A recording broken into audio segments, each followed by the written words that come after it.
Am I your fire? Your one desire, sir. This is Roy Philipose, our hero of the day. I better be careful. I've been informed by the Copyright Claims Board that using 1 minute and 30 seconds of somebody's song is, in fact, copyright infringement. And that cost Steven Crowder $750 for a song which had no economic value. Such is life when you live in a corporatocracy where companies like Netflix and Warner Bros. And Disney decide that actually they control everything and have exclusive permanent use of copyright forever and ever, and you can just suffer, and everybody smaller than them can just eat shit. So I will get into Roy Philipose later. He is just get a good look at him. Imagine pontificate the odorous aromas, chat. Today is going to be a pretty politics heavy stream, and for that we are going to need Neil Maham to segregate our segments. There is some locale stuff that's happened. I'm actually in pretty good mood, as it were, chat. I've not been in a good mood recently, but I have, as of December, I think I've broken my haze that I found myself in. And I suppose I'll explain that. Should I explain that? I'll explain that towards the end of the YouTube segment, I suppose, so that there's more people listening. Let's start with the real groundbreaking, heavy-hitting news stuff, and that is that McCormick, the herbs and spices distributor in the U.S., is bringing back the tin for Old Bay seasoning. This is one of the most important indicators that I've seen in recent time that America is recovering, things are getting better, that there is hope for the positive polys out there.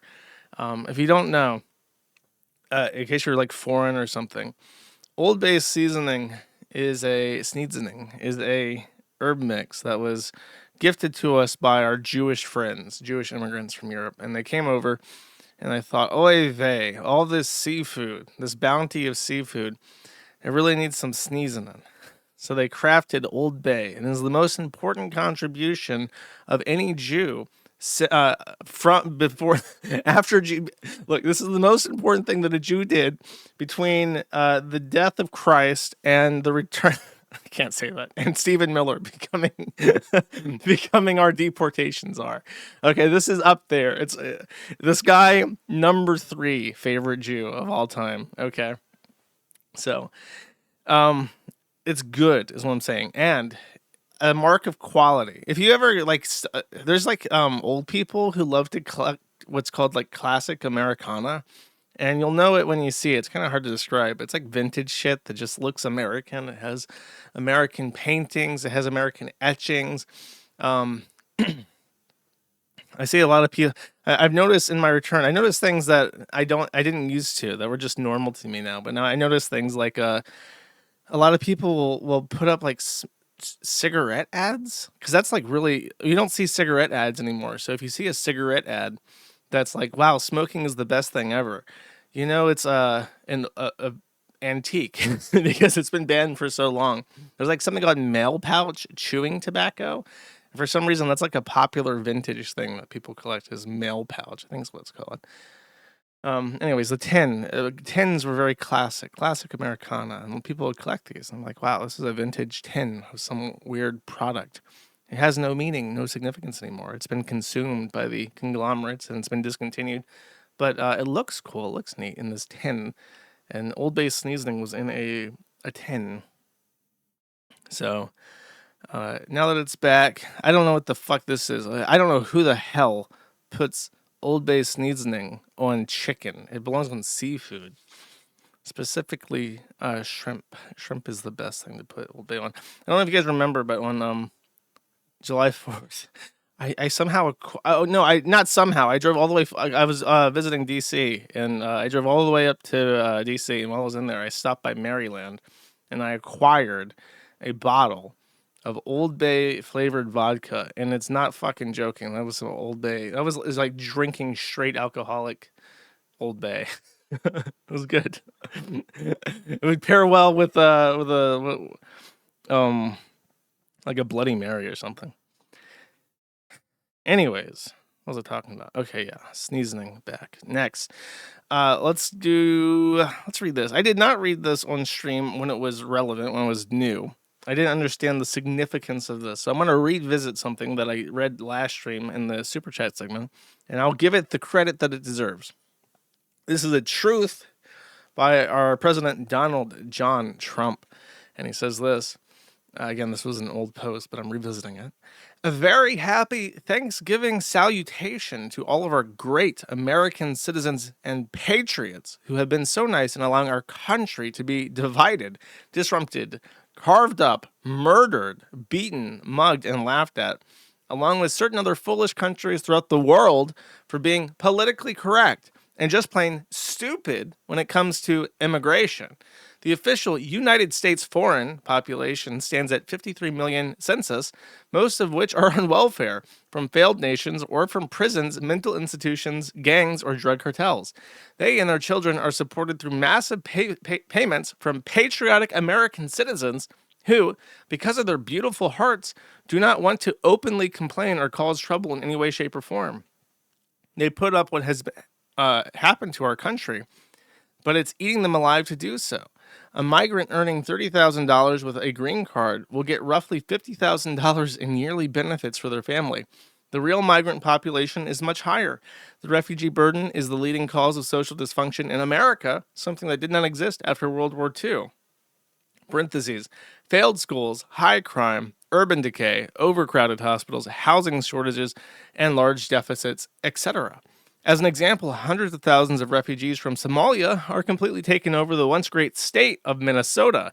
Somalian gangs are roving the streets looking for prey, quote unquote, as our wonderful people stay locked in their apartments and houses, hoping against hope that they will be left alone. The seriously retarded governor of Minnesota, Tim Walz, does nothing, either through fear, incompetence, or both, while the worst congressman/woman in our country, Ilhan Omar, always wrapped in her swaddling hijab, and who probably came into the USA illegally, and that you are not allowed to marry your brother, does nothing but hatefully complain about our country, its constitution, and how badly she was treated, when her place of origin is a decadent, backward, and crime-ridden nation, which is essentially not even a country for lack of government, military, police, schools, etc. This is probably, and I mean this sincerely, the single best thing this man has ever fucking written, ever. This is a tweet that unironically I could have written. Just every single thing I hate, just wrapped up into one nice little truth. Yeah, hit send, exactly. Just amazing, just the best thing that my boy's ever written, and in particular, of all the things, of all the little trooks that were dropped by the president on the day of Thanksgiving, one trook stood out higher, balled hotter, spawned a greater mushroom cloud than the rest, and that was simply calling the governor of Minnesota, Tim Walz, a retard. Now, I am surrounded by rednecks, and I've noticed that rednecks really love to use the word retarded. And I did not realize that it had ever gone out of fashion. I know that transgender stuff put like the kibosh on a lot of transphobic rhetoric, a lot more than the word retarded was ever squelched. So I've always my vigorosity in saying that people are retarded has been completely unabated. This is like when you are in the water and you're scuba diving or something, and then a tidal wave is passing by. If you don't know, a tidal wave doesn't become particularly dangerous until it starts to approach land and is the energy is being pushed upwards. Then it becomes like a murderous blender of energy. But if you're just like swimming in the water, you'll get hit with like this really big wave. And you're like, what the fuck? What was that? So the ban on the word retarded hit me like that. I've just been submerged 100 feet deep in the retard, okay? And when the retard ban came by, I didn't even notice it. And it was everybody ashore in the United States back home that got hit with the retard ban tidal wave, okay? However, apparently this caused some controversy. I guess politicians aren't allowed to call people retarded. So we got some live reactions here, in particular from Michael Bohechik, I believe, saying, many of you have asked my position on redistricting. I have been an unapologetic advocate for people with intellectual disabilities since the birth of my second daughter. Those of you who don't know me or my family might not know that my daughter has Down syndrome. This is not the first time our president have used these insulting and derogatory references, and his choices of words have consequences. I will be voting no on redistricting. Perhaps he can use the next 10 months to convince voters that his policy and behavior deserve a congressional majority. This is a man elected by constituents to represent their interests. And he has the ability to better serve not only his constituents, but his state and his entire country. But the president of the United States said a word not directed at anyone in his family. He did not say what's the word here? The seriously retarded daughter of Michael Bohachek. He said the seriously retarded governor of Minnesota. And for some reason, Michael Bohachek took that personally. So if you are in Indiana and you have the ability to write angry letters to this idiot and to the GOP of your state, I would highly encourage you to get out your pen and paper or your printer and fire off some troops of your own, because this is completely fucking unacceptable. Nobody cares. Nobody asks. Nobody says, Michael Bohachek, how do you personally feel about the president saying retarded? Like, what a petty and quite frankly retarded thing to do, chat. So fuck this crybaby. Nobody gives a shit. Fuck your kid too. I don't fuck her. If she wasn't born, you'd be voting yes. As he says, he was not an unapologetic advocate for people with intellectual disabilities his entire life. He very specifically says, I started caring about this thing after it happened to me. Well, that doesn't mean much. Everybody cares about something that happens to them. You didn't care about it before, but now you care. Now it's deeply personal to you. Wow, what a hero. This thing that affects me personally is deeply, I'm deeply involved in it. Awesome, bro. Me too. All the things that I care about tend to happen to me personally as well. Fuck them. Next. Tim Walz actually gave his live reaction to being called a retard. Here's what he has to say. True. It's true. I think that's yeah, that's true. True. This creates danger. And I'll tell you what, in my time on this, I'd never seen this before. People driving by my house and using the R word in front of people.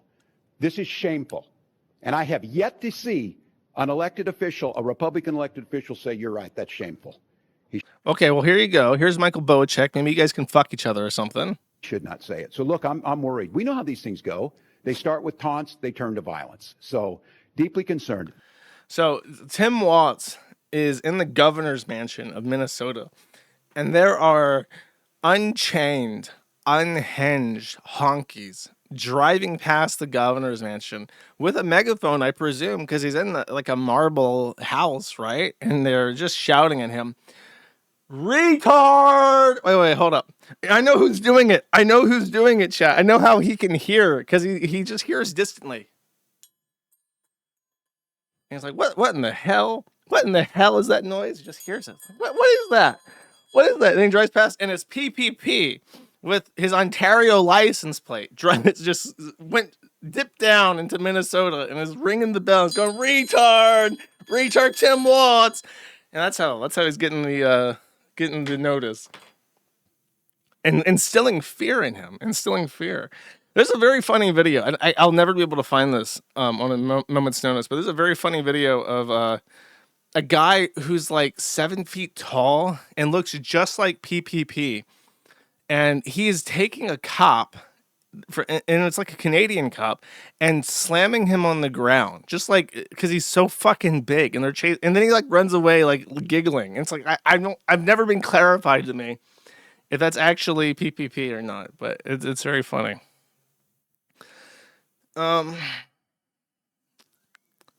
Okay, next. This is news. I have several censorship legislation related pieces of news, chat. And they affect all the countries. They affect the United States. They affect Sorry, I had to refresh the Rumble thing. They affect the United States, they affect Canada, and they affect the EU. The first one is Congress is holding hearings on 2 pieces of legislation that will directly impact the U.S. internet.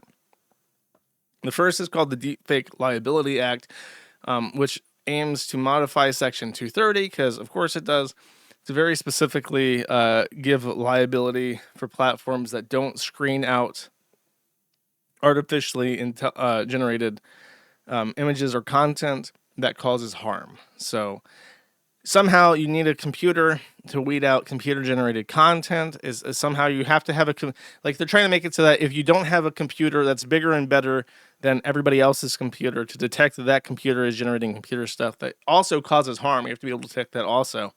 Then you're liable for it.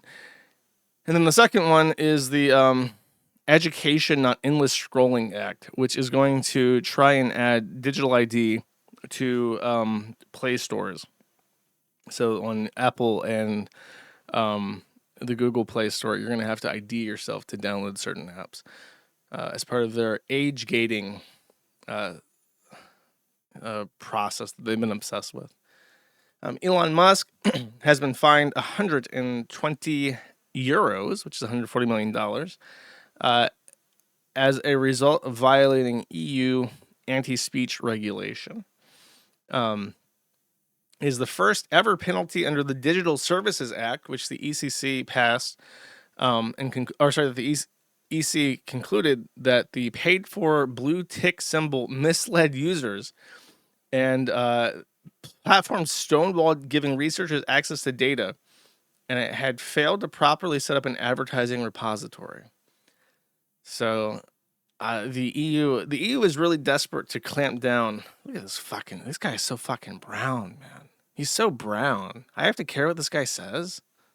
Work to actually show that there's about a 6 to 7 million vehicle deficit of cars that were never purchased because of the pandemic. This guy is trying to say that Tesla shares are overvalued. Pro tip, the entire stock market is meaningless and filled with bullshit. And the only reason why you're saying that is because you don't like them, effectively. Okay, next, this is also the EU. The EU has put all service platforms in a Zugzwang. In particular, there are 2 contradictory concepts, which means that effectively you will always be violating a certain EU rule, regardless of how you proceed. So there's 2 concepts here. Let me read my notes because there's the other one. The first one is that the EU requires that you keep as little data as necessary. The GDPR, many people are familiar with because of the cookie thing. So on one hand, you must first keep as little information as possible. And then the second one is that you are obligated to prevent fraud and abuse. So you can't, for instance, if a user deletes their account or is banned, you're no longer under the GDPR permitted to hold IP data or any other fingerprinting that you've used to identify that user. So then if the user attempts to create a new account to sock puppet, to circumvent a ban, to do whatever, you can't then take that data and prevent them from re-registering, because that's unnecessary information that you have on hand. But you're also obligated to prevent many different kinds of abuse on your platform. So on one hand, you're not permitted to hold fingerprinting information. And then on the other hand, you're not permitted to allow people to do whatever the fuck they want. So if you do host a user-generated content social media platform on in the EU, God forbid, you will suffer forever for it. Okay, hold up. I have the... someone sent me the video. We're going to take a detour back to pay. Anyways, my point is that you should be very glad that you're not in the EU. Unless you are in the EU, in which case your life is hell. Okay. Here we go. Sorry. Look, is that like, this is supposedly skinny young PPP, all right? Just an absolute unit. And he has been accosted by these freaks in their yellow jackets. So he's just going to do a little slammerooski. Boom. Ouch. Sucks to be you. Then he's off. Look. There he is. Back in the day. Back before he found Ethan Ralph and Godwinson. And then he's fled. They never caught up with him. He was simply too fast.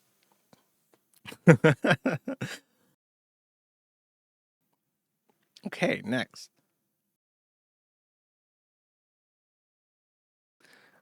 Oh, this is in Canada. And for whatever reason, Canada, or Meta, the Facebook company, is pushing Canada to pass its own set of digital verification ID laws for App Store downloads, which is bizarre. You would think that the tech companies would be against age verification gating and other bullshit, but it's probably a simple matter of the more regulation and the more bullshit that exists, forcing companies to behave a certain way, the harder it is for any small company to enter that market. It's like with manufacturing a car. It's almost impossible unless you have billions of dollars to make a car manufacturer, because you have to comply with like 70 plus years of NHTSA regulations on car safety standards. So it's like, how do you even begin? Even like foreign manufacturers can't compete in the U.S. market because we've created this regulatory burden that nobody can meet.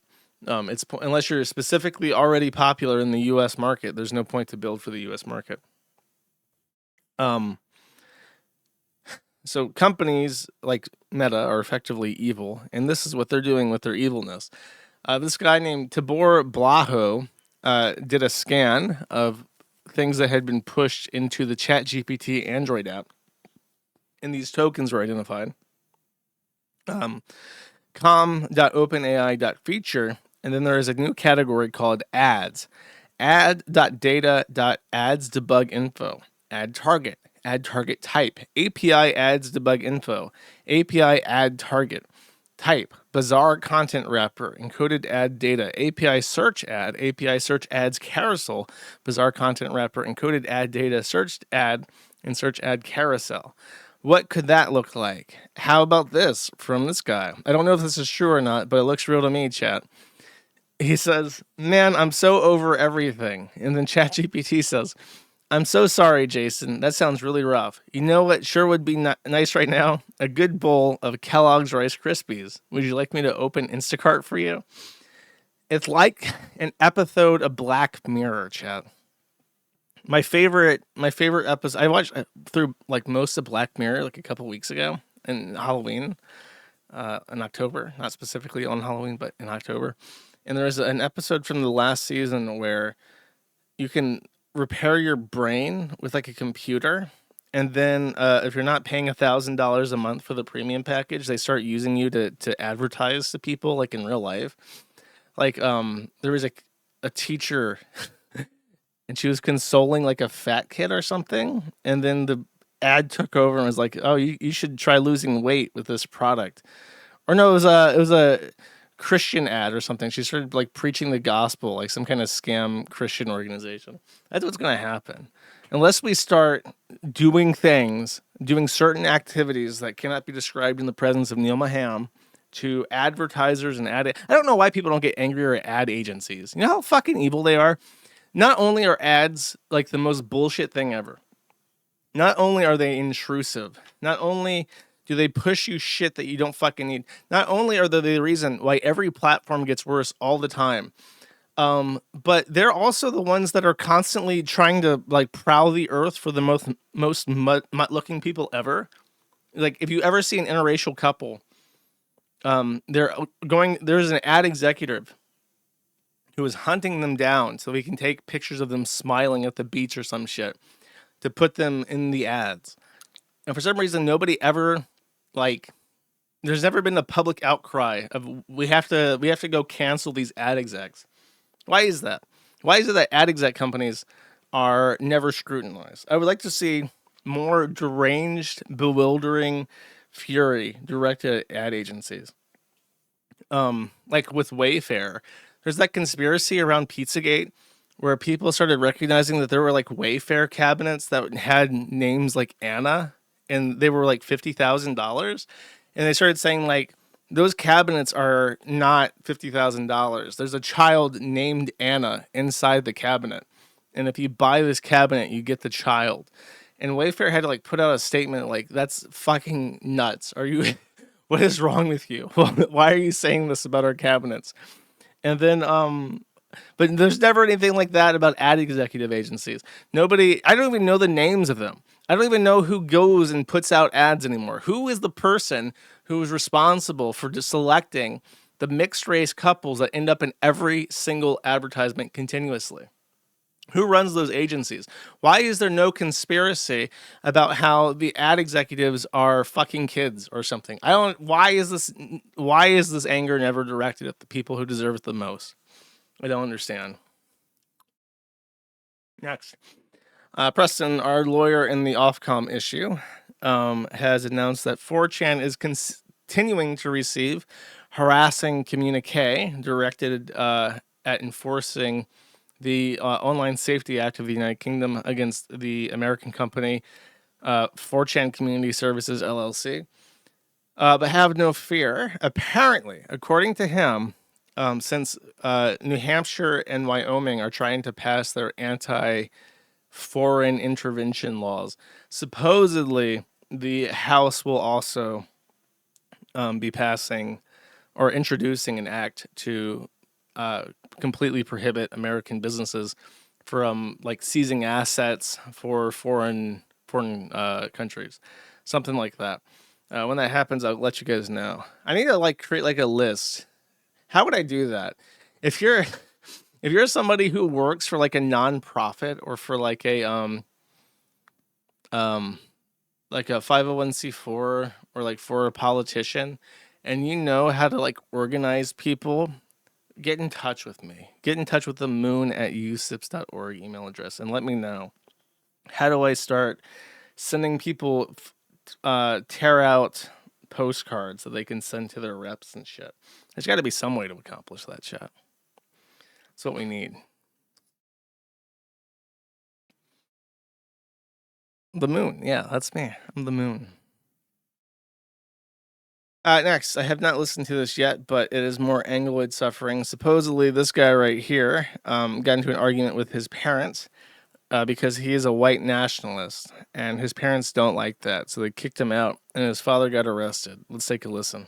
Open the door, my house, I pay for this shit, why not? Womp womp. Why not? Womp womp. Oh my god, I pay for this house, I'm phoning 999, telling to tell you, you are... And what?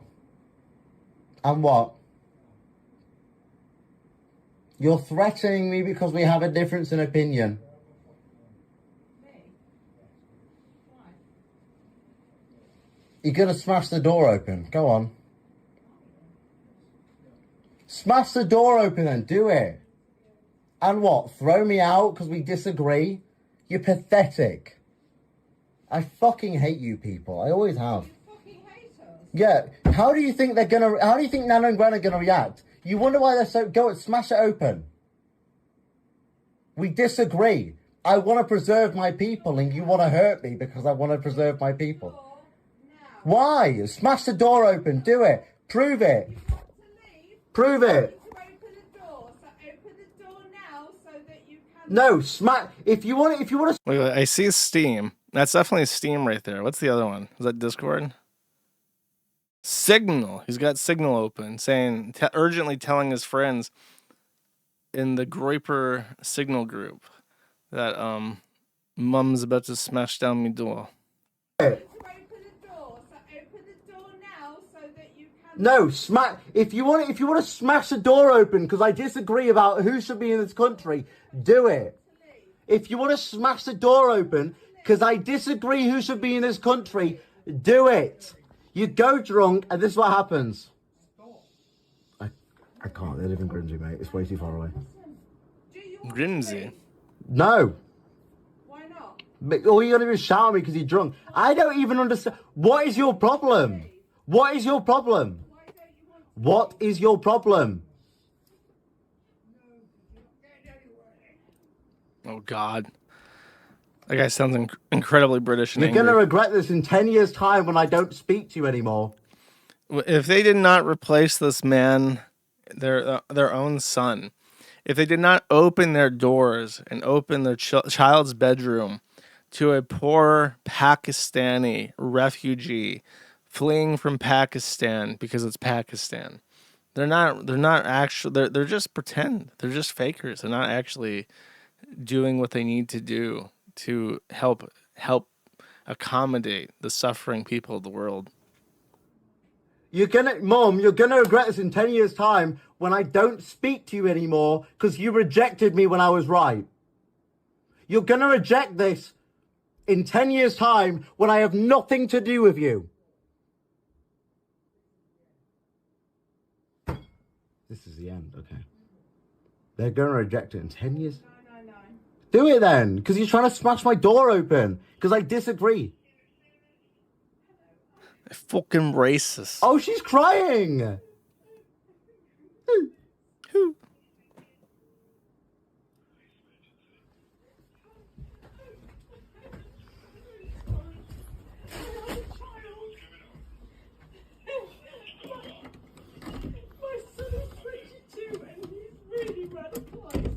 Radicalized!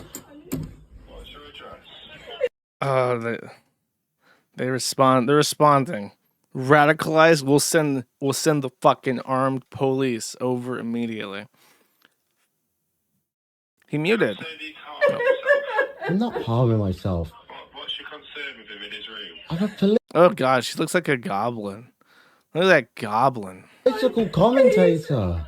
Really right wing. He's posting Oh my stuff God. online. He's shouting at us. Refusing to come at us. This is so dramatic. Just take a deep breath for me so I can understand you. I'm so sorry. It's okay. Oh no, the second goblin has You arrived. don't scare me, Dad.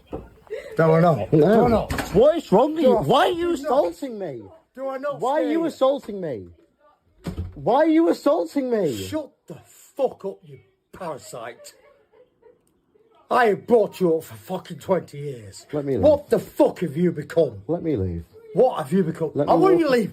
Jesus Christ, we're not Then let me walk out that door. Let me walk out that door. Have you? Let me walk out that door. What Let have you me become? walk out that door. Answer my question. Nothing. I just want to preserve this nation.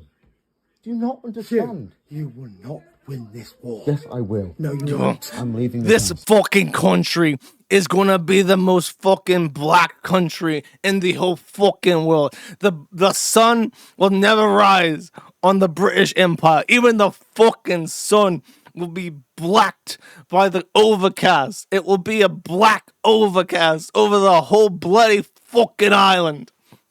I want you to leave. I don't want you to come back. I'm leaving right now. I want you to go right now. I'm leaving right now. Go. Oh my God, I'm now leaving. he's filming us. No, I'm leaving. Filming us. You, I have nothing to hide. You're off to jail tonight, by the way. You just assaulted me. You. I want to leave.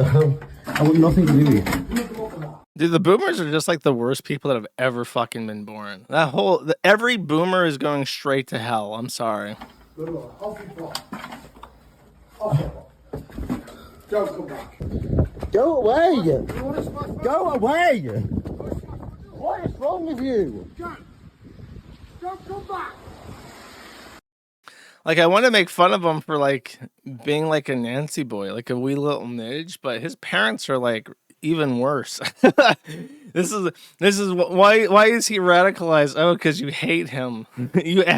You hold him in utter fucking contempt, and his mere existence is like grating on you. And I wonder why he wants to like murder all the brown people now. Suffer, Angloids. Next. Oh, this is more. This is Angloid suffering moment. Okay. So in the UK, there was a wee little split, I believe, in the Tories. And because, you know, with the whole Nigel Farage and all the talk about remigration, they're just a little bit too extreme. They're a little bit too extreme for a lot of people. You know, a lot of Tory voters, like the parents we just saw, who want to support good, common sense, conservative values, but who also want an infinite amount of migration from the biggest shitholes that have ever existed in all mankind's history. And so they had to make a new party called the U Party. And the U Party had its first conference, its first rally to try and get people behind this new movement to be excited for. And apparently, now I haven't watched this, but apparently these clips are very funny. So a shut it down moment. This is the first clip. It says a shut it down moment where a speaker calls for less infighting and purity testing among a group that's attempting to become a political party. And then they cut to a splash screen. Okay. My name's Claire. I'm from Dartford, your party. If I see a person waving their fucking hands at me at the bottom of the screen, I know there's not a single fucking thing that I'm about to hear that I'm going to give a shit about. On your phone, if you have an Android, just open up your phone right now and press the up or down on your volume keys. Press the 3 dots, okay? And then look at the bottom. There's a little bubble that says live caption. If you enable that, you will see an automated caption of everything that your device is playing in real time. So if you are a deaf person, you are living in the absolute best time to ever be deaf ever in human history. You don't have to rely on closed captioning. You don't have to rely on the Wiggles, Mr. Wiggles sitting in the corner doing the flippity flaps with his hands. You can automatically, in real time, for free, transcribe any spoken content, any music, even the people around you in real time. So this is completely performative. The only reason why this exists is to show that they're an inclusive unit. And that is a red flag for being retarded. Also a member of Socialist Alternative. I want to speak for the name Our Party, not because I think it's a particularly good name, but because I think this should be our party. And the reason why we're having this debate now on the agenda, when we've been given 4 options. Dude, it also translates it in real time. Yeah, I know it's a live event. Like I said, you open your phone, you go to the volume, and do live captioning, and then you can even change it to live caption in Spanish. So the guy who said, "Can I get that again in Spanish?" You can do that. You can if you're a Spanish speaker and you wish that Man at the Internet was in Espanol. Number 1, get the fuck out of my country. Number 2, you can do that easily for free on your phone right now. The flippity flaps completely unnecessary. Blind or deaf Spanish speakers can read Man at the Internet in real time. None of which were particularly popular, as far as I could see, is because there were amendments that were submitted by hundreds of members all around the country, which talk about the issues which people on this conference floor wanted debated, amendments which have been silenced because they call into question an unelected clique who have been brought in and who have been doing damage to this party. Earlier, we heard discussion about the potential damage, the Red Scare of left-wing groups. The benefit of the flippity flapper is that we can see her get increasingly awkward and nervous, like her body language is as this person speaks. Of the people who have been on the streets, building front. Do I still have this? I do. I have the panic button. You gotta have the panic button. My name is Joseph. Hi, Joseph. I use she, they pronouns. And I come from West Yorkshire. I recently moved to Edinburgh. And I'm speaking for option A, to stand candidates as widely as possible. First, I feel like it's most important to address people's concerns with this option, that it will allow transphobic and racist. Hey, Joseph has the same last name as our attorney, doesn't he? Byrne. Yeah, that's right. Maybe they're related. Maybe this is his niece. Otherwise bigoted candidates to stand in the name of your party. As we have seen with the 2 MPs who recently resigned after making transphobic comments. Participant please speak to the option? I am speaking to the option. option. I'm addressing people's concerns. Call him a tranny. I am addressing people's concerns with the option, such as to effectively speak to the option. Thank you. But I ask you... Is that the me party? Look at this. You have this fucking bull dyke. That also looks like a bull dyke. I'm pretty sure that's a man, but he has the body shape of a bull dyke. You got a black woman. And then you have another bull dyke. Yeah. Is that the potty? Is that the potty? You got 3 lesbians and a blackie. Yeah. Now, to speak to the option, as has been requested, this is essential to fight reform and their far-right policies. The we CEO. will not beat reform if we choose to just stand in 1 or 2 seats where we're sure we can win. We will not beat reform by focusing on the areas they have made the least progress. We will beat reform by fighting across the country, including the areas where they have made the most progress, the areas where people are most disenfranchised with the political establishment, the areas where people are sick of the lies of the government and the lies of Labour. So we must stand as widely as possible, and this will only be successful if we have... Okay, I get it. You're a gay tranny. Socialism is when we cut mics. Okay, let's see this one. Man or woman, chat. Call it. We're very glad to be hearing member motions like this one, but one of the most popular member-submitted motions to have elected officials and staff salaries capped at a median worker's wage was tabled in standing orders. It immediately became by far the most popular motion before it was quickly ruled out of order. In the words of a volunteer, because of a typo. Instead of allowing the most popular motion... I don't want to hear somebody read a script. I'm just so disinterested in that. Like, you're looking... Like... You can't even store the information that you have to say in your head long enough to like transmit it onto the microphone. You can't prepare any of your thoughts. You have to like write them down on the phone. What's even the point then? You might as well just write a post at that point. Okay. If you follow, if you go to the room behind you, there's an airstream, and the door to the Standing Orders Committee is just there on the left. So you're more than... Is that the Wiggler? It's the Wiggler. She's giving directions with her hands. welcome anybody. This applies. Ms. Wiggler, which direction is up, but not all the way up, like 70% up. You're very welcome to raise a point of order. They will come through to me as the chair. Stuart,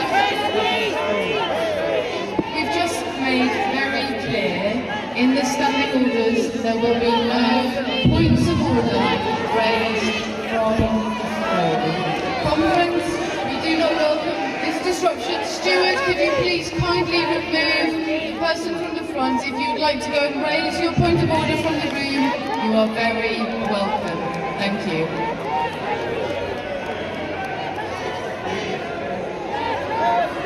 Wow, this is some great party unity. What a great first event. Preemptive calls for purging. Okay. Of option B to make it a fair debate. Hello, comrades. Dominic from Croydon.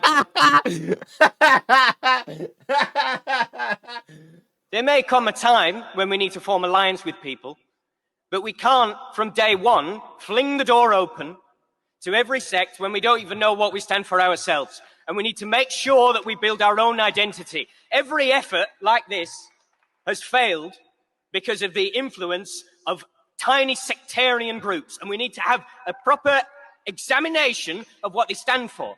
And I cannot believe how short some people's memories are, that we have the Socialist Workers' Party coming up here acting whiter than white. We know what they did. We know what they did, comrades. They covered up a rape. They covered up a rape.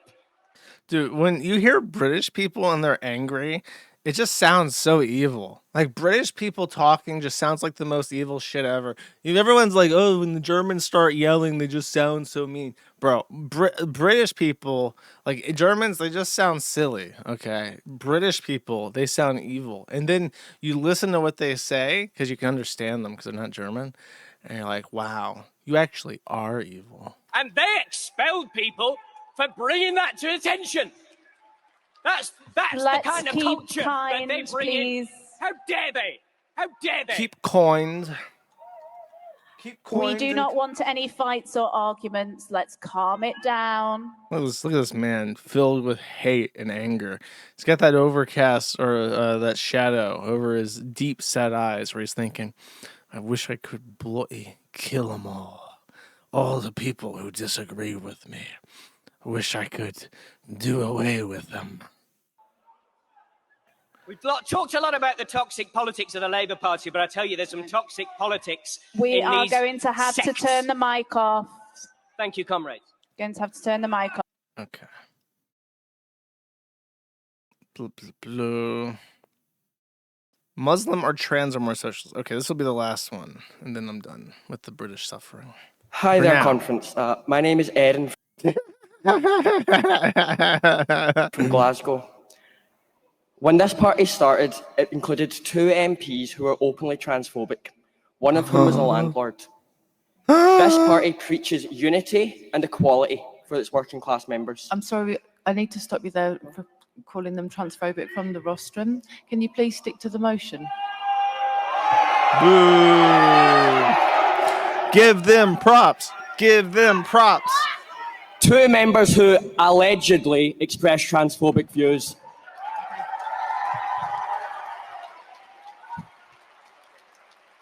If we seek to protect our members and those and the rest of society, we have to set clear criteria for who we will and will not work with. I will have different views on what the broadest possible alliance is to the person next to me, who will have different views to the person next to them, and so on and so on. This is always going to be a contentious issue if we do not set out clear criteria. And we are a contentious party enough as is. We're leftists. We like to infight. Let's not invite more reason for us to do so.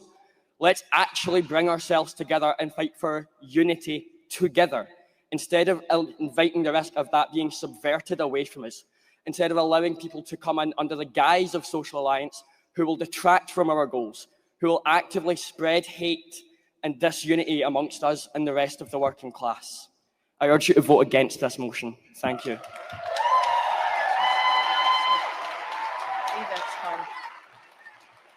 Oh god, look at that stride. Look at that fucking virgin walk. This guy's gonna do his do.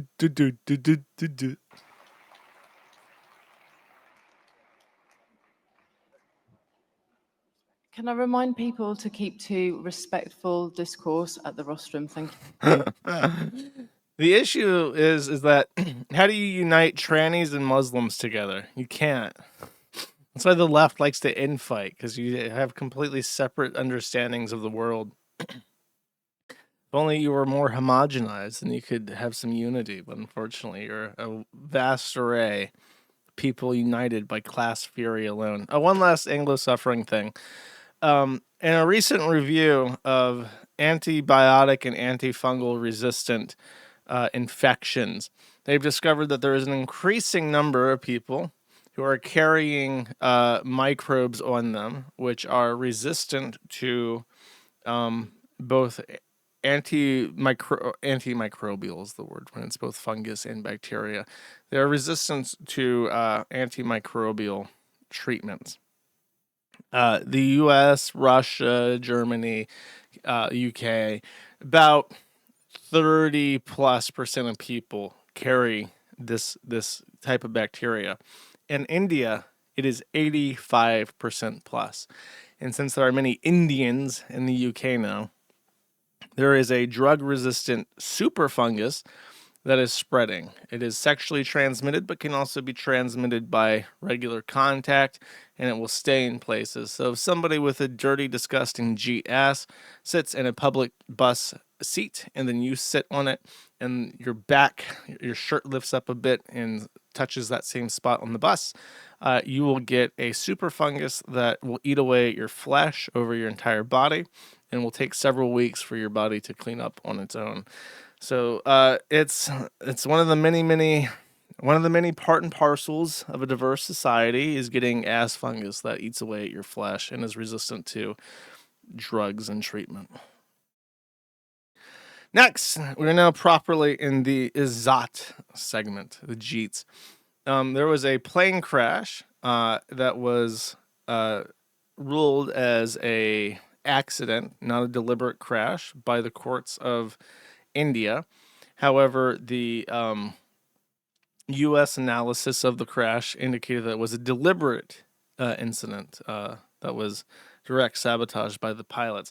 Air India cannot admit this, however, because that would harm the Izzat of their collective corporation and the Indian people in the face of the white man, which they cannot allow.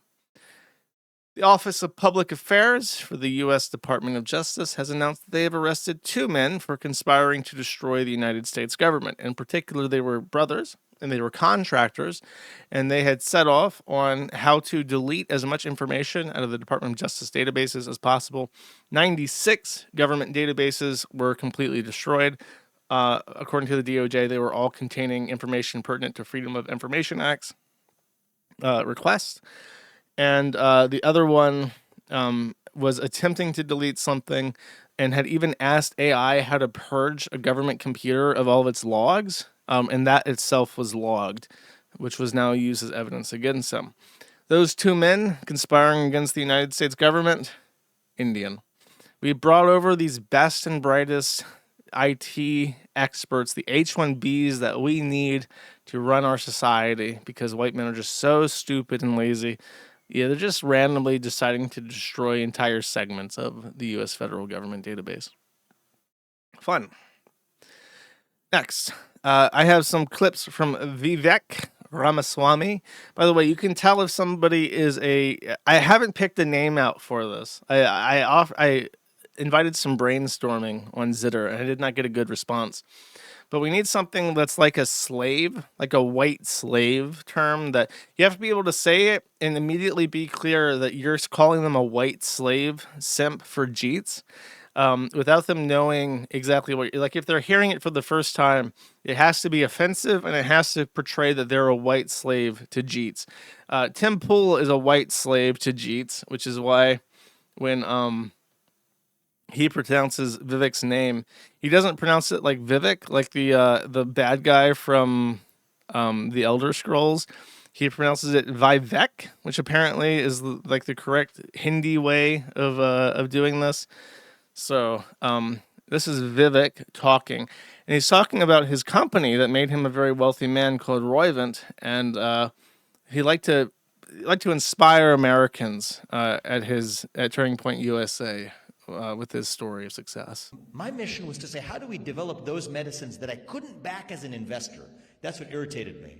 I said, I have to leave my job as an investor to actually found a new company. So I founded Roivant in 2014 to develop medicines in exactly the areas the rest of the biopharma industry had abandoned. And that's a strategy that's not without risk, because sometimes they abandon projects because they are risky. One of the early medicines. No, I've downloaded clips for everything, so let me just pull it up. I've gotten into a habit, because I have so much storage space now for my computer setup, that whenever I do my stream, I just preemptively download everything. My mission was, one of the early medicines we developed was a drug for Alzheimer's disease, and it was a bold bet. We developed it, but actually it was one of the first projects of my company, and it failed. You run clinical trials, turns out most drugs for Alzheimer's fail. Turns out that's why a lot of pharma companies had backed off. And to me, again, that was another example, like the stand-up comedy career, I guess you could say, of encountering adversity. But we built a company that eventually developed and turned many of those therapies into approved medicines. One for prostate cancer, another for endometriosis and uterine fibroids, women's health conditions that pharma had actually ignored. And one actually is on the market today. It's a treatment for a congenital disease where kids are born without a thymus.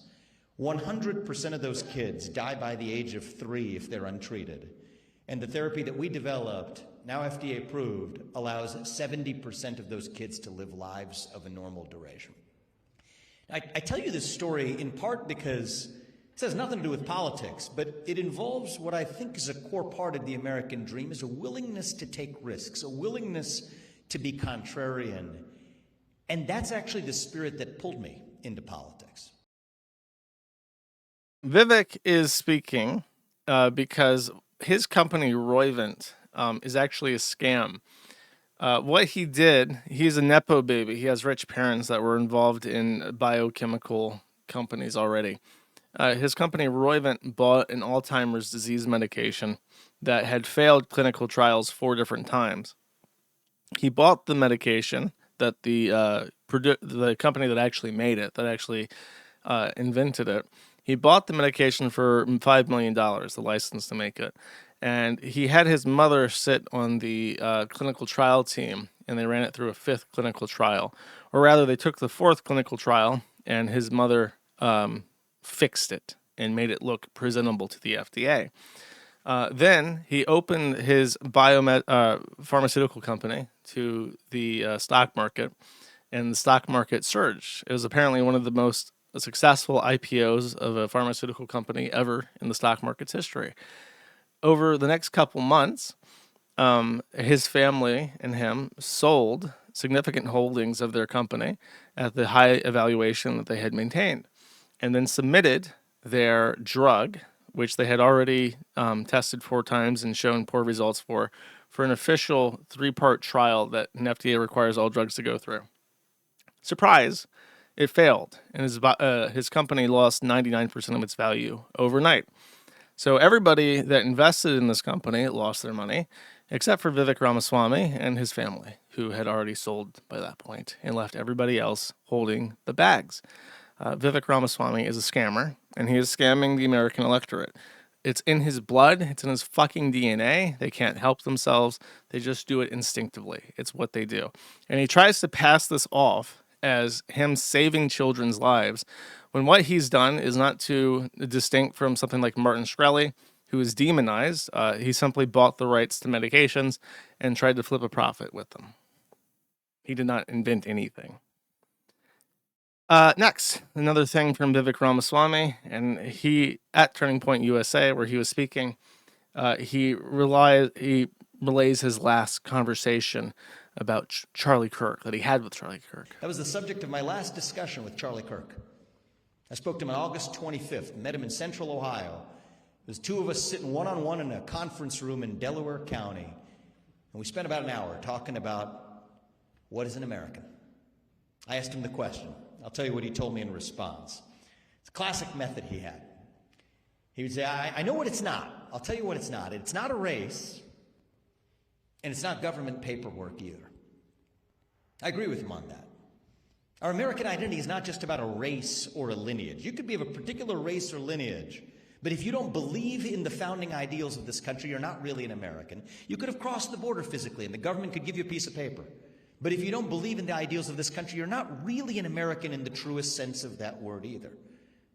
What does it mean to be an American? I believe it means we believe in those ideals that set our country into motion 250 years ago. It means we believe in merit, that the best person gets the job regardless of their skin color. It means we believe in the rule of law. I say this as the proud son of legal immigrants to this country. That means your first act of entering this country cannot break the law. It means we believe in free speech and open debate, whether you're on the left or right, whether you're Nick Fuentes or Jimmy Kimmel, it doesn't matter. You get to express yourself without government censorship. Charlie Kirk, before his death, had taken a very hardline anti-immigration stance that completely and totally does not align with what Vivek Ramaswamy is saying in the speech, indicating that he is knowingly lying about the last words of a dead man in order to further his political agenda. He made a statement about how the United States is a set of ideas that set the country in motion 250 years ago. Well, if we wind back the clock to about 235 years ago, we have among the Immigration Act of 1790 by the first Congress of the United States, which defines, be it enacted by the Senate and House of Representatives of the United States of America and Congress assembled, that any alien being a free white person who shall have resided within the limits of under jurisdiction of the United States for a term of 2 years may be admitted to become a citizen thereof. So the great ideas that we're talking about when we talk about what set the country in motion 250 years ago is literally a free white person of good standing, which is not Vivek Ramaswamy in case you're wondering, chat. Next, I got this one last second. The man that you're seeing right there is the mayor of Minneapolis, Jacob Frey. Jacob Frey is a Jewish man, but he has a love affection for not Indian, but Somalian people, because there are many Somalians in Dearborn and in Minneapolis. And, you know, when Trump came out and started making fun of Somalis recently, Jacob Frey had to stand up and defend his constituents. And he said that they were great. So they invited him over to a Somali restaurant to eat. So this nice Jewish man in his suit, he's here at a Somali restaurant, and I think they normally eat with their hands. So this is my interpretation of this. There's a big metal dish with some kind of slop in it. I have no idea what it is. And then there's paper bowls, like the kind you buy at Walmart, so that when you have a barbecue, you have some disposable dishes and you don't have to clean up. Now, this is a restaurant, so you would expect them to have dishes, but there are none. They're using paper bowls, and that leaves me wondering if perhaps normally they don't use dishes at all, and they just eat with their hands out of this bowl of slop in the middle of the table. That is literally my best possible guess for this, because I assume that Jacob Frey said, hey, I can't eat with my hands because I'll get bullied on Twitter for eating like a savage. So they said, okay, Whitey, here's some cheap silverware, and here's some paper bowls that we got at Walmart for you. That is the only thing I can come up with to explain why he's eating like this. But we're not talking about the bowls here. We're talking about his face. Take a good look at his face as he eats the Somali slop, chat.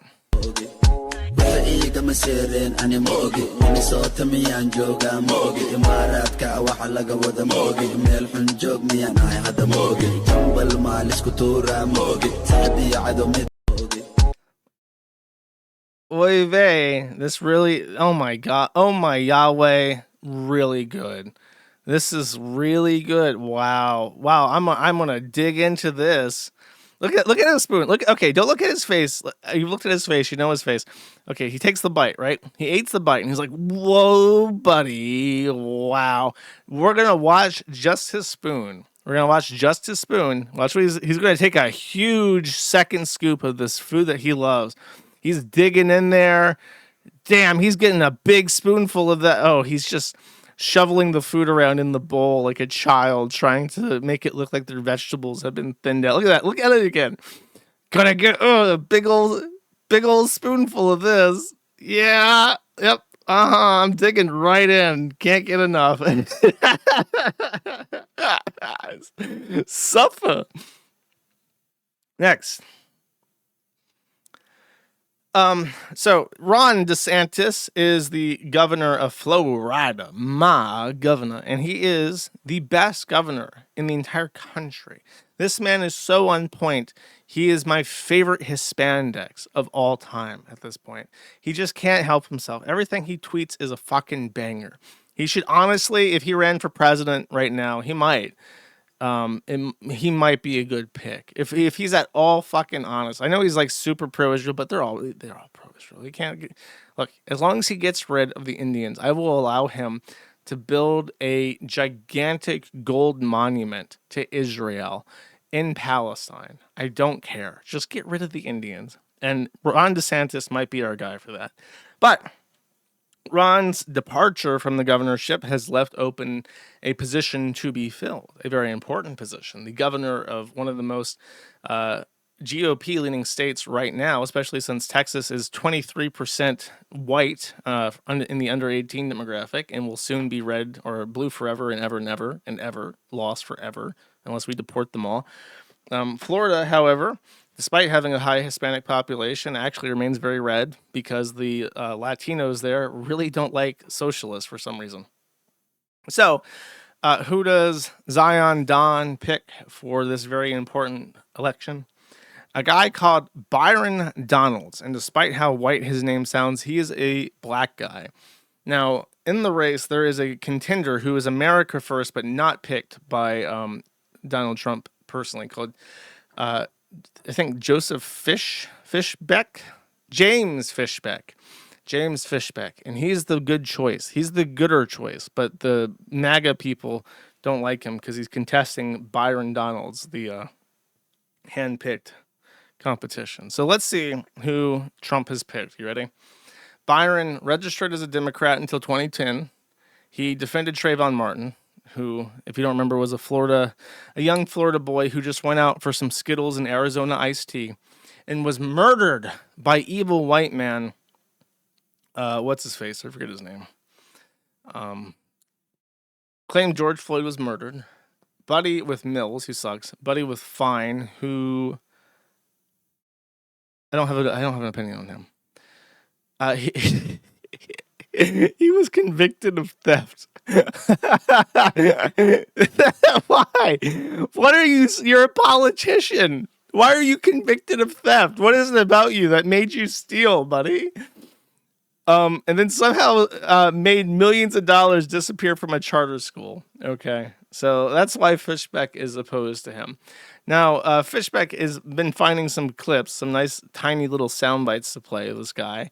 Let's see what he has to say. This is, I believe, is in 2021, very recent. We do have a responsibility to the Afghans who actually gave their lives and either put their families in harm's way to help us and assist us in our mission. We have a responsibility to do what needs to be done for them. We do have a responsibility. Okay, so the responsibility that we owe to Afghans is to deport them all forever and to take anybody with any Afghani ancestry and forcibly denaturalize them by any means necessary. So I'm not a huge fan of that point right there. How about this one right here? I'm not sure when this was. The guy doesn't say. Let's take a listen. Modernize a lot of these different visa programs. Do all that work. Do it. Get it done. And I think the American people, whether you're liberal or conservative, will say, okay, now that our immigration system is sound and modernized and we've secured our country, now let's take a look at the people who are here illegally. And I think the American people, we're great people. We're a good people. We're a beneficent people. And with Beneficent. This motherfucker picked that up listening to a gospel preacher on black entertainment television. Beneficent.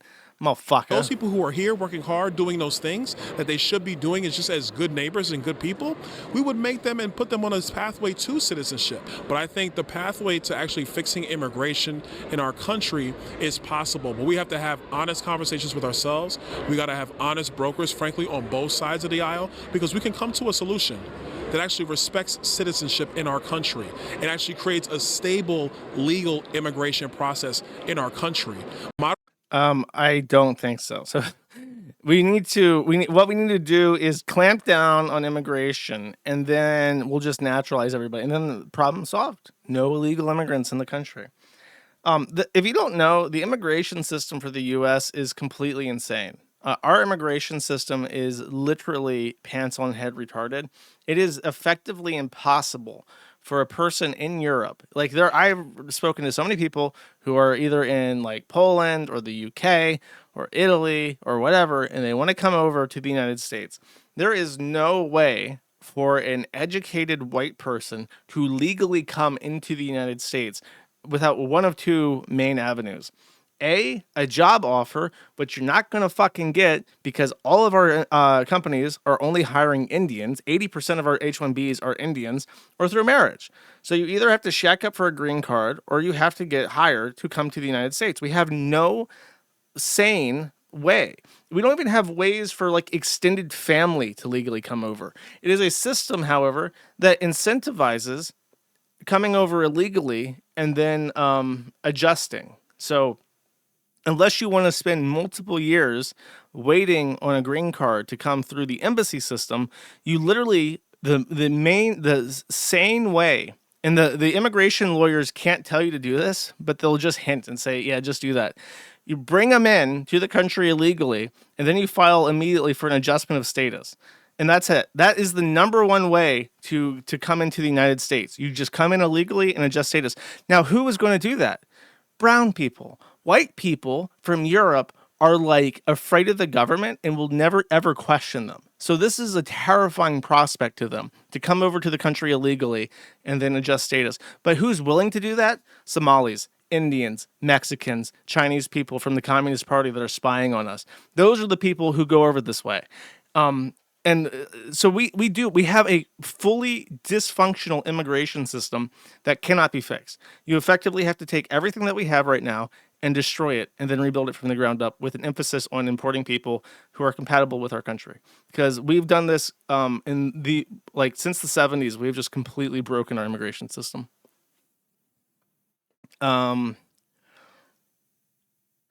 Next. Oh, yes. Okay. So there's disorder, disarray, panic, terror, confusion in the Republican Party, with Vivek Ramaswamy and Byron Donalds being the worst possible gubernatorial picks for two very important states. What is Donald Trump concerned about at this moment? Your mother called, she said rape.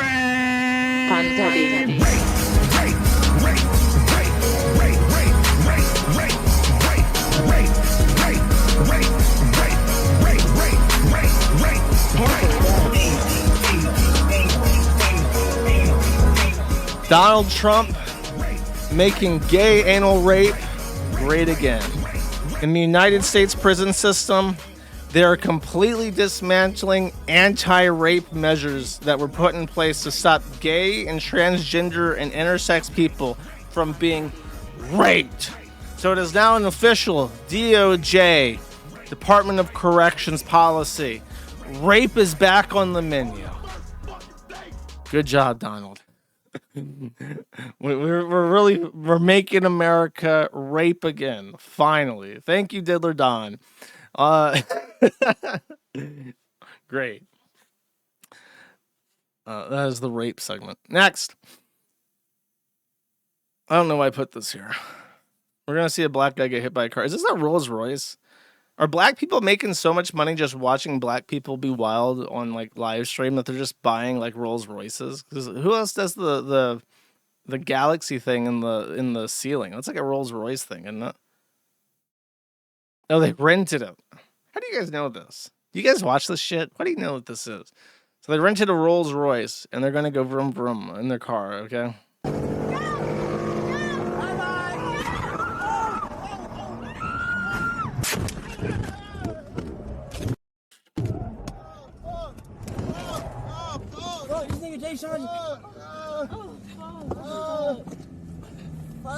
Bro, this nigga Jay Sean just hit me, bro.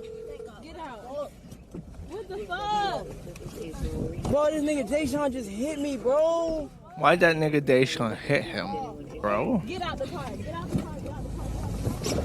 Bro, this nigga Jay Sean just hit me, bro. Is there anyone inside around the people that is in please respond? We'll be able to number BMW. Wait, is that like, does Rolls Royce have that thing where it's like, there's that scene in iRobot where the car gets knocked off the bridge and then a robot responds and is like, you have been in an accident. It's like that. It's like the robot's like, hey, hello, this is Shaniqua, Atlanta call center. Your call is reported as you've been in an accident. Is you there? Is you responsive and shit? That's very cool. I can't believe Deshaun did that. What a fucker. Next, cookies. This is cookies. What a nice picture, you might think. Josh, where did you get those cookies? Is this slop? Is this AI slop? In fact, many people presume, because the cookies are so nice, that they must be AI slop. However, chat, I can conclusively prove the cookies is not slop. Cookie. Stencil. Verification coin. Cookie. Okay, watch this. You can see real cookie, real sugar. Okay.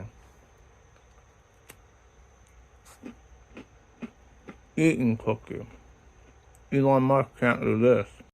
Elon Musk can't do that, chat. That is the truth. That is the truth of the matter. Okay. All right. I suppose I'll talk about the positive poly thing, right?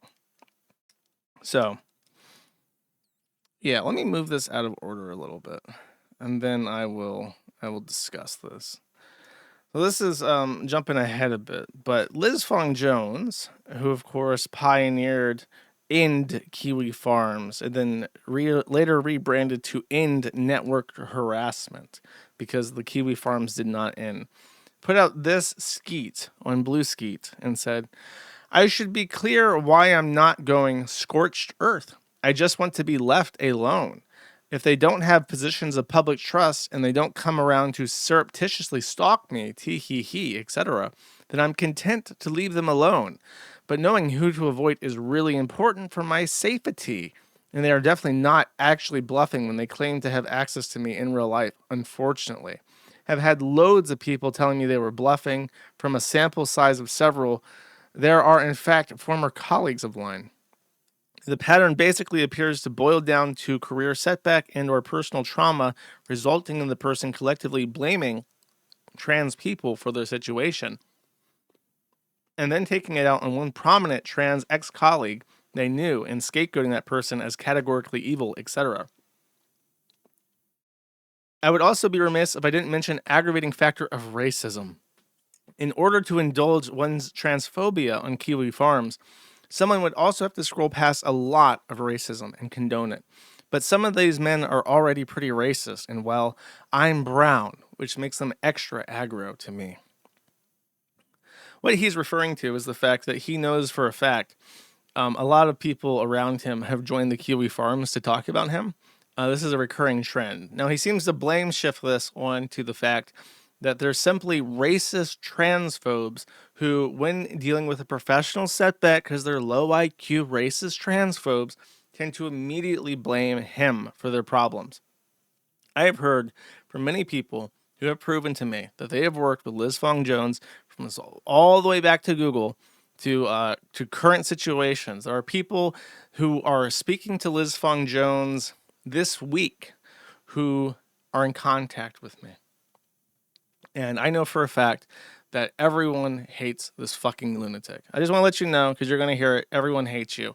You stink. They tell me that you stink and that you are basically you're someone looking for problems. You look for problems to cause because that's how you get high. You can't masturbate anymore because you cut off your dick. So you get high and coom by causing problems for other people. And that's why they hate you. It's not a professional setback. It's the fact that you stink and you cause problems for people. Nobody's racist against Asians, by the way, except for black people. Then they beat them up on the train for causing COVID or whatever the fuck. But you're not brown. You can't claim to be brown. You're not Byron Donalds. You're not Vivek Ramaswamy. You're Chinese. Nobody gives a shit.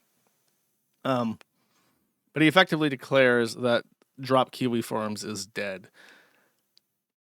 Here, this one. Mood. The number of my ex-colleagues who are Kiwi farmers is more than just the one I've outed so far. And he tries to do a thing where it's like, if you put this in, you put your name in and you check the sum, I know that you're a farmer. So he's saying, I'll dox anyone around me who's a Kiwi farmer so I can ruin your career. But I'm just such a sweet, innocent angel, and it's just your fault. I'm actively threatening everyone around me to stay in line, but, I'm just a nice person, and it's your fault that you're an evil, racist, transphobe, Nazi bigot. Anyways, my point with the positive poly thing is that I assumed that when Drop Kiwi Farms stuff ended, there would be a bit more of a hurrah. There would be like a moment where everyone's like, holy shit, that farm is still up and they resisted all this shit. And that's worth celebrating.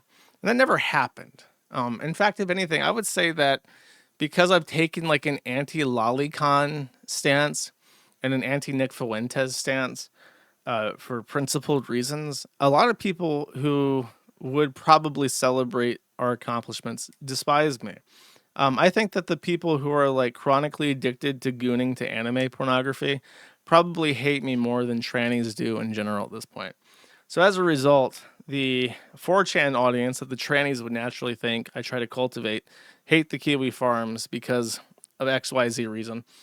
And 4chan thinks that we're full of trannies and Puritan holes that hate pornography and are trying to steal their heckin' wholesome porn and censor them. So As a result, I have nobody.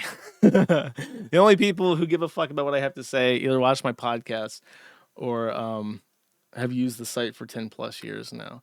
So unfortunately, my point is that we never recovered from Drop Kiwi Farms in the way that I would have liked. Where everyone's like, wow, this guy weathered the storm and therefore he can be trusted. It's a return to a baseline of about 2021. And then more people just fucking with us because they don't like whatever post they saw.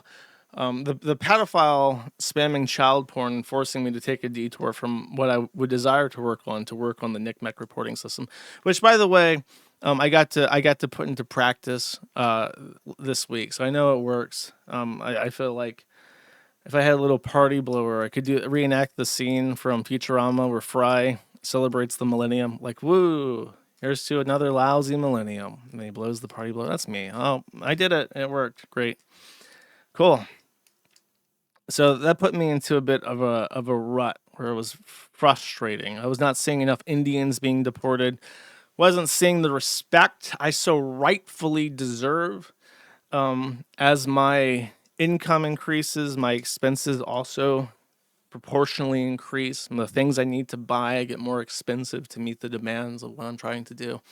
It's very frustrating because I expected to be rewarded. So I dug into my whole chat and I contemplated all manner of existential questions.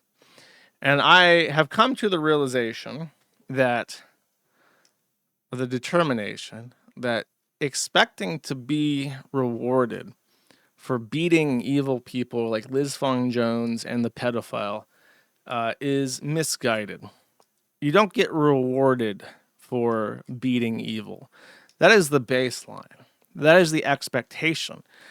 Beating evil doesn't enter you into a lottery where God is going to co-sign your mortgage or buy you a Rolls Royce. It is just what you must do, chat. It is your expectation. It is your status quo is triumphing over the evil, chat. And unfortunately, you don't get bonus points. You don't get entered into the raffle. You just have to do it, chat. So there's no point dwelling on it. I've simply done the job that needs to be done, and the boulder, inevitably, chat, must be pushed back up the hill.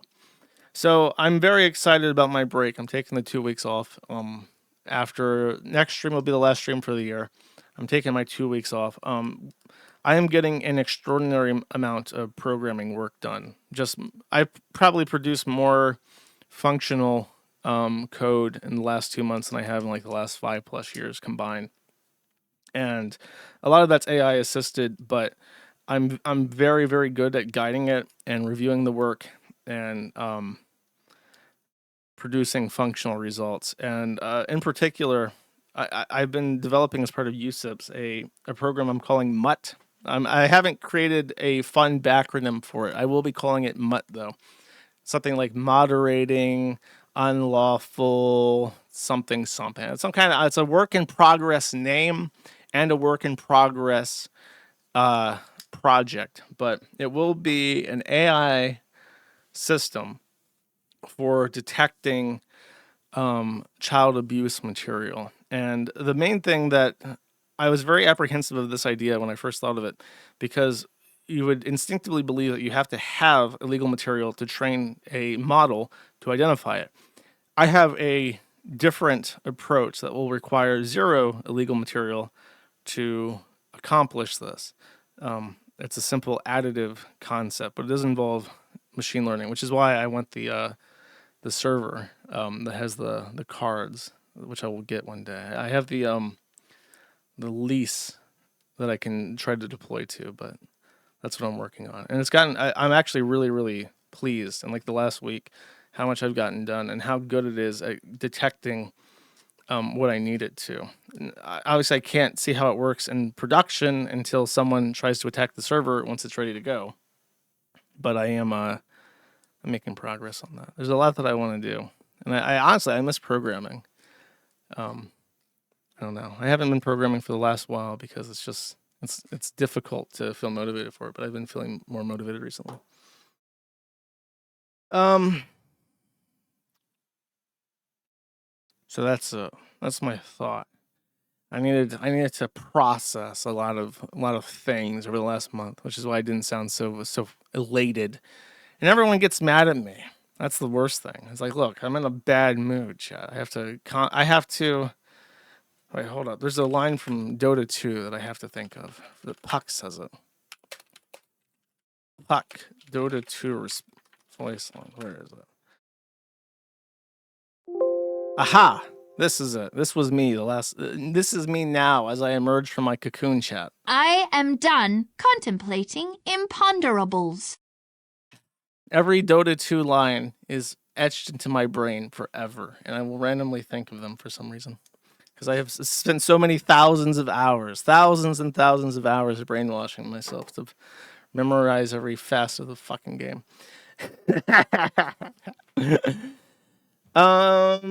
That's it.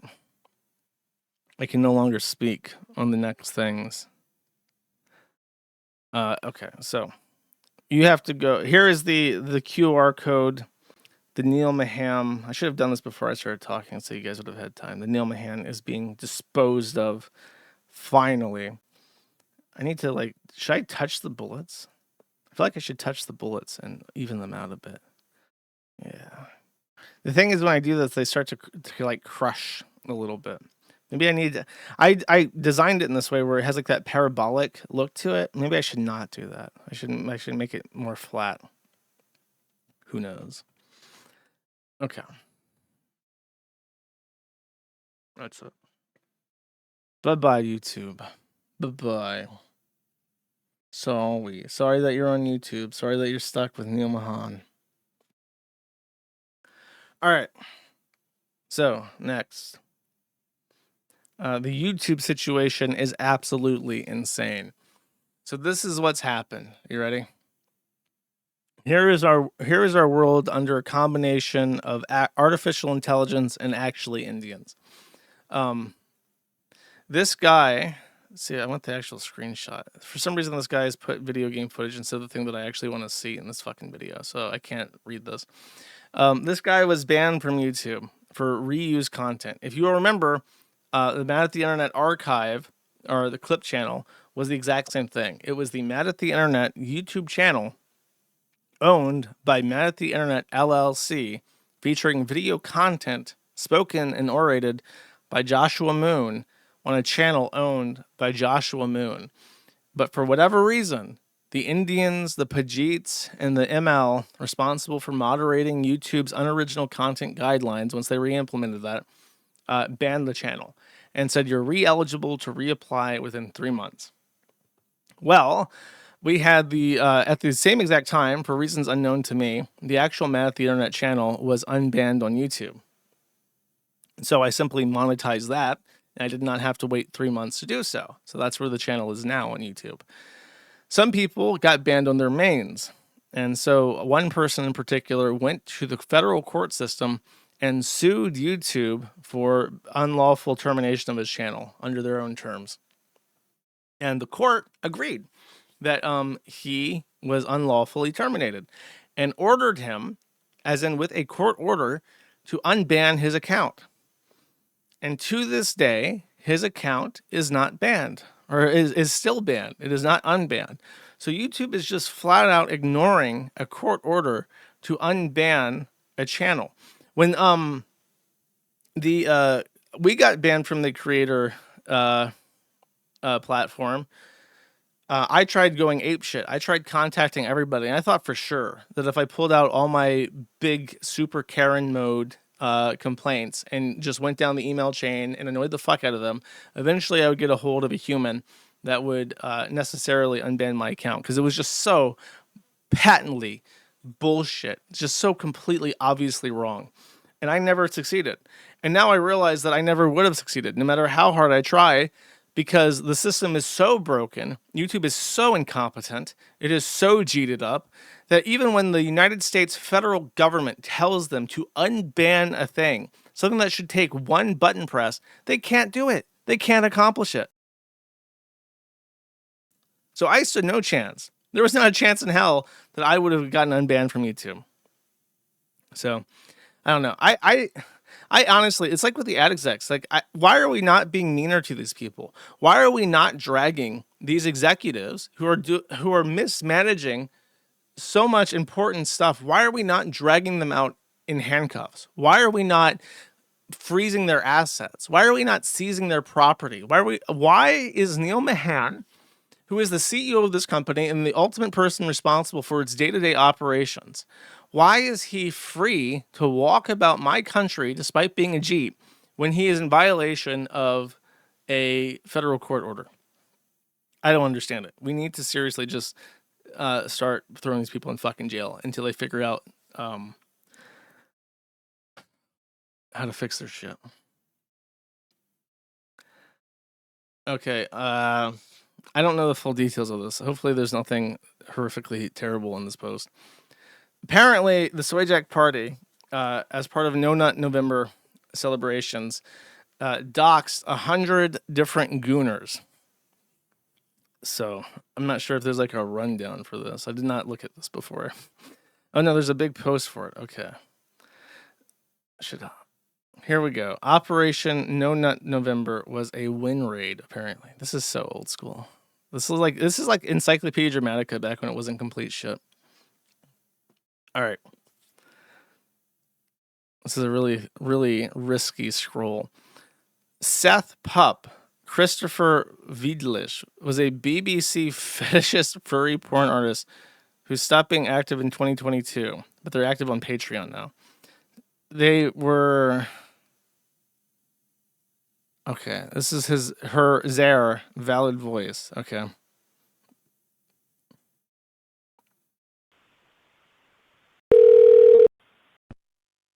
Yes. Hello? Hi, is this Christopher? Yes. So, I'm actually calling from the National Nigger Registry, and we're just calling up all the niggers and spics just to let them know that they're like on here.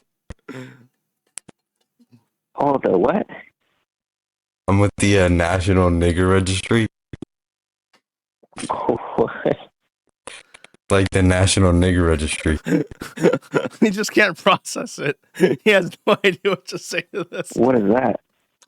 So, it's like a very long list full of niggers and spics and all that. And we just like call them.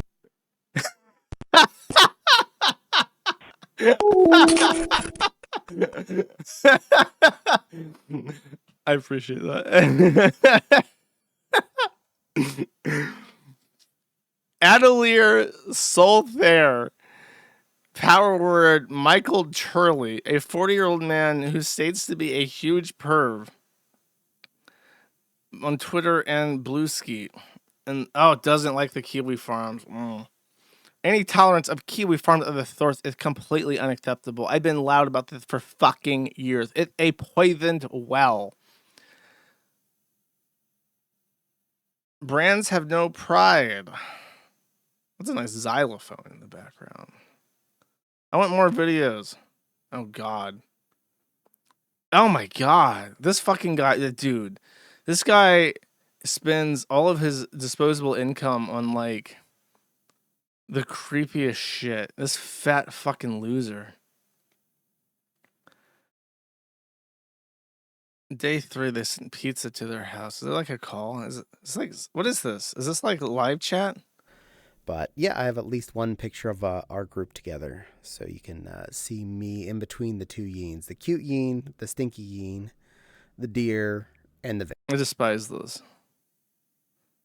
This is why we need fascism. We need an oppressive authoritarian regime that just disposes of people. Want me to post? Oh, yeah, absolutely. If you already have it, go ahead and put that in the Discord. This is the pizza? We have someone at the door. Please hold.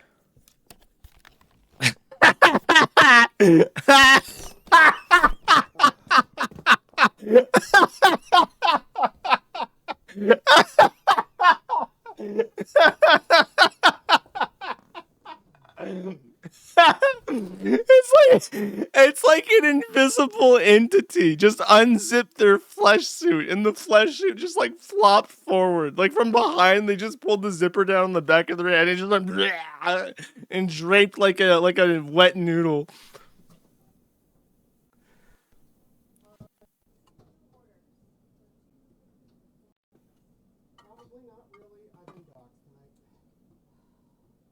Where's the pizza? He's arguing with the pizza man. Oh no. Yeah, it was. They had my street. They had my actual name and my street name. Yep. Is he crying over the pizza?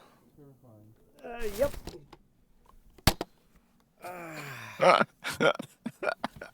All right, I'm back in here, guys. Sorry about that. Get my paws back up here. And get me back into my spot. Oh, geez, I am way off key. Oh my There we god. are. What a fucking nightmare. Alright, Shy Guy 9. Well, they didn't call him. We said $6,000 of wasted pizza. I feel bad for the pizza. And the pizza men. They have to go over to somebody's house, spend their gasoline, and then get told no. I'm not a fan of wasting pizza man's time. Okay, it's very funny like to listen to the calls, but think of the pizza, goddammit. Okay. This is adjacent, kind of. The Midwest Fur Fest, which is actually one of the largest ones. I think that's... No, I'm thinking of Rain Fur's was the one that had the diaper fiasco. I've heard of Midwest, though. I think YMS goes there.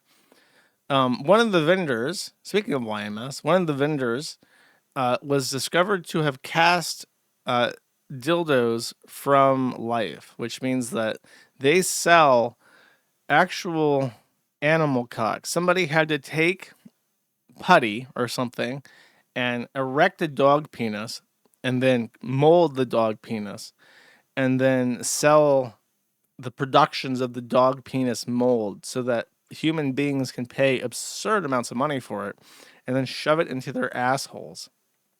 This is a real thing, and this is the greatest argument against capitalism ever made. You know, you say like, well, capitalism creates what there's demand for, but if the demand is for cast of animal cock, maybe it's bad. Maybe we should go back to agrarianism. I think that might be better. If I had to pick, it would be a really tough toss-up. So this is the statement from FurFest in regards to the vendor. We appreciate your patience as we worked out the concerns raised about one of our vendors. Social media moves fast, but responsible action, especially when outside counsel is needed, takes more time. Why do you have to talk to a lawyer? Oh my god, we have a guy that's like selling doggy dick, and we don't know what we want to do about it. Can you like help us, Mr. Attorney Guy? What do we do? Often the details are more complicated than what's visible from the outside. Did they craft dog dick or not? What is there to suss out? Do they say that they craft from life dog dick or no? Although we can't comment on ongoing legal matters, in re dog dick, state of Missouri, we can share that Exotic Erotics will not be attending the convention this year. At the conclusion of 2025, we'll be revisiting dealer processes, and we encourage everyone to uplift and support the vendors who reflect what you want the community to be. They want dog dick. What's so fucking hard to figure out? Your community wants dog dick. What is the misconception here? What are we ironing out? Okay, I covered this a long time ago, but basically there was a video from Vietnam of a guy jerking off, and then somebody cuts his head off while he's beating off, which supposedly makes it the first actual snuff film, a pornographic snuff. There has been discussion of snuff. There's like the Serbian film where people say it's snuff, but it's like fake. Supposedly this was the first ever human recorded event of a murder that was for sexual gratification purposes that had made it onto the internet and been verified. Well, they caught him. They caught the murderer who made the first snuff film. And I gotta say, This isn't Vietnam. I don't know what the hell is up with Vietnam, but like those are the youngest kids ever. They're like holding the most degenerate gooner who's ever lived. And the guy on the right looks like he had to like pull his uniform, his bailiff uniform, out of his locker after school was over so he could go work at his bailiff job. I don't know. Maybe just Asians just look really young, but that kid looks like he's too young to drink, even in Vietnam. So I don't know. I wouldn't. Listen, I'm sure he's a tough young dude. Okay, but I would not trust him to handle this deranged goonery. Too dangerous. They're 39. All right. This is Roy Philipose. I teased that I'd be talking about him. Roy Philipose has filed 5 different lawsuits against the Kiwi Farms in the Copyright Claims Board. If you've never heard of the Copyright Claims Board, don't worry. It doesn't do anything. It was created by an act of Congress in 2022 and is effectively a legal mediator as a department of the Copyright Office. Its job is to handle small claims related to copyright disputes where both the defendant and the plaintiff consent to arbitration through the Copyright Claims Board. There are disadvantages and advantages to doing this. The disadvantage is it is a final adjudication. If the Copyright Claims Board, which is basically just 3 IP lawyers, decide that you're guilty or that your claim doesn't pass, you've agreed to a finality of your legal argument. So if you disagree with what they have to say, you can't then appeal it to federal court. You give up your right to do so. There are benefits, though, despite that. The other detriment I should mention is that it's brand new. I think there's 12 final determinations that they've ever made. So, and one of them is really bad. One of them in the first year, Steven Crowder played a minute and a half of some retard song. And despite the fact that Steven Crowder was making fun of him and making fun of his song, they found him guilty of copyright infringement and ordered him to pay the statutory minimum of $750 because there is no real-world value to the work. But that's still a bad determination. That's like peak peak fair use, is playing a part of something to criticize it. So it really doesn't instill a lot of confidence in the system if one of their first determinations is just completely wrong and kind of out of line with the federal guidelines. But there are benefits. The first one is that unlike in all other courts in the entire country, if you are a board member or owner of an LLC, you can represent your company pro se, and that's a huge advantage because if you're a one-person LLC and somebody sues you in federal court or state court or anywhere else, you have to hire an attorney because LLCs enjoy personhood, and you cannot represent anybody except yourself, including your own companies, if you are not a licensed attorney in that particular court. So even if you are a licensed attorney, if you're not a licensed attorney in that specific jurisdiction, you can't represent even your own company, even if you're the only person in the company. So it's supposed to be cost effective. And there's also a cap. In federal court, there are punitive damages up to $150,000, and there's also actual damages. So if you get hit with 10 counts of copyright infringement, you're looking at up to $1.5 million in punitive damages just for copyright infringement, not including actual damages. Whereas in the tribunal, they look at actual damages and it's capped at $30,000. So those are the advantages of it. This guy who's filed this is an insane person. He's the guy that sang the song at the beginning of the stream. So me playing that, according to the Copyright Board, even to make fun of him, that is potentially $750 of copyright infringement. So let's read his complaint. And there's something about this that I will not point out on stream, but it's being discussed in the thread because I don't want to articulate this in a way that he can understand. Okay. So this is what he's saying. Where the alleged infringing acts occurred, such as physical place or online, if unknown, type unknown. So your lawsuit is actually just a form. And then you have to consent to this process. He says wrongful copyright violation has occurred online. Kiwi Farms is an underground discussion platform where individuals are targeted and can result in harassment and abuse. I have been personally and wrongfully targeted. The threat on me is full of lies, misinformation, and copyright violations. Locale LLC is an American company. Joshua Moon is the owner of Locale. He will answer takedown requests. Then there's a link to CBS News saying that the Kiwi Farms was blocked by Cloudflare. And then he mentions one of his other bullshit filings that he made. He says, my original claim of an unlawful display and distribution of College Truth 2 will be removed at this time.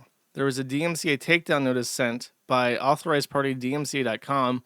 Locale refused to take down my College Truth 2 file. I then filed this claim.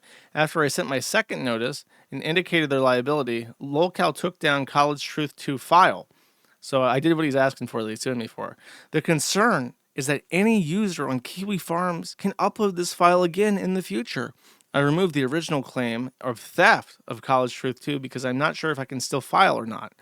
The claim going forward is the unauthorized derivative of College Truth 2. And get ready, this is what he's suing for. There is a post where this guy links to a Google Drive video, which is not copyright infringement, that's already gone. But not because of that link, because this guy painstakingly, with the help of 10 other people, commentated over the entire video. And he's saying that these notes created by users to critique and summarize his 10-hour-long video is unlawful copyright infringement, and that he owns it, and that I do not have permission to use this on my website, even though I've been granted explicit permission by all 10 of these people to use their notes as a result of them posting it on the forum. And he is suing me for copyright infringement for things that he did not create that are commentaries on his video, which he published. And if you want to know what his video is about, College Truth 2, it is this fat fucking loser sitting there and complaining about how college did not prepare him for life and that he's a sad sack piece of shit and he's never accomplished anything ever. That's it. So he is even saying in this,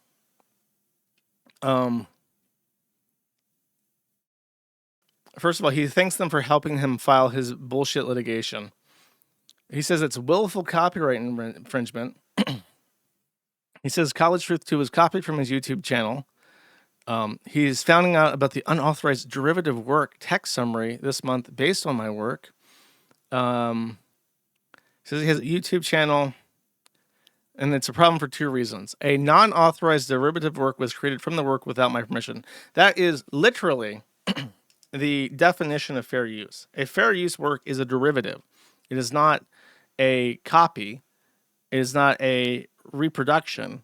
It is a derivative. Therefore, it has very good grounds for being fair use. So he effectively admits in his complaint that we have a right to have this text on the website.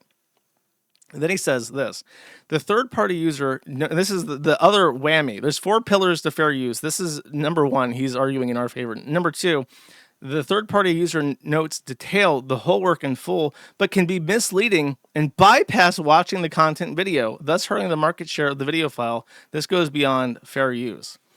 And then it says documentation, the pictures only show a small sample. So he's saying that the derivative work is so different from the video that it harms it because it is not a fair representation of it. So not only is it a derivative, but it's not a fair representation of it. So it's different, as in it's a different work, which is also in the fair use of it. Okay, this is the best part. You ready? So this explains why he's filing this. Guess what? Do you think that's because of the harm to the market value of this video, which does not exist online because he's trying to delete every copy of it? No, of course not. He says, harm. I am an independent content creator. I take a loss when my content is illegally distributed elsewhere. I assume my whole content catalog, a minimum of 50 US copyrighted videos, have been stolen and illegally uploaded to the Kiwi Farms. I have already sent general correspondence to Joshua Moon about taking down my content. but he refuses and thinks he's entitled to my work for free. He's not. So he sent me emails literally saying that he is my slave and I own all of everything that he's ever made. So if this ever goes to court, I have to show them emails where he explicitly says in no uncertain terms that he is my slave and I have his express permission to use everything he has ever made. Now, he tried to backtrack this, but I'm not sure if he can. It's very confusing. I don't know if he wants me to use it or not. He explicitly says that I can, so I'm not sure. And then he says this, my health has declined a lot. He's saying that we're literally murdering him because they've written synopsises over his fucking video. I can't police the internet forever. The energy and time spent policing just one file and filing a copyright claim is unbearable. I am tired and exhausted. My health is not good. The owner, Joshua Moon, assumed that I could be taken advantage of. He is dead wrong. I am seeking maximum statutory damages and the removal of the content and any archival links. Thank you, Roy Philipose. So this guy produces nothing. He literally is 50 years old. He does not work. He got fired from Vanguard. Here's why he got fired from Vanguard. You ready? He considers himself an independent wealth expert. And while he worked at Vanguard managing boomers' portfolios and probably driving them into the fucking ground, he started up his own like stock trading investment company and started talking about how he was going to start poaching clients from Vanguard, which obviously is a violation of their employee rules, but it's also probably federally illegal to do that, especially because he's not licensed by the SEC to be a fiduciary or to manage other people's money in any way, shape, or form. So not only was his company basically not real, not only was he threatening his employer, not only was he threatening to break the law to steal from his employer, he was also threatening to start up something that he didn't have any right to do because he's not licensed to manage people's money. So this guy is literally, he's been in this country his entire life. He's never accomplished anything. He's never produced anything. He's never created any value. He connives, he threatens to steal, he threatens to break federal laws, and he threatens to gamble with other people's money. He's like trying to show himself off as like an equestrian here or some shit because there's like a horse in the background. As like I'm a cool guy and I have like a ranch with a horse. But he's at a horse racing establishment. He's literally a gambler. And he wants to gamble with other people's money. So this is a funny thing. He wrote this years ago. He's been doing this since 2014. But he wrote this years ago. We're in his fight with the trolls. And this post, which I remember seeing some time ago, makes a whole lot more sense considering certain revelations. This is called his no integrity list. Last updated April 30th, 2025. He says, note, he's asking for a job. He wants the job for his AX growth model, which he's already abandoned. This was his scam that he wanted to manage ETFs or whatever, even though he's not licensed to do so. So last updated April 30th, 2025, the no integrity list trademark. Is this actually... Hold up.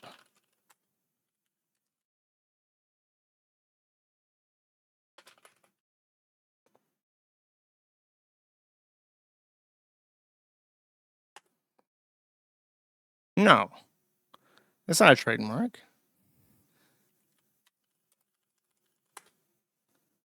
No, he's just full of shit. You know what's a trademark, chat? Yeah, there you go.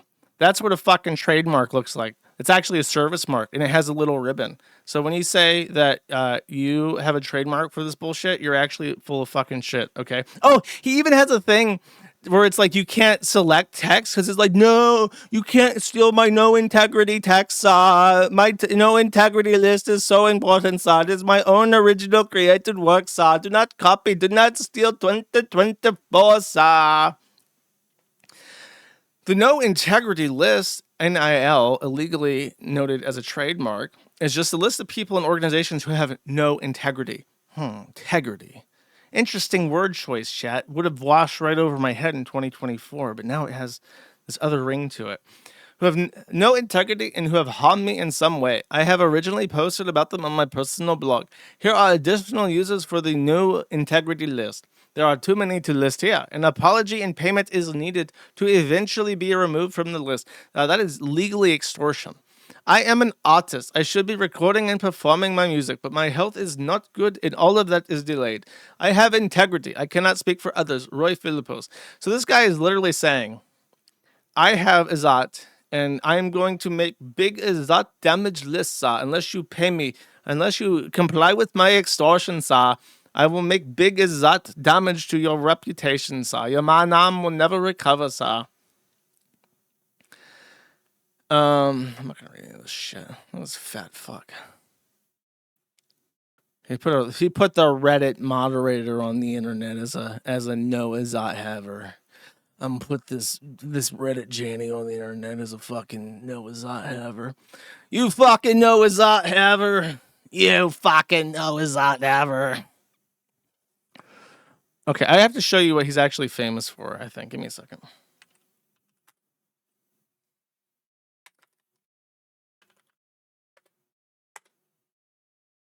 You guys might actually recognize this guy.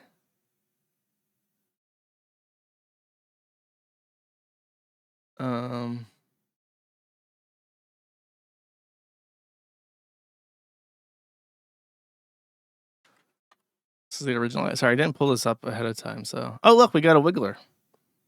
Please wiggle to me. I need to know what is happening, sir. All right, welcome everyone, and as always, thanks for being an investor. Okay.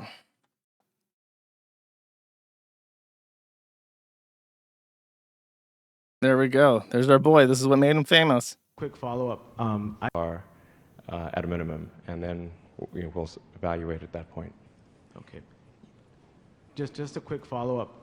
I've been asking to speak to you now for 2 years. To talk. Look at that guy's face and the boomer. Like, I get low this fucking Jeet. To tell you that I'm also a super genius like yourself. Okay. I'm not sorry. I'm not sure I'm one, but all right. No, I'm sorry. I'm not. I'm just saying serious. This is to all benefit of Tesla shareholders in the world. I am a capitalist like yourself. I am also a level 2 stage. I've been waiting for 10 years now for someone to give me a second look, a full second look. And if they did, they would see a very advanced mind in front of them. So I'm asking you today, can you give me a second look? Okay. I mean, I'm not sure what a second look in what I'm not sure in what regard. I would like to come on board as vice chairman of Tesla.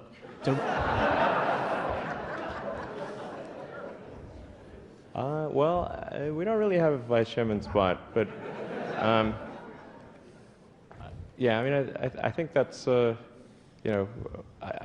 don't think I'd have to say no. I'm sorry. I'm sorry. I can also apply for a future CEO position, but I would at least I would like to come on the board of directors. I apologize. This is to the benefit of Tesla shareholders. I think we need to move on to another question. My apologies. I apologize. Thank you for your time. All right. So fucking awkward. That went super viral because you had this disgusting looking smelly G who's like, please, can I become the owner of Tesla? I am a level 2 super genius like yourself, I will make extraordinary benefit to the shareholders, And then something happened, though. Something at this moment caused Elon Musk, despite witnessing the profundity of this moment, where he was like, I need Infinity Indians to run all of my companies. Yeah. We saw the cringe, but in person, he was radiating mind-washing super genius waves that permanently infected Elon Musk's brain forever. So that is literally Roy Philipose. That is not a joke. That's actually him. And he has spent the last 10 years trying to scrub any people making fun of him for this humiliating. I mean, frankly, what do you think his Izzat, his manam, is after having to apologize and grovel to this white dog to get an executive position that he did not even get, It must have bottomed out. It must have been zero. So he has been scrambling to try and recover whatever integrity he can possibly get off the back of this. And his way of doing this is to literally just scream at people and sue them. So this is from Roy Philipose to Mortadella. I believe because Mortadella had a YouTube account that rehosted this clip and other shit that he had done. It says, "You are a liar. You do not know me. I have never abused the copyright system. It is my belief that the claimant, Mr. Philipose, is a malicious actor." This is a quote, by the way.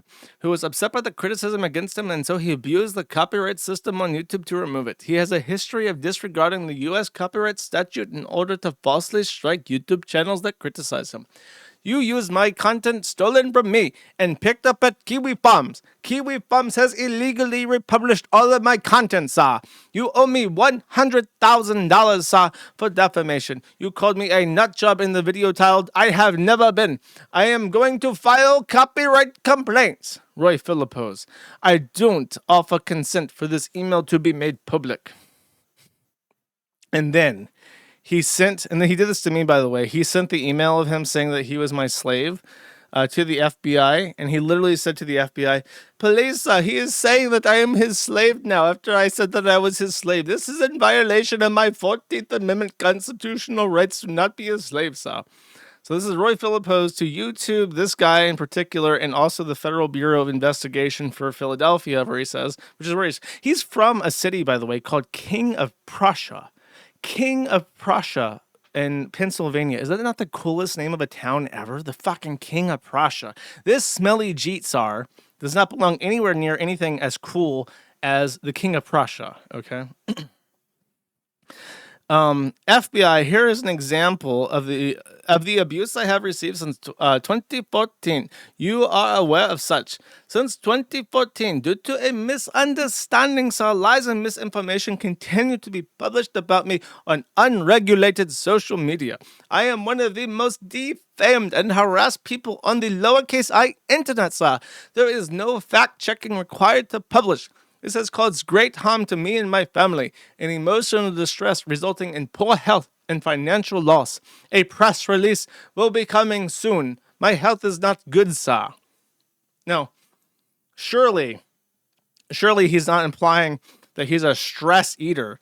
That would explain a lot. Maybe the stress is... Well, actually, I think that's not even true. We can look at him here. He's still got that frog gullet thing going on. So he was stress eating well before the SAR confrontation of 2014. But I don't know. Maybe his health is in poor shape, not because of all the cyberbullying or because of a misunderstanding with Sar Musk, but because he's a giant fat piece of shit who's 50 plus fucking years old and weighs 350 fucking pounds because he eats that biryani shit all the time. That couldn't be it. Okay,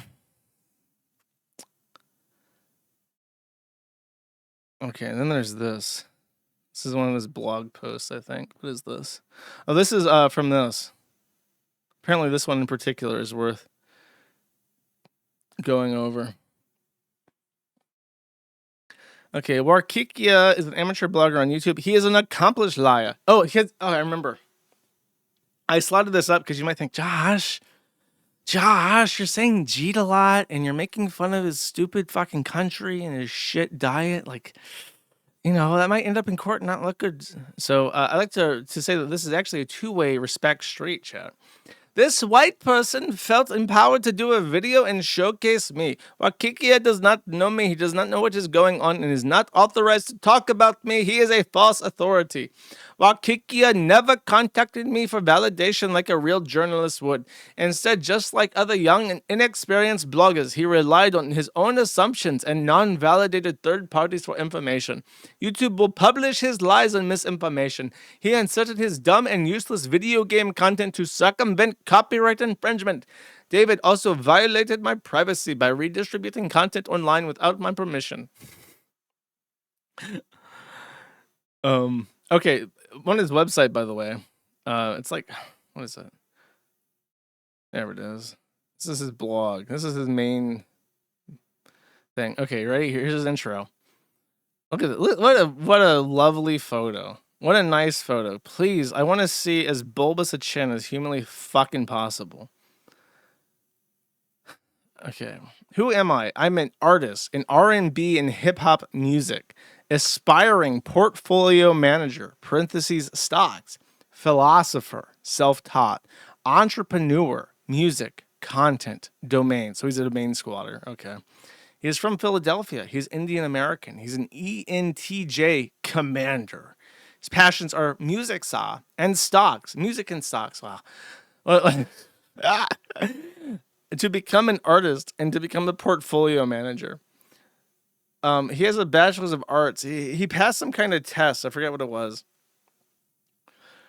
I have been seeking an opportunity to become a portfolio manager since 1998. If anyone can help me with that, please contact me below. Like, I don't know a whole lot about stocks, but I assume if you want to be a portfolio manager, a really good indication that you know what you're doing and can be a portfolio manager is that you have a shit ton of money. Like, if you're managing your own money, like Warren Buffett, and you've, 100x your own wealth since 1998, you're probably suitable to manage other people's money as well, right? Like, that's usually how it goes. So if you're a broke ass fucking Jeet living in King of Prussia, which is like a small town outside of Philadelphia, you're probably not suitable to be a portfolio manager. What is my message? Improve quality of life. What the fuck does that mean? What about material wealth? I don't care for it. Material wealth doesn't bring you long-term happiness, you'll see. You want to be a portfolio manager. A portfolio manager who doesn't believe in material wealth is an oxymoron. You're a philosopher that doesn't believe in, like, your own existence. You're a musician who can't speak or play instruments. What is the fucking point of that? Like a pastor that doesn't believe in God. What about racism? We are a race of human beings from Africa. And okay, somebody get Robert Spear on the line to discuss how we're not from Africa and how the out of Africa theory is a debunked myth, okay? I care about your character, not your color. He says, as he goes on, how many times has White mentioned them? 3 times. This white person, the white owner of this website, made false allegations. And then that is typical of white people to downplay their violence and abuse. Remember, January 6th was a day of celebration, sir. Oh God, what is my greatest call? I tried to stop the spread of COVID, bioweapon, IMO. In April 2020, I tweeted to Homeland Security to set up military quarantine of people coming in. That would have made a difference. I deleted the tweet, but it should have been archived by Homeland.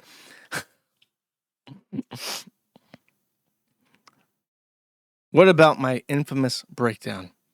Since 2014, lies and misinformation has been spread about me on social media. I was frustrated because I couldn't provide for myself and not because I wanted to run the Tesla company. Instead of getting assistance, I get misinformation and abuse. Don't believe everything on the lowercase I internet. I couldn't provide for myself, and I didn't even want to run Tesla, but I offered to run Tesla. If I was Elon Musk and I was going to pick a vice chair or a board member for Tesla, I would want somebody who is like the most enthusiastic person about that position possible. Someone who is like fucking stoked about green energy, about electric cars, about self-sufficient driving, who's a big fan of the brand, who wants to go colonize outer space. I want the guy that's like fucking that, man, who's like completely copacetic on this shared vision. I don't want the guy who's like, why do I want this job? Sir, I need income. Sir, I need money to feed myself. Sir. I don't want that guy. I don't want that guy running my company. The guy who's like, why are you applying for this position as fry chef at Whataburger? Because I need fucking cash to like eat and shit, dude. Like, I don't want that kind of job application for my C-level executives in my multi-billion-dollar corporation. All right, that's Roy. I want to hear his music. Do I dare? This could cost me $750 each, chat. F-cap, demo beat, upbeat tempo.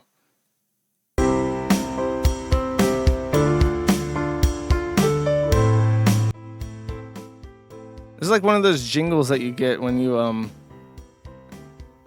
This is a level 2 super genius. People are making fun of the saw. I would give this beat a second look. Does he not sing? I want to hear more singing. Is this like AI generated?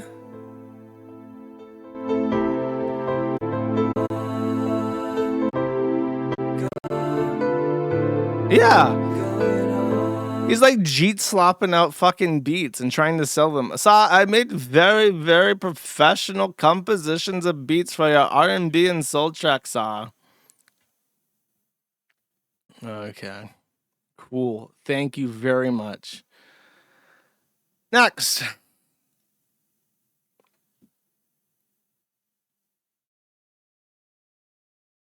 This is some VTuber shit. From my understanding, I don't know if these are actually, I think these are actually troons.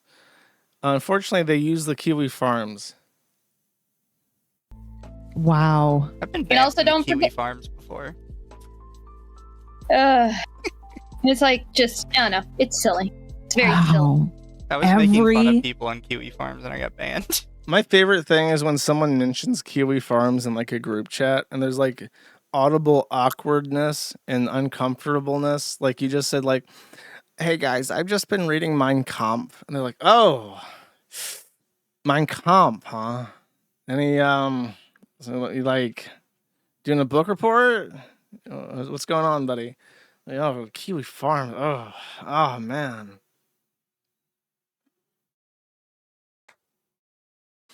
So this was the account Rebel Lucy, who's been active recently. What are you doing, Rebel Lucy? He's been posting the tranny sideshows on social media. I'm not a TERF. I just agree with everything they say. You can call me that to dismiss me, you evil MRA misogynist. Okay, is he like a... The best part of this rant is you don't want to listen to my opinions, but when not only did I listen to you, I responded to you. Is he an MRA? Is this like a tranny MRA? Is that a thing? I imagine most trannies are MRAs. So he posted, what did he start posting for? Well, this may be true for some people. Okay, so abortions for all said, body dysmorphia really all comes from narcissistic neuroses. You have to think other people really give a fuck about the minute details and that you particularly are under constant scrutiny of the type literally no one has time to give to a stranger. You have to be so deep in your own navel that you start thinking of yourself as an outside observer of yourself, like you're always on stage. Rebel Lucy complains about this and says, while this may be true for some people, a lot of transgender people completely realize that we are not under scrutiny, especially those of us who pass very well. As a male, I'm a solid 8, and as a female, I'm a 7 or slightly better.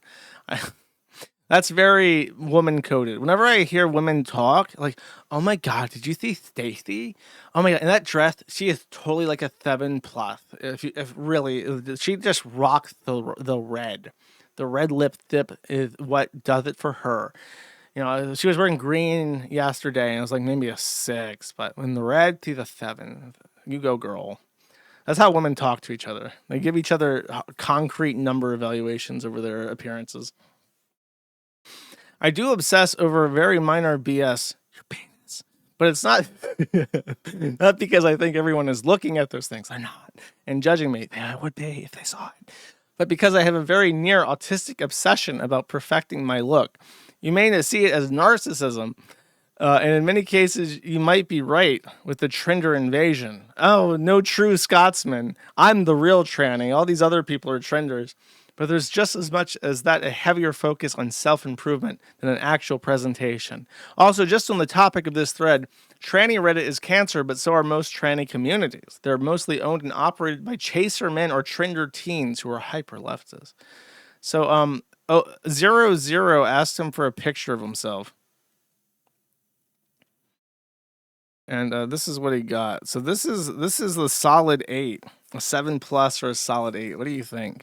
He's got the chin of that it's ma'am guy. That's like oh God, the guy that went to the suicide forest. Is it Jake Paul or something? Logan Paul? Who's the guy that went to the forest? Yeah, it was this guy. He's got this kind of face. Maybe that's a compliment, though.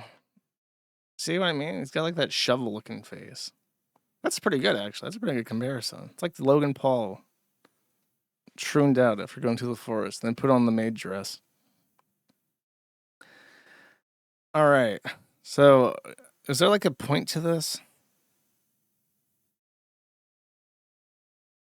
Oh, he's into lolicon, and I had to look this up. I didn't even know what this was.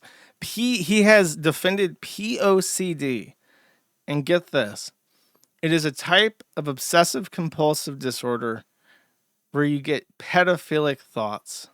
So apparently, you're not an actual pedophile. You just think intrusive pedophilic thoughts. Every tranny, every time, chat. All right. I don't know why this is on my roster. This is PWR. This is like PPP's thing. I don't know what's going on with this. All right. Clip from this link to about 3:58. This is 20 minutes. This is 20 minutes long of PWR supposedly talking about fucking a tranny. Do I dare? I'll give it a minute. If it's really interesting, I guess we'll keep listening, chat. Oh, Jesus. Actually, this would be a good one here. Hold on. The truth is, and nobody wants to believe me, you can look at my porn history. I've never watched, like, man on man. Like, ever. Like, I'm not into guys. And people will say, oh, he's gay, he's gay. I'm not fucking gay. Like, at all. I would challenge any big YouTuber. Your porn history, my porn history. We'll scroll through them and see, you know, what's really going on. I would be, like, totally down for that. But nobody has the balls to do it. So.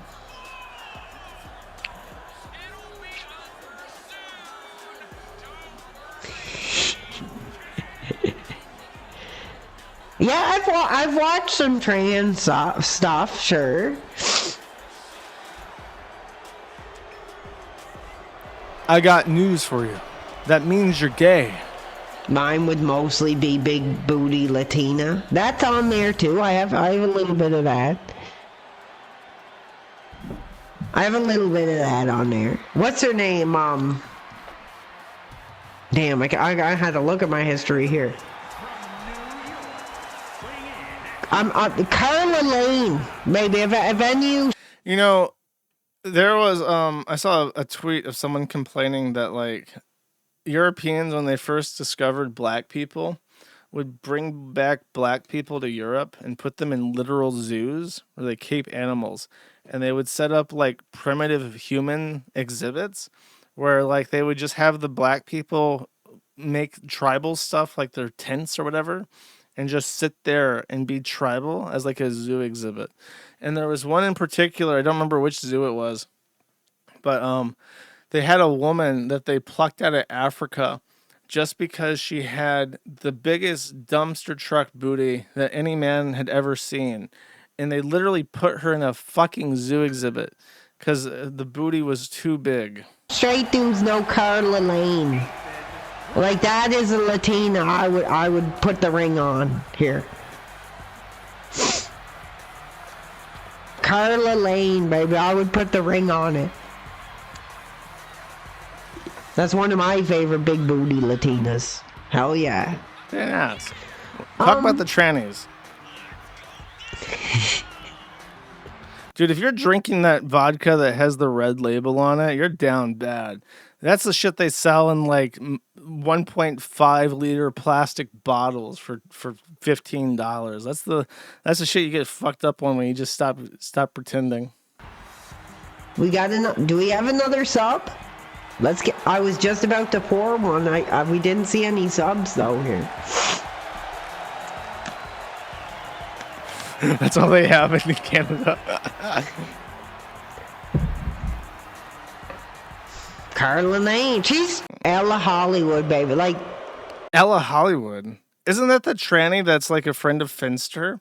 This guy's just like that was Ella Hollywood was the one that got the DMs directly from the Goon Clown, right? The one that's friends with Finster that implicated Finster in the Goon Clown. So this guy is just, like, casually name dropping and he's jerking off to the tranny that's, like, in the Goon Clown court. I'd had to go with Ella Hollywood, baby. Oh, like a trans model. But as far as my favorite, like, trans model, I'd have to go. He has so many that he can pick out a favorite, and his favorite is the Goon Clown. adjacent one. With Ella Hollywood, baby. Like Ella Hollywood, baby. Like that.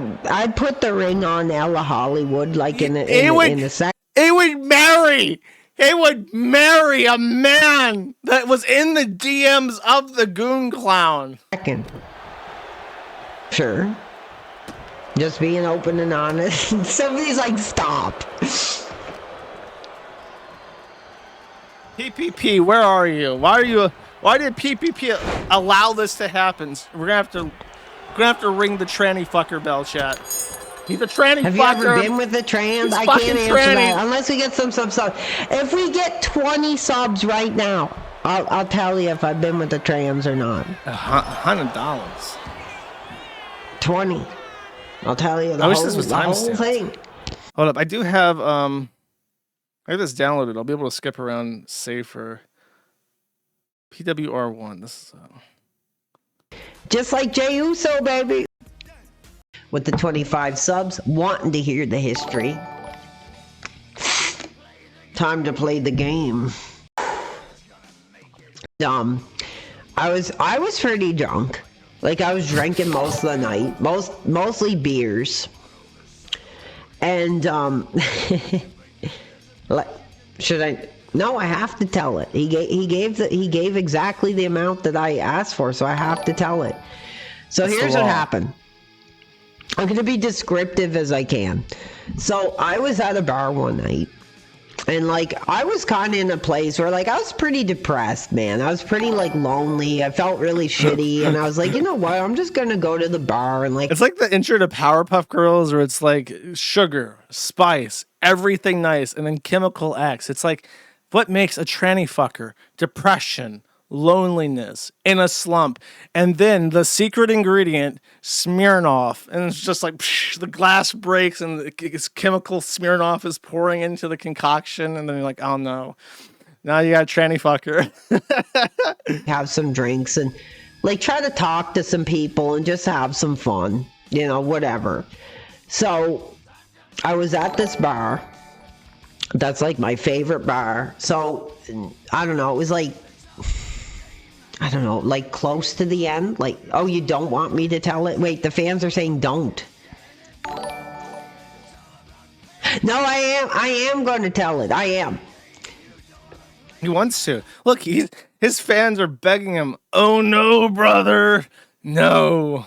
History time. Lord Jesus. No, please. Please, no. There's buddy, he's getting hard to. This guy knows. He knows he wants to tell. He's excited just thinking of telling 34 people that are gonna hear this that he fucked a tranny. What time of year was it? It was like I'm trying to remember. I think it was like kind of like ish this time ish. Like just after the fall, like kind of getting into the winter. So here it is.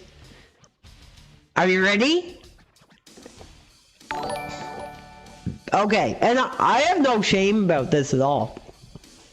So I was at like a dive bar, and I was just drinking some beer. Maybe this is why we need the Indians. We need the Izzat culture to bring shame back. This should harm him in some way. Look, there's people flooding in. 5 more people join. The word's getting out. Somebody's in the PPP Discord, like at everyone. Holy shit, he's about to tell the story about how he fucked a tranny. And like, okay, so like this girl comes up to me, and like, dude, like honestly, she was smoking hot. Oh my god. You know, she had like kind of like blonde curly hair. Like the makeup was on. So it was a bimboed up autogenophile, thank you. She had like kind of like these like high boots type of thing going on. Super bimbofied. And like I was just standing at the bar, and she like came up to me, and like she was talking to me. And like I was like talking to her for a few minutes, and like we were talking about music. Actually, we were talking about music, different bands that we liked and stuff. And she was like, "Oh yeah, I know. Like I like that or whatever." We were just like talking music, and like I talked a little bit about my music that I did, and she was like, "Oh, I do music too." Like, oh, I was like, "Oh, cool. Like that's cool." So we were talking. Honestly, she was like pretty hot, and I was like, oh shit! Like this younger girl is like talking to me here, and I'm like, not expecting anything. And so we were talking, and we were talking about music, and then so we were talking more, and I like bought her a drink. I was like, hey, can I like buy you a beer or something? And like she was like, and no, it's actually high holy law in Canada that if you're a bartender and you're watching some dude with the beer goggles on try to get a piece of ass, don't you know, you can't legally tell him what he's doing. You can't interrupt this. It would get you sent to prison. Yeah, sure. So like we had another one, and we were just talking. And so this is where it gets really funny. So I assume she was a girl, like, because she looks so much like a girl. Like, honestly, I was like shocked. I was like, holy shit, like this girl is like talking to me here. And I was like, maybe I can get a hookup tonight. Sure, why not? And so we were talking and really connecting. Like, no, like By the way, this is a funny story. I'm just completely an aside, but I'm checking my phone to check my notifications. And someone tagged me in the technical grievances thread to say that usually the site runs like shit, but he's like, the site's running better than almost every site that I have open right now. And my ISP confirmed there's like a connectivity issue, and I just find it weird that I'm able to connect to your site but not others. And the reason for that, I know off the top of my head, because he said he's in Portugal, is that Portugal and Spain are blocking, or they've forced their ISPs to block Cloudflare during football games to stop piracy, because most piracy websites are behind Cloudflare. So he's not able, Portuguese and Spanish people are completely unable to access 50+% of all websites on the internet because they're blocking Cloudflare for copyright reasons. And the Kiwi Farms is off of Cloudflare because we got banned. So they're forcing them onto me, into my domain. Anyways, back to the tranny fucking. It wasn't like, I could have swore it was like a woman. And we were talking. And the more we talked when we were like having our beer, like I can't remember what the conversation was, but she kind of like slipped it in. She was like, oh, as a trans woman, this is the way like I feel. And I was like, for a second, I was like at the bar and I was like, oh, holy crap, we have 348 viewers for Dude, someone definitely added PPP's Discord and told him to flood in. I'm hearing the Discord order. Wait, hold up. Do I have, oh dude, I don't have it on this drive. I want the real, oh, here we go. Here's the Discord anthem everybody's playing. I'm a brat pod, fat, gay, nigger, oh, it's too quiet. I'm a brat pod, fat, gay, nigger, pedophile, child predator, no pussy in a while. Oh my, I found you, nigger. Don't you run from me, little. Oh, I need the actual music. Wait, hold on, one more time. I'm a brat pod, fat, gay, nigger, pedophile, child predator, no pussy in a while. Oh my, I found you, nigger. Don't you run from me, little nigger. You are not based enough. I'm a brat pod. That's what they're hearing. And then they gotta go, oh my god, I gotta go check out this stream, May. This story, hold on. Do we seriously have 348 YouTube viewers? Like for this bombshell story? Hold on, before I give the grift here. Uh-oh, were they botted? Were they botted, chat? It sounded 2:30 already.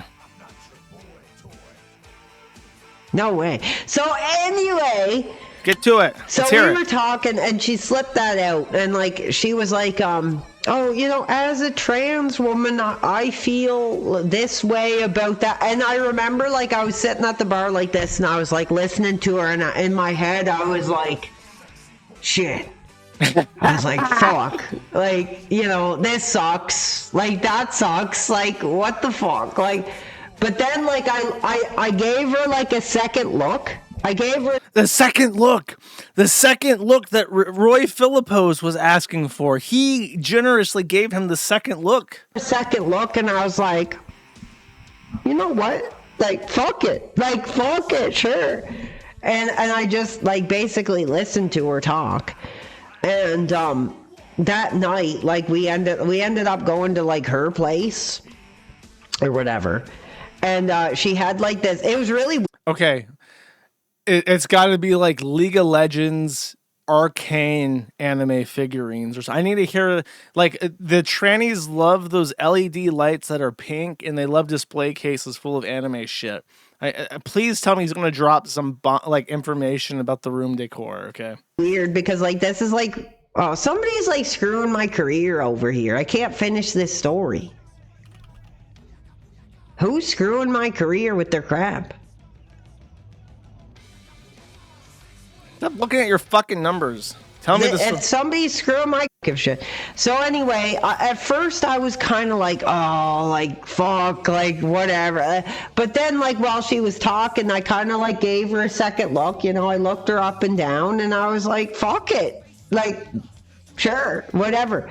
So we kept talking, and then she near the end of the I was gonna say the end of the career, the end of the night. The both. She was like, hey, do you want to come to my place? And I was like, yeah, sure. Like, why not? Sure. And she had, it was really weird because when I remember it, she had like this full like Hello Kitty like bed. My God. With like the stuffies and all this crap. Oh no. And she gave up the ass. Oh my God. What a way to tell that story. So I walked into this tranny sex dungeon. It was Hello Kitty themed with pillows, and then I fucked his butt. Basically, I got the one night only. I busted it out, and you know, we laid about and just kind of like cuddled or whatever. Oh, he and cuddled. Like, that was it. I went cuddled home the next in the Hello day. Kitty bed. In the Hello Kitty bed. Surrounded by the plushies, brother. He cuddled that tranny with the cum still in its butt, brother. That's fucked up. There you go.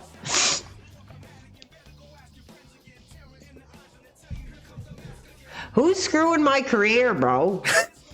Is that what you're concerned about, your views? Actually wasn't that bad looking at all. I was like a trans woman, like, oh shit. And then I took a second look and I was like, you know what? Like, fuck it. It's funny, right? It's funny. Yeah. Yeah, He literally is doing the meme where it's like, don't you love it when you have like a good joke with your bros and you're just like, you know, it's just as a joke, you like whip it out in front of your bros and everyone's just like laughing like it's just like a joke, and then you start like giving each other like a blowjob just like as a joke. Like, I would never do it because it's like gay. He's like actually reenacting this meme. Actually, she did look better than that girl who wanted me in the cage.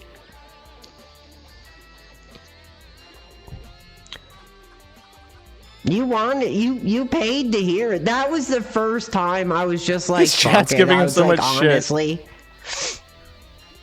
No, I didn't take any kind of male sexual. I was the male that night, pretty much. Just that time though. What do you? What do you do? He says he didn't do anything with the penis. So is it just like, is the dongus just like flopping around and you gotta pretend? You gotta hope that the scrotes don't bump into each other, the balls don't touch. You just gotta like put that out of your mind and teleport yourself somewhere else and hope that no floppy dingle dongus swings backward and like touches you, like knocks on your taint, like just to remind you that it's there. Is this what's happening? What? What a nightmare.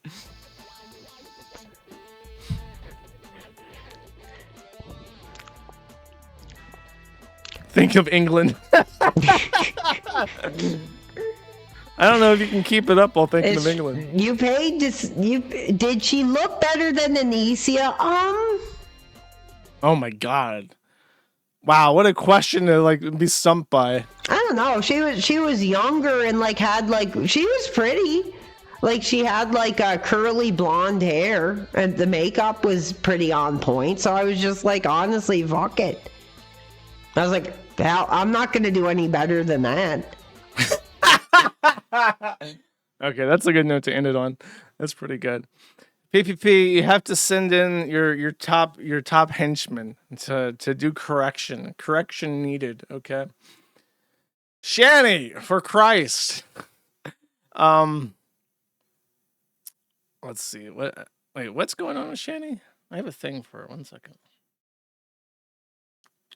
Shani Faux Christ. There's no note here. I guess we're playing it. For months, and I've been dealing with him being completely unmedicated and doing everything to hurt me. Whenever I feel up, whenever I feel a sense of power, there he is, knocking me down. This is bullshit. You're full of shit. Has she broken up with Baby Carrot? Is she complaining about, did Jason take Jason was just using it. Dude, back in the day when I talked a lot more about girl cows, Shani for Christ was a very infrequent person that would pop up on my streams. And the most notable thing about her is that she just had this very loud white trash personality and lived in like a trailer and was just like the most disgusting person ever and did OnlyFans, like the most nauseating OnlyFans shit you could ever possibly imagine. And her boyfriend was this guy called, I want to say his name was Rev, not Jason. Maybe Rev was like his nickname or something, but he had a small penis. That's why everyone called him Baby Carrot, and they bumped uglies, and that would be posted on the internet for profit somehow. But his personality, the guy Rev, is just he would never correct her or add his own opinions. He would only back her up. And the way that black people do, like when a black guy's going off on a tangent, black people be like, that's right. Amen to that. Shit. You speak your truth, man. Like how black people do like the upmanship. It was like that. Rev would just sit back there and be like, yes, that's true. So true. And just like constantly like give her reassurance as she spoke and popped off with like dumb shit on stream. It was a really, really bizarre dynamic that I had never seen before. So I would be surprised if Jason had left because he was kind of spineless and pathetic. You're filling your head with narcissism. When all I'm trying to do is just take back a little bit of goddamn power that I've lost for so long.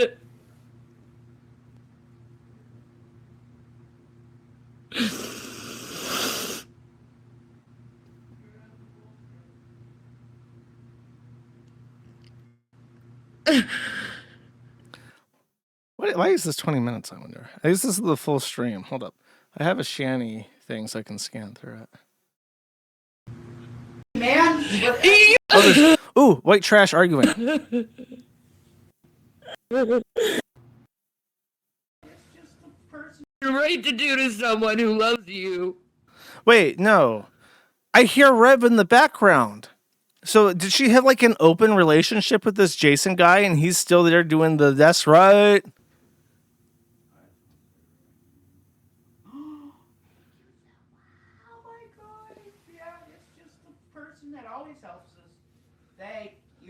So fucking much.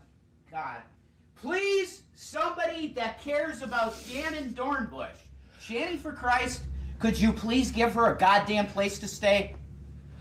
Oh no, they're breaking up. He wants that's right guy is Rev, I have confirmed, and he's trying to evict her, I believe. And he's like, please, one of you fucking people let this monster, this pig monster into your house.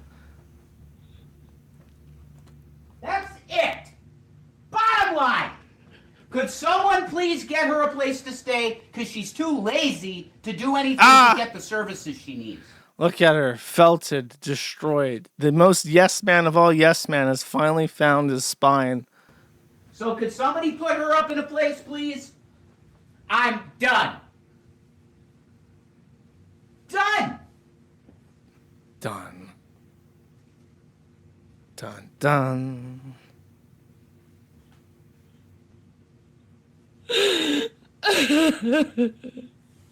Skip to him yelling again. Yes. Who is it that you're seeing behind my back? There's no one I'm seeing yet. There's no one I'm seeing. This is so unbelievably cruel. I love you, man. If cringe. you loved me, you wouldn't be doing this to me. Cringe. You're always innocent. Nope. Wrong. Ian Joma in a few years.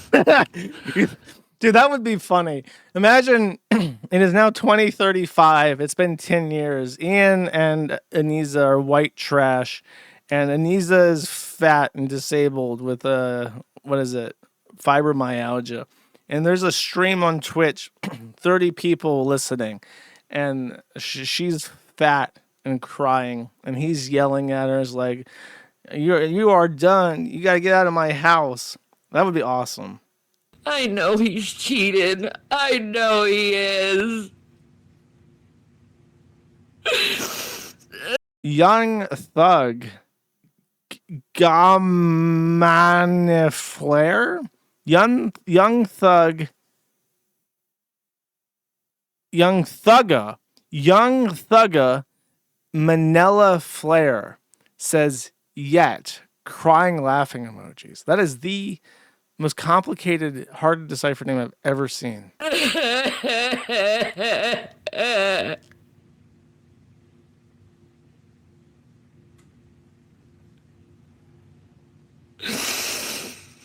I want more yelling. Financials were paid by me for months. This is all about his goddamn world. For him. I've been. Fucker said, just ignore the videos, what I say. And we. Wait, did he? The Great Holiday Flight.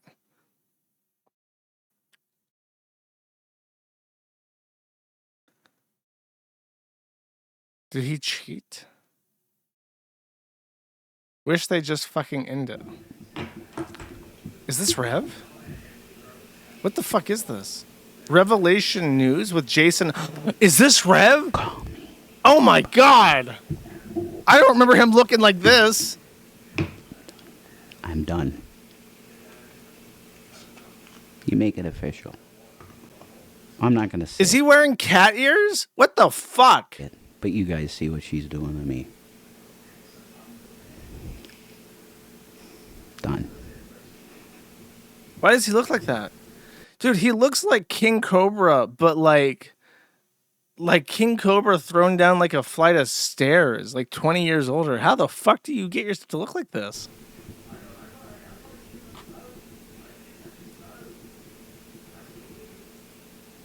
Don't let it go. Guess what? What comes on after that? Let it go. Let it go. Let it go. I'm Elsa, baby. No It's free time to let it speech for the guys. Believe it. Your rights end where my feelings begin.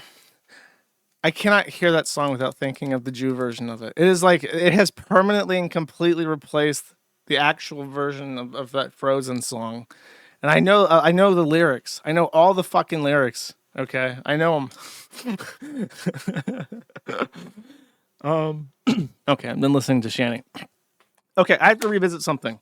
There's been a major revelation in regards to the Eugenia Cooney fat brother situation. The Eugenia Cooney fat brother situation is insane. Okay, so here he is. He's fat. Look at him. Literally horrifying to look at. You can see the visible discomfort Eugenia Cooney has even being near him. His gravity drains her life force. But there is an update to this. As it turns out, her brother is an artist, and he likes to draw nude images. And he likes to draw nude images of his sister. Now, I'm not showing you the nude ones, but he does indeed sketch this kind of quality with nudity. And they are very, very, very clearly his sister. So I don't know what the fuck is going on in the Eugenia Cooney household. If I remember correctly, Eugenia Cooney's family is extremely religious, and Eugenia Cooney goes to Sunday service every week. So I don't know what the fuck is happening over there, but the Eugenia Cooney situation is wild. And props to Knowles Clitty, water drops emoji in the name.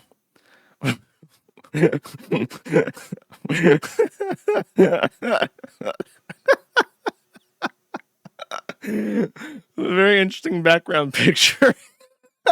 But he made this wonderful edit, okay, with the Oogie Boogie, my favorite Halloween character. Okay, I think she's obsessed with all anorexic women for some reason are obsessed with Jack Skellington. So it's a pretty safe bet. Pretty good edit. I gave it the Knowles Love reaction already. And that's it for the beauty parlor segment. I'm taking my time this stream. I'm feeling good. I'm in a good mood. We're just strolling along, enjoying some sloppa as it is. Okay, so I talked about the Reddit Janny revolt and our art. I believe that the Reddit mod administration have like completely swept and cleaned house of the art Janny team. So, No Experience 82 apparently is the new moderator. I suppose the name is a self-referential joke. He says, "Hello all. As many of you are aware, there's been a lot going on the past week or so in regards to our art. It reached the point that Reddit administrators locked down the subreddit and installed new moderators.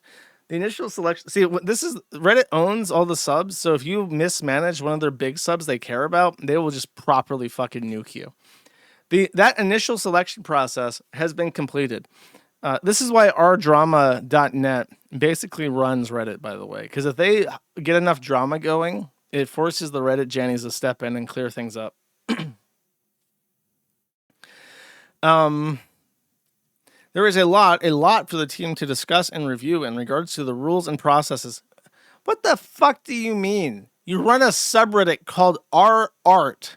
Pretty straightforward. It should be art that you made or art from a museum that's very special to you. It should be real art created by a real human being that people will appreciate, either that you made or that you saw in person at a museum, something like that.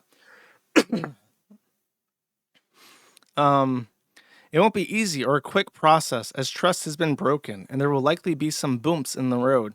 But we are committed to listening to the members of this subreddit and involving the members. Oh my God, bro. You manage a fucking art board on Reddit.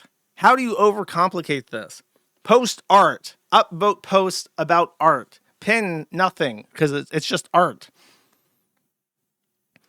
The mod, and as far as like self-promotion, by the way, if someone wants to post art in our art and then advertise their portfolio where you can buy commissions from them. Why the fuck? Like, you're trying to promote people into posting their art so that your art post will be successful. So you should encourage people to share their art. Why is this complicated? Am I just smart? I feel like I'm honestly smarter than most people alive. It's like, how do you sit down with this concept and fuck it up like this? Okay, for the year 2025, by the way, they released some statistics. They banned 5,156 accounts in that year alone. Only 63 had a valid reason based on their review. So 5,093 bans were reversed, meaning that only 2% of all bans issued had a valid reason in 2025. That's how mismanaged our art was on Reddit.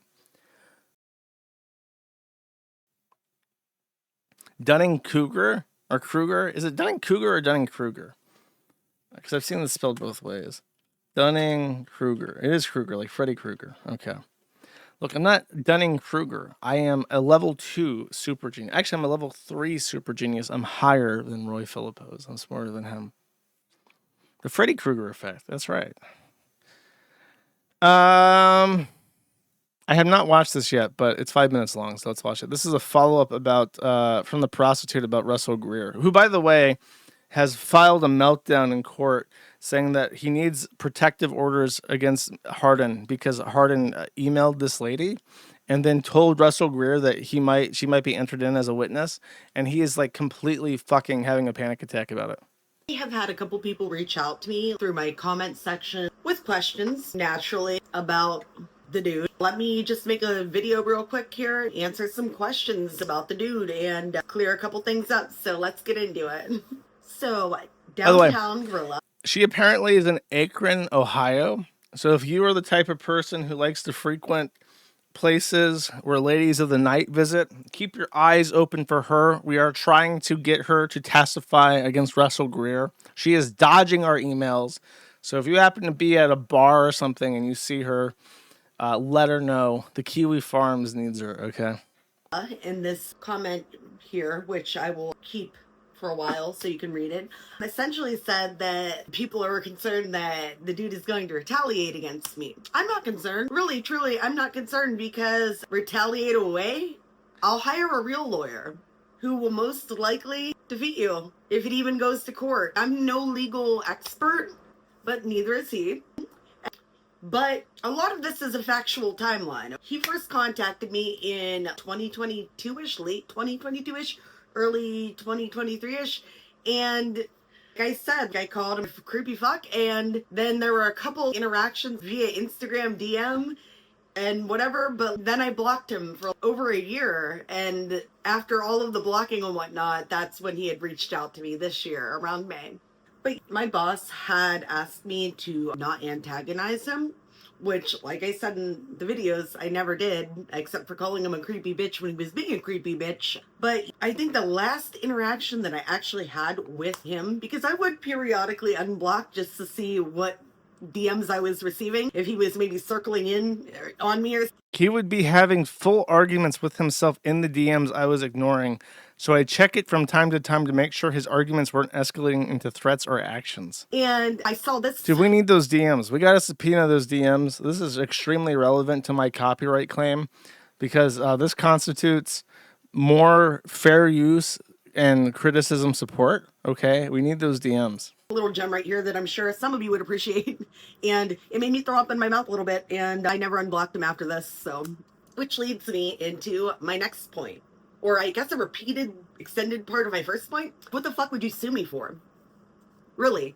Because let's say reputational damage, really it was me that damaged your reputation, fine. I think that ship has sailed already. I think that he was the one technically harassing me, and I've ignored him, and also I'm telling the truth.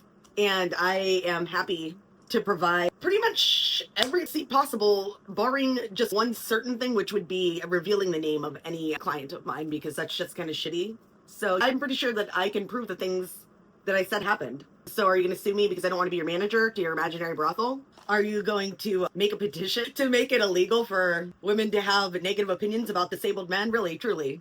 Also, one of the concerns that I would have had, one of the largest concerns that I actually did have, and why I haven't made this video until pretty recently, is that I never wanted to attract the fucking rage of this weirdo to any place of work for me, or to me while I lived in Nevada or was a driving distance of him.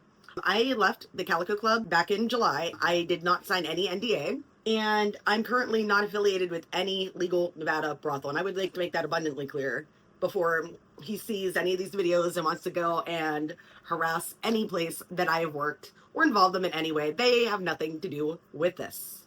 And from my understanding, I'm at liberty to discuss the only place that I named explicitly in my video, because I didn't sign an NDA, and it's like I never want to go back there. So it's not like, not only did I never mention his name outright, and it's not like he is such a notorious public figure, recognizable, interested in watching him fail or whatever, but I feel like it's very niche groups of people that would be able to immediately identify this man. Or the idea of a man. He's pretty identifiable. Whatever the fuck. Yes, so identifying it's not like characteristics. He's Taylor Swift or an actual public figure. I could do, who would be very, to the average person. Actions that were all made by him, and maybe he should have thought of the of other people that other people could have about him before he did the fucking crazy shit that he did. And also, bullies. Did add in a disclaimer to. The cuts in this are insane. I'm not skipping around. That's how she edited this video. The description of all of the videos in the series, my viewers to not reach out, harass. Okay, I got you. I thought maybe there was more. Unfortunately, not. I was expecting more content. Hopefully, no. But he has completely lost his mind again. By the way, and he's rage pigging on the docket, which I'm sure the judges love. 5 years, by the way. 5 years of being sued by an insane person because the judges simply won't dismiss the fucking asinine bullshit case. That is complete waste of time and money of everybody involved at the expense of the taxpayer. Okay, this is funny. How do I bring this back into focus? I think to properly explain what this is, I need to show you this video. Okay, here we go.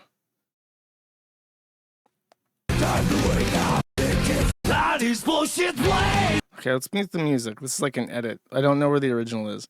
So this is Ethan Ralph showing up at Riley's house. Now there's a little effects and stuff. Ralph is trying to stand his ground, okay? That's Pantsu. She's here to end the fight, but Riley and Ralph are not having it.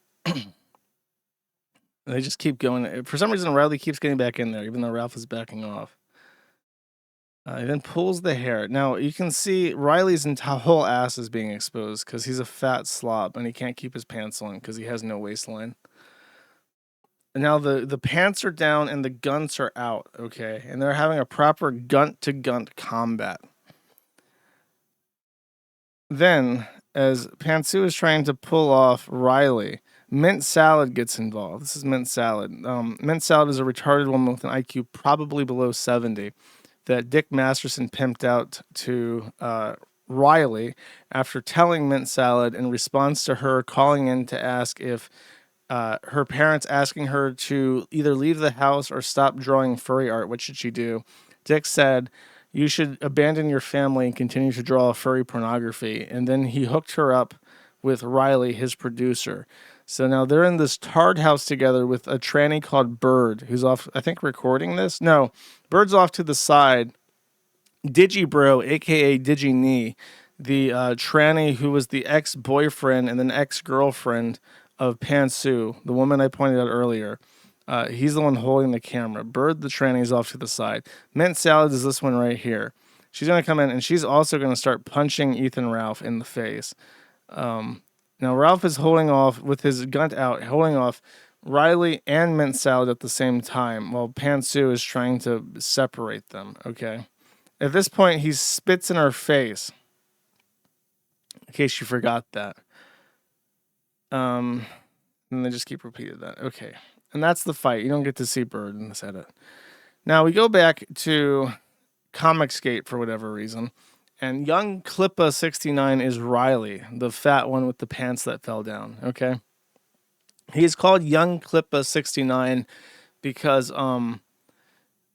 this is gonna sound so retarded you might assume I'm making this up. Dick Masterson, the guy that pimped out Mint Salad, the retarded woman, to Riley, his producer, became obsessed with a black man called Eric July. Eric July has excessive body hair, and apparently Riley said he was going to assault him with a pair of hair trimmers and clip his hair off, his body hair. And then he reported that as like harassment or something. So Riley became obsessed with this idea of being like the clipper who wants to clip Eric July's body hair. So he called himself Young Klippa 69, which is a play on Eric July's name, Young Rippa 69. And now he is announcing this in this description. And it says, Mint Salad Saw isn't coming back if she hasn't come back yet. On November 6th, Mint cheated on me with Schizo Sean, who I don't even fucking know. And on November 7th, before I could find out and writing the new hide they found together, they left with a bunch of my stuff in the middle of the night. Left me with all the bills. Drove around to mutual friends' places and tried to force triangulation tactics on them. Then they took advantage of and stole from a friend of mine that was helping them in Illinois until that friend and I went out of state to work together. And then the two of them drove all the way back down to my house and broke in, and I'd already changed the locks and stole more stuff. My neighbors called the police, and they are likely going to spiral into more serious trouble from here. This is a follow-up. I've left the ASCE Presents, which is the name of a bullshit channel that never took off the ground he tried to start, as an archive of our work together over the last 4 to 5 years, and for everyone who enjoyed our 6-year relationship arc as content, which is literally nobody. Mint didn't even bother updating anyone on any of her platforms about a short hiatus or anything because she does not particularly care about a community or audience. So if you give her money for some desperate, quickie done commissions to help pay for the Prius she's living out of, that's on you. After Dick Masterson pimped out the retarded girl to Riley, they started doing OnlyFans together. And there's really, really genuinely horrific pictures of her with a shitty ass crack and shitty panties because she's mentally handicapped and shits herself. And Riley is simply too gross to notice that and puts pictures of that on the internet because he is prostituting out a retarded woman. He continues. Now, all of you know what's been going on. They did a lot of things wrong this month, but the worst was probably that they took all my audio and video tech and still didn't make anything with it for the viewers we had. She gave up on all the Comicsgate review content. Oh my God. Oh my God. They're still trying to make a career off of talking about the fucking Rippaverse. Dude. She told me the week before she left that she doesn't even like drawing anymore and that I am not Machiavellian enough, LOL. I have had extensive arguments with her about not tracing, but she doesn't want to improve at art over the course of 20 years. She wants to be told that she's already very good at everything art-wise. I look forward to seeing her cheat and lie and steal for the rest of their life, of this life for her. In the last 6 years, she's tried every other high, including leaving her family in college and moving in with me so she could rope me in to save her from boredom, responsibility, normalcy, and medication. I found a bottle of antidepressants prescribed to her the month before we met 6 years ago. She even ran away from those without me ever knowing about that. My next step, if she doesn't stop poking at me, is ROs? Restraining orders. Restraining orders or aggressive CLIPA campaign against her and Sean. So this guy, who completely and totally failed in every way, shape, and form to make a career out of trying to fuck with Eric July, is now threatening his own ex-girlfriend with in real life stalking campaigns to try and epically own her and her ex. Do you know what they call that? They call that domestic violence, and you're going to get fucking thrown in jail, and your rights are going to be stripped from you if you try to harass an ex-partner that you lived with for 6 years because you couldn't get the fuck over it. It's not like fucking with some random guy on the internet. I bet she'd rather I get in a restraining order than deal with what I have to say about her after this month. Like Vito, Vito Giswaldi is a pedophile that is also associated with Dick Masterson, in case you didn't know that. Like Vito was, Mint and Schizo Sean are loitering in all my group chats still, tracking my movements through people and posts. They are totally obsessed Lamau. If you are primarily a Mint salad fan, oh my God.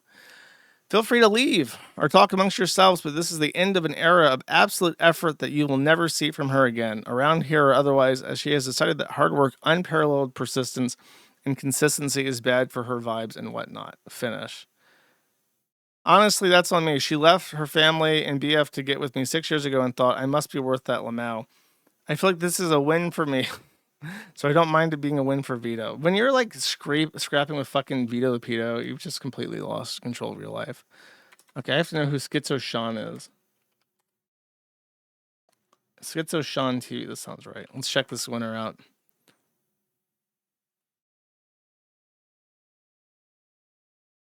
The biggest problem in the universe after Problem Roundup. So Schizo Sean does like a post-Dick Show fan stream. The Will Stancil represents the crystal prisons being built around these people who should be imprisoned in crystal forever. Will Stancil is the AI now. He's fake. The real Will Stancil is fake. He's holding like a dildo in his hand. What the fuck is he doing? The real Will Stancil lives in a crystal prison forever. 300 views. You guys are really funny.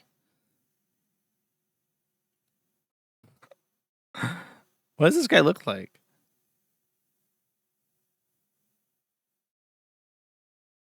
I mean, it's just like, is there any picture of him? Is he like always wear like weird shit? So scary. He's not even in this. He's not even in his own stream. Where is he? So these are like Dick Show fans who talk to each other after the stream. Dude, this is like a pit. It's like a true fucking pit.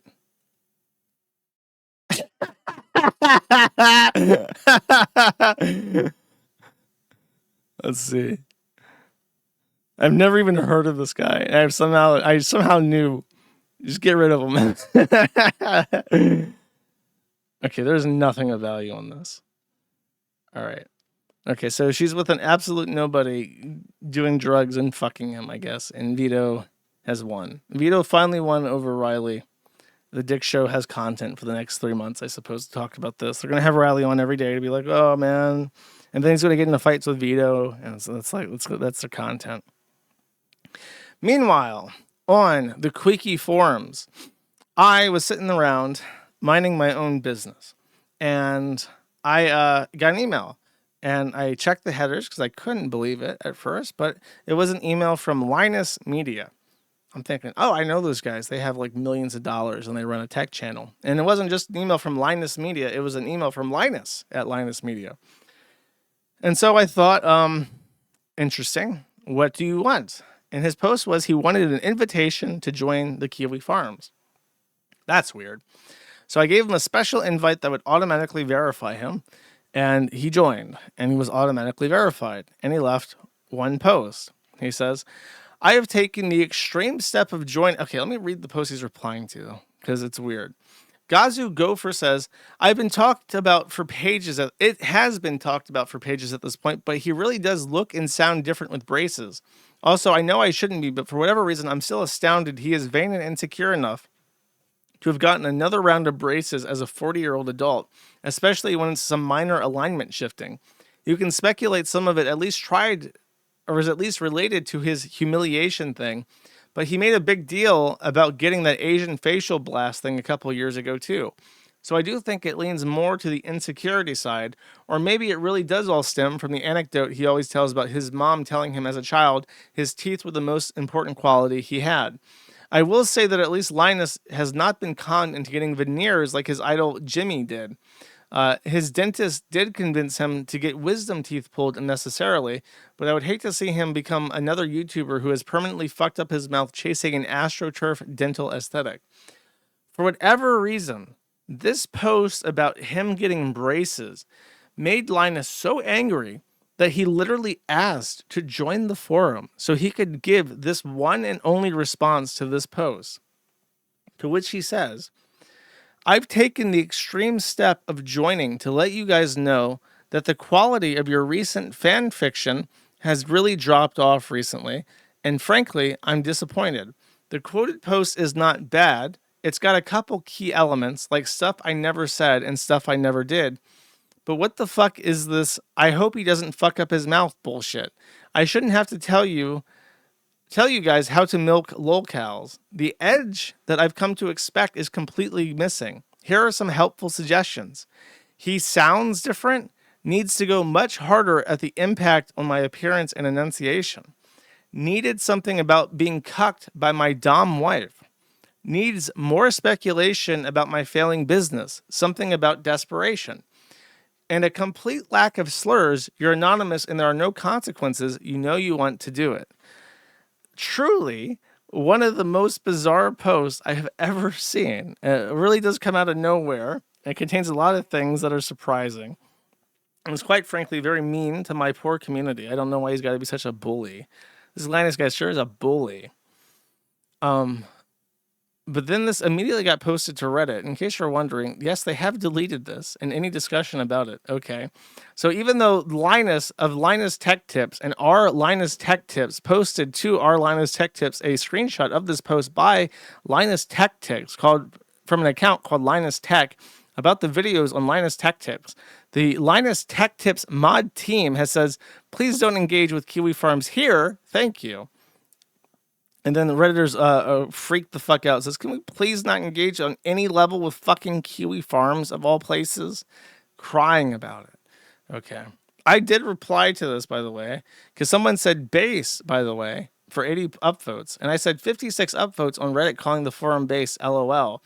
Now, apparently, Linus explained to me that that's not quite what happened. And eventually I got like negative 200 downvotes on my post. Apparently, this message is what's based. And this did not even occur to me that that was possibly what that poster was saying. So I misinterpreted this as like a tech bro who knew about the forum and thought it was funny that he joined the site and said that that was based. But apparently this message is based and I'm epically owned. And it literally did not even occur to me that's what he was saying. But apparently that's what I was supposed to say. And the only other comment he made in regards to this one, the LTT sub is, I appreciate the concern, but I am long past anything over there actually bothering me. If our videos were as inaccurate as that thread, there'd be a new expose every other week, so it's hard to take it too seriously. Can't speak for the rest of the sites. The accuracy of my thread is anything to go by. It's not worth my time to read it. Laziest, matter of fact.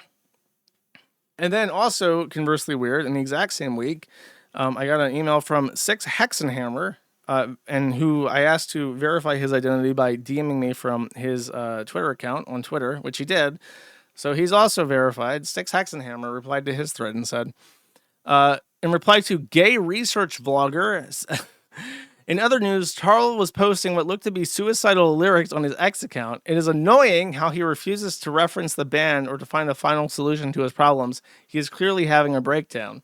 To which Styx Hexenhammer 666 replies and says, use Grok to check the lyrics and you'll see what songs they are from, idiot. And then gay research vlogger also said, if his retard magic worked, I would have been gone long ago. And then Six says, I would not waste a spell on you. I prefer to reserve my usage for things that are meaningful. And that is his comment. I don't know if he made more comments. I think he did. I think he did have a back and forth with a bunch of people. Oh, he's still going. 1 a.m. today. Gay research. Is he just arguing with gay research vloggers specifically? Why is he angry at gay research vlogger? What the fuck? Okay, gay research vlogger says, I do not need your defense. Do I come to this thread expecting praise or defense from you? No, stop spreading out the same shit over and over again. You are too retarded to have a debate with, and you are also an abusive piece of shit. Six replies to this and says, your actions are those of someone obsessive about me. It no longer even makes any sense. You are simply bitter. Your obsession is sad. Your projection is even more sad. So if you want to read... Oh, sorry, I didn't mean to do that. I guess cats... I mean, you can see the entire thing, so I fucked up.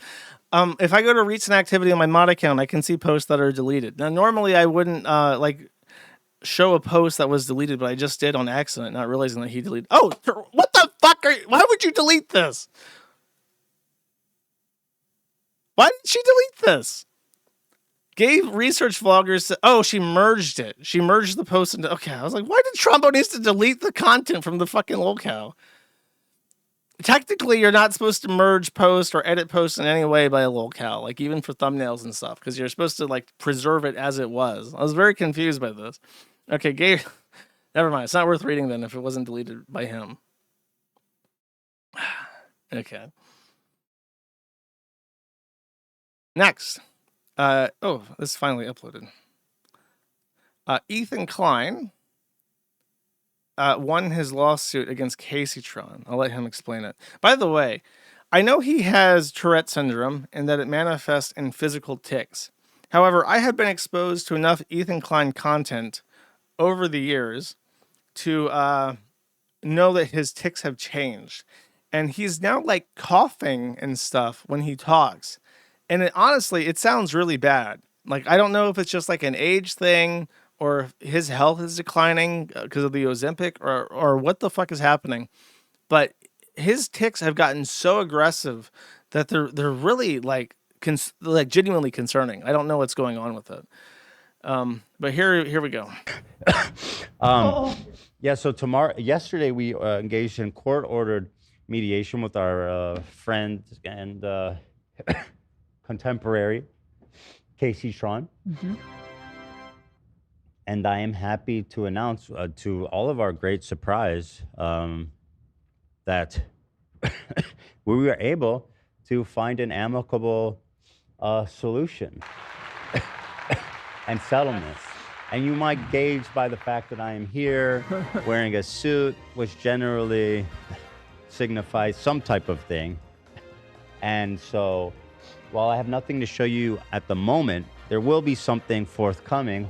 Hopefully, I believe during the transmission of the show that we'll be able to view together and honor and say thank you, and say that it's all good, At this point in time, I can no longer even remember what this started over. I have not watched this. 5 of this is just counting down. Okay, this is the actual clip. I think it was a copyright dispute or something, so I'm not entirely sure. By stating I take responsibility for infringing the content new. I want to begin by stating I take responsibility. Oh, yeah, she she just like restreamed his content nuke in full and specifically said dumb shit things like, I'm restreaming his content nuke so you guys don't have to give him ad revenue. Like just literally, if you were ever going to say like do anything streamer related or content related online, that's like literally the dumbest fucking thing you could possibly say. So that's why he sued. Responsibility for infringing the content nuke. The lawsuit was not frivolous. When I said the lawsuit was frivolous and based on misogyny, it was to garner sympathy, protect my own reputation, and retaliate against the Kleins. This lawsuit has given me a greater understanding of copyright protection, people's copyrights, and the importance of protecting copyrights in the online content creation community. It is important for the entire content creation community to respect the intellectual property rights of other creators, and I will adhere to the lessons I've learned throughout this process going forward. I also want to make clear that I did not receive any support, financial or otherwise, from Hasan Piker. Hasan never even reached out to me privately to offer words of support. Speaking honestly, I found his indifference to my suffering hurtful, especially after he hinted he might help me behind the scenes. It felt like he wanted to receive credit from the public for helping me without providing any. As to the GoFundMe money, to the extent there are any remaining funds after I pay my attorney's fees, I have agreed to pay the remaining funds to the Kleins. The funds will not go to anyone else, including Denims or Frogan, to defend their lawsuits. For the record, I have agreed to cooperate with the Kleins in their litigation against the H3 Snark mods for promoting my live stream to the extent that I am able. I will offer my support, including testifying under oath to everything I have just stated, to help their cause. I also want to take the opportunity to acknowledge other misconduct and bad behavior I have exhibited online. For example, weaponizing the death of Asmongold's mother was inexcusable. I should know better because I have 3 disabled people that rely on me. Moving forward, I will do better. I also want to apologize to the crew of the H3 podcast, particularly AB and Olivia. I apologize for calling them cowards for not quitting their jobs. That was a shameful attack on 2 people who deeply care about Palestine and Palestinian people. AB, along with his wife Lena, have done more than I have ever done for the Palestinian people, including raising over $100,000 in charity. I recognize that they have actually made Palestinian lives better, and my online antagonism and trolling has not. I apologize to Ethan and Gila personally. I have said extremely mean and cruel things about both of them, particularly my misogynistic attacks against Gila that never should have been said. I also want to acknowledge the pervasive problem of anti-Semitism in leftist spaces. It should concern all of us. I condemn it and will not participate in it. To that end, I wish the Kleins success in enforcing TED Entertainment's copyright and protecting the legal rights of online content. Wow. So very heartfelt apology there. Not induced by litigation at all. Jews win, as always, as predicted. Very nice to hear Casey Tron talk without her being completely high, eating with her mouth open, and surrounded by obnoxious soundscapes of fart sounds and other bullshit. So there are 2 things of interest there. The first one is she specifically noted that her defense fund would not be going to Frogan or Denims. If I remember correctly, Denims has already settled her lawsuit with Ethan Klein. Frogan has not. So one of the things that she had said in her defense fund is that if she had any leftover funds after her litigation, it would be forwarded to Denims and Frogan. So she had to explicitly say that she was not going to do that. The other thing is her explicitly condemning Hasan for offering zero support, despite how the fact that he has an infinite fucking money and could have easily funded her lawsuit if he gave a fuck. She explicitly notes that he left her high and dry, which is extraordinarily, unbelievably embarrassing because of this one. I have to get really in there, but there's definitely the scent. It's like... That is Hasan Piker's bed. Casey Tron is bent over, kneeling onto his mattress like she's praying to Mecca and taking a deep, deep inhalation of where Hasan Piker sleeps. This is not an exaggeration or a I lie just try to or a like joke. inhale it, you know? I just try to like inhale it like whenever I wake up in the morning and before I go to sleep, I just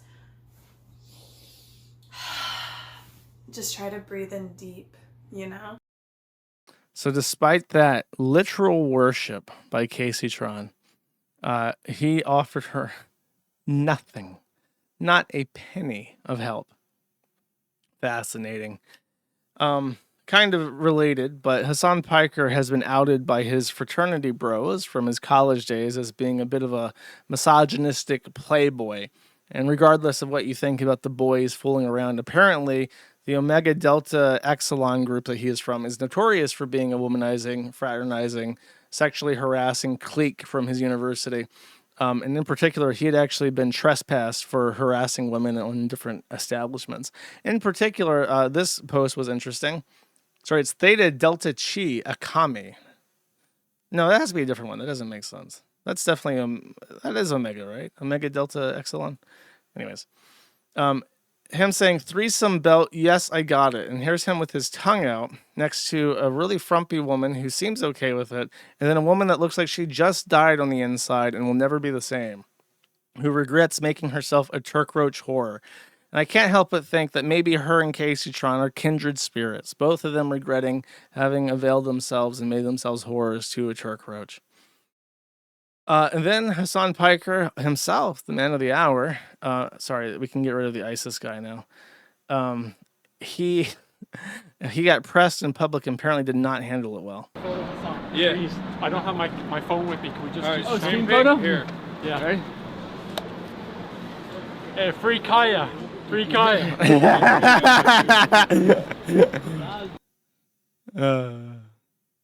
Does he try to look like Stalin? Is like this picture of him like walking. It reminds me so much of like the Stalin picture where the guy is painted out. Is he just like trying to look like Stalin and Mao and like everything? It's so cringe. And then there's one more Hasan thing.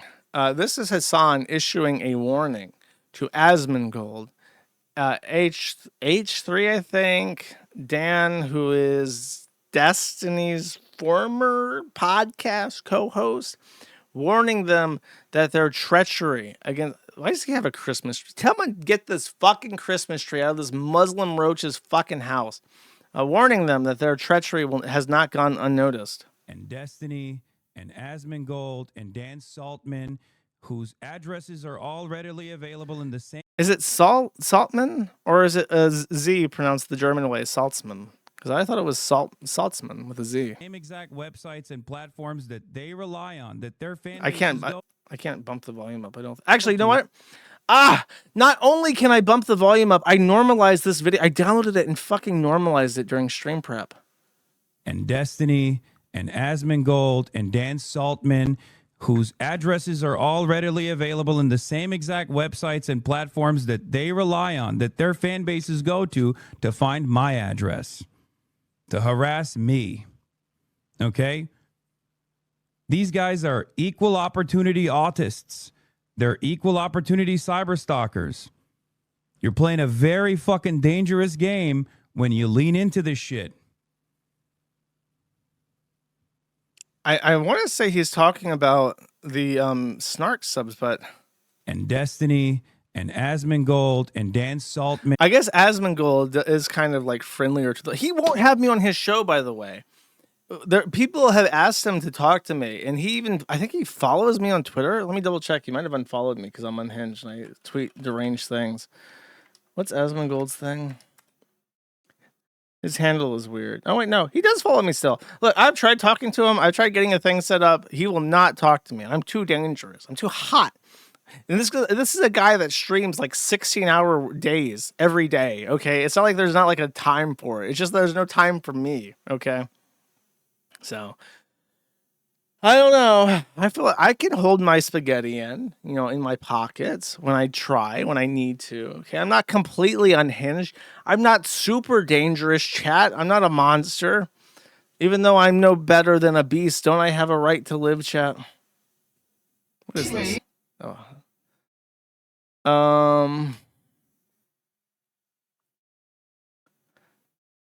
All right.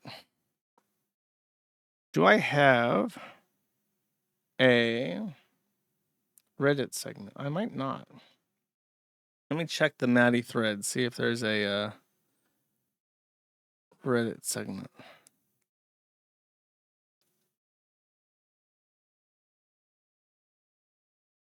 All right. No. Oh, you know what? There is a thing for it. Aha. Let's see what this is.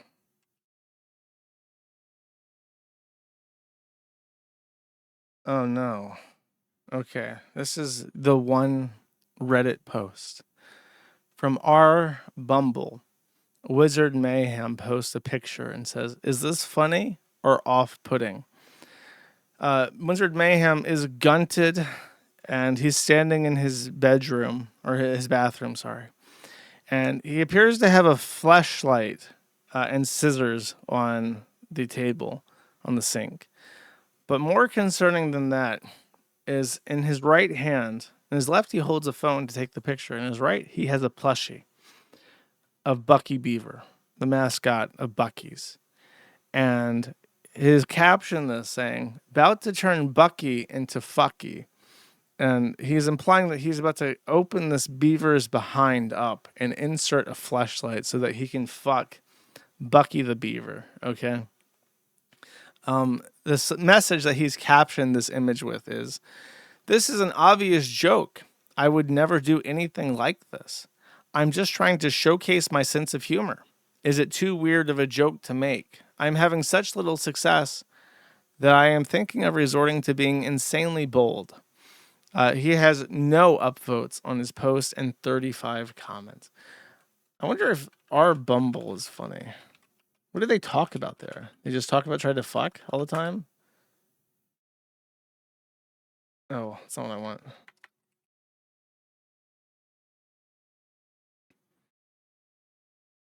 Let's see. Top of this month. 9 years ago, this guy asked me out on my first ever date. It went well, and they're married. This is what happens when you nerf the free version of an app and then price gouge everyone out of the premium features. And it's the picture of the Bumble stock, which has crashed from $100 to $4. Oh my God. Yeah, this is why would you make this your profile? Wait, hold up. Look at this. It's like 4 guys holding up a blow-up doll, pretending to like gangbang it. Like, don't you want to come over to my place, young woman, where me and my bros are like sexually violent? This could be you.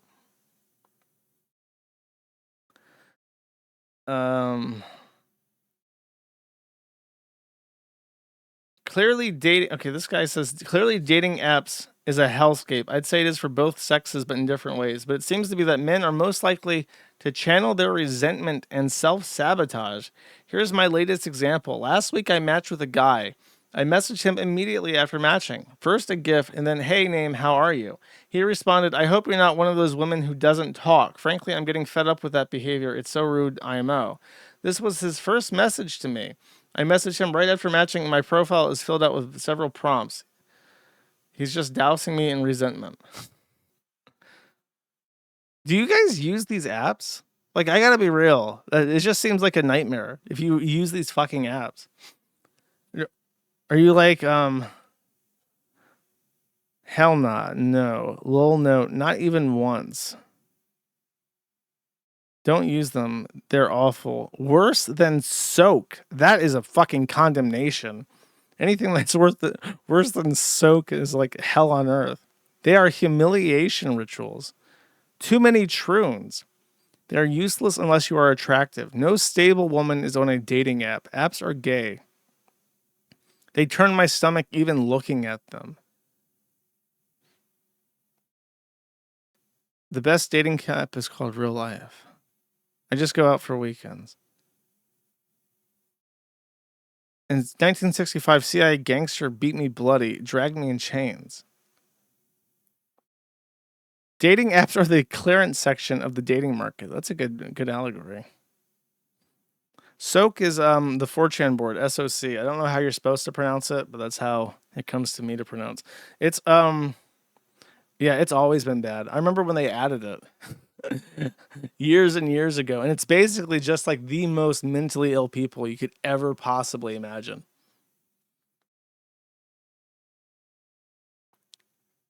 Soak is like Sosa? I feel like you're bullshitting me. Social. Soch. That's stupid. That's stupid. Soak is better. For the males, this is from a black woman. If you ain't getting matches, it's okay. Good. Oh, it's a black man, but he has long hair in his picture. Good morning, brothers. I just want to encourage my guys out there to put the phone down today and focus on yourself. If she didn't respond, it's okay. If you got ghosted, it's okay. She flaked on you and you're feeling down, that's okay too. Stop putting so much effort into a system that's designed to chip away at your ego. Don't double text that match. Don't chase. Hold up. Don't chase? That's familiar lyrics here. Hold up, let me find it. What's it called? Oh, here we go. Hold up. Don't chase. Chase a check. Never chase a fish. It's like that. That's the black people anthem right there. Okay. Today I want every man reading this to accomplish one goal, even if it's small. Drink some water. Shit. You got this bottle of water here sloshing around, my nigga. You gotta drink that shit. You gotta hydrate. You gotta set your aspirations on the flow. You gotta drink that water. That good chugga-lugga water. Hit the gym. Clean your space. Clean your penis. Read a chapter. Work on your craft. Just get one thing accomplished today. The right time will come on its own. You don't gotta force anything.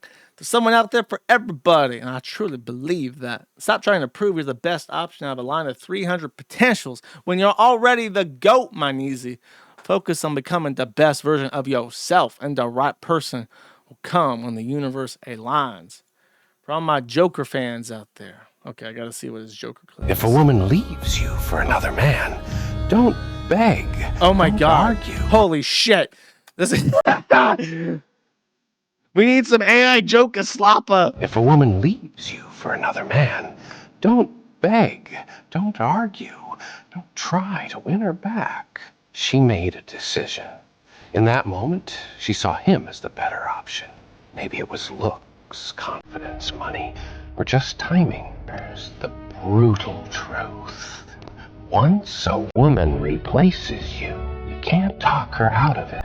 Nothing you say will change her mind. What you need to understand is, you don't chase someone who walked away like you were nothing. You go silent. Not to play games, but to protect your peace. You disappear not because you're weak, but because you finally remembered your value. And if she comes back later saying she misses what you had, just remember, she didn't miss you when she was lying next to him. So someone literally did a Joker voice and then ran their clip of them doing the Joker voice through a machine learning thing with Heath Ledger's voice so they could sound just like him.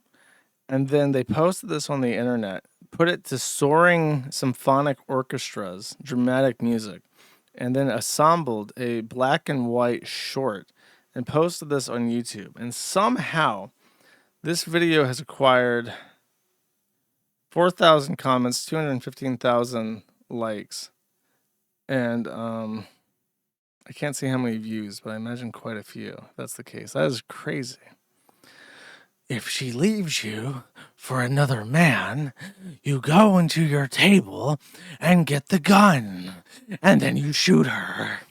That's usually what happens. You don't usually do this woe is me bullshit. I'm pretty sure most homicides are men shooting women over some kind of domestic incident. So yeah, you don't give me this bullshit. I'm the Joker, baby. I'm the Joker. Give me your likes. shoot him, not her. Why the fuck? I never understood this. Like, they want you to shoot the person who didn't know what's going on. They've tricked you into thinking that you can't shoot women, but you can. You can just shoot women. Do you know how? You know how I got these scars? I know. Clip it and ship it.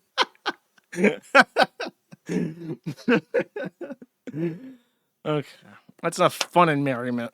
Time to break out the super berries, chap.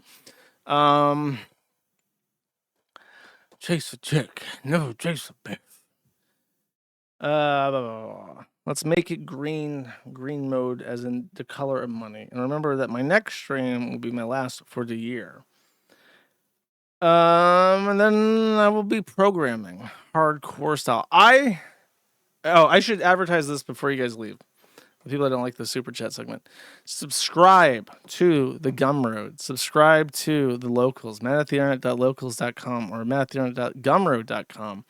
I am in the process of preparing a very, very special exclusive content that will most definitely be worth your $5. It will be lolcow oriented. It will be festive. Everyone will have a good time. I super mega promise this, okay? So if you don't get your money's worth, you can I don't know, call me a pedophile on Twitter like the rest of them.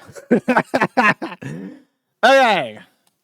Let's read the super chats. Read the super chats. Never chase a fish. Kurt Eichenwald, anime masturbator for 10, has says, glorious Kiwi Emperor. I once showed my dear mother the Demetrius shitting clip and said, look, Mom, at least I'm not that bad. I will never forget the look she gave me, although I'm not entirely certain what it meant. That was her weighing the weight of your soul like Anubis.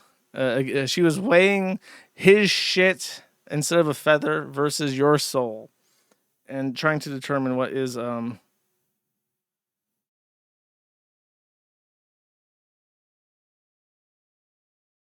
Sorry, I got a confidential attorney message. He's telling me don't advocate shooting women. That's what my attorney is telling me.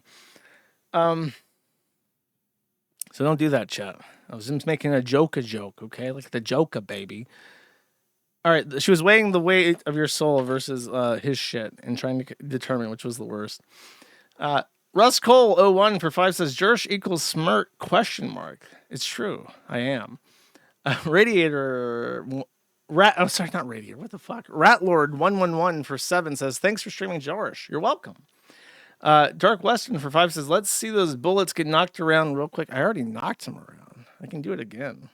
I kind of regret knocking them around now because then they would be like really, really big. Gotta clear the screen. Collapse those bullets. RCRA69 for $20 says, hey, dear Steiner, can you give exogenous true and honest? No. As I have said many times, as I've told you many thousands of times, Stalker Child, I cannot cross the streams. I should have just sent 20 in the mail like a normal person. Sorry, but thank you. Sneedo 01, wait, Sneedo, no, 141 says, the quartering, please help, the cluttering, please help me, Saz. I'm not going to make any money this week to get Melanie Mac's feet picked, Saz. Also, have you seen my $20,000 RC track on my property, Saz? Apparently, the quartering bought a $20,000 RC track to prove how super rich he is. He used to run a whole channel dedicated to RC. It's a very weird interest. You can buy a car for that. Unkind Naysayer for 2 says, do you identify more with snow miser or heat miser? If you have no idea what these are, fuck you. I hope your Christmas sucks. Sorry, I have no idea what you're talking about. The Orange Cow for 10 says, assuming you haven't already talked about it, what AI thing did you see that blew your mind? What I've been working on, like what it's so hard to explain without getting into a huge Spurg thing, but it's like, it's so obvious that you're just going to have to learn to use it. There's no other way around it. You just have to learn. Exactly like when computers first came out, and it's like you can no longer do accounting on a spreadsheet on a piece of paper. You have to learn how to use Excel. It's going to be like that. Thank you. Coley Dante for 10 says 2026 Trump, lying Ted 2025, or lying Ted 2025 Trump, seriously retarded Tim. It's true. It's a good kill shot. As what's his face used to say. Dire Terry for 10 says, may all your seafood and vodka be from Old Bay. I mean, look, the vodka was a fun experience, but I'll tell you what my drink of choice is. I like Tanqueray. It's the gin in the green bottle. The only thing that the British are good for is cinema and gin. Everything else, they can blow it out their ass. Tanqueray, I don't know how you pronounce it. Okay, Tanqueray, whatever. Tanqueray. Look, it's the green shit. Okay. Bunker Housing for 5 says, hello, dear leader. Hello. DSP's Felted Toilet for 5 says, subscribe. Thank you, DSP's Felted Toilet. Days of Boyhood for 1334 says, by the power invested in me by my Asperger's diagnosis, I grant you an R-word pass. As I was born with the R-word pass. I didn't need shit from nobody. Thank you. Peen Wienerstein for 5 says, was in school when they made the big push to stop using retard. It was all the cheerleaders and liberal white women. Those fucking Karens, chat. We know you hate them. Who were the boots on the ground during the speech policing time is a flat circle. Judy Tester for 2 says, shreddy cheese, Americans BTFO'd again. And then there's an archive. Let's see what it is.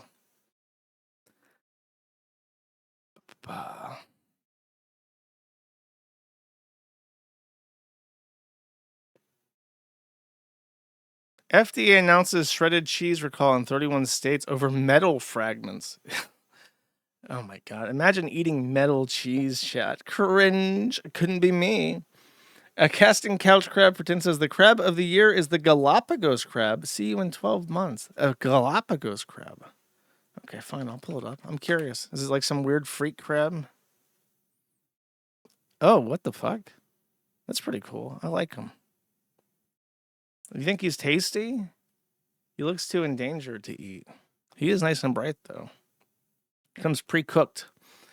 Awaken 34 for 1 says, fuck, I was late this week for me. Fuck, I was late. This guy has somehow conceived a sentence I cannot speak aloud. Fuck, I was late this week. No, fuck, I was late. This week, for me, flew by. You should try stress maxing. Thank you. I will. Peen Wienerstein for 5 says, is it offensive to call Governor Walz retarded? Or it is offensive to call him retarded. I have a retarded cousin. He is much smarter than Walz. That is why it's offensive to retarded people. Most could run circles around him intellectually. That would be the funniest thing that Trump could possibly say in response to that. It's like, and I actually, as a matter of fact, I just want to take it back. I met some great retarded people. I met some wonderful retarded people. And none of them are as retarded as Tim Walz. And they don't deserve to be put in the same box as Tim Walz. That would be the funniest thing he could say. I don't know if he's that funny, though. Awaken 34 for 1 says, late for this stream, by the way. Yeah, I figured it out. Thanks. Winter Soldier for 20 says, subscribe for 4 months. Thank you, Winter Soldier. I appreciate it.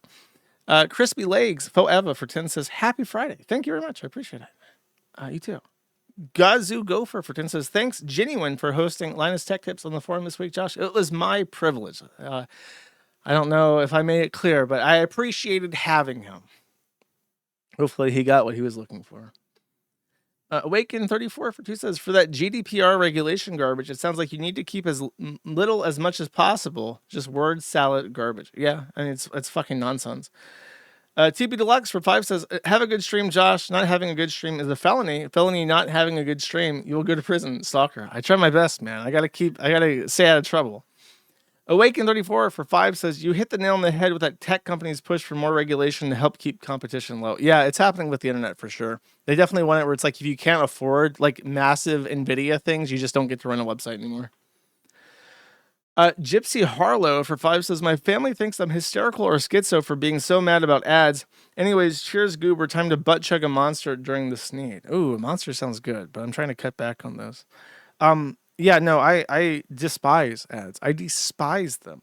It is the only ads that I tolerate are FM radio and billboards. And the reason why is because they're almost always local stuff. And it's like local companies need to be able to advertise as well. With gas stations, my rule is it has to be an ad for something that they're selling. Like if you're pumping gas, and they're like, we have hot dogs and slushies. That's perfectly acceptable. It's a business that's how they make their money. Gas stations don't really make money selling gasoline. They make money by people stopping in the store and buying snacks and stuff for like $1 over the price. So that kind of stuff is fine.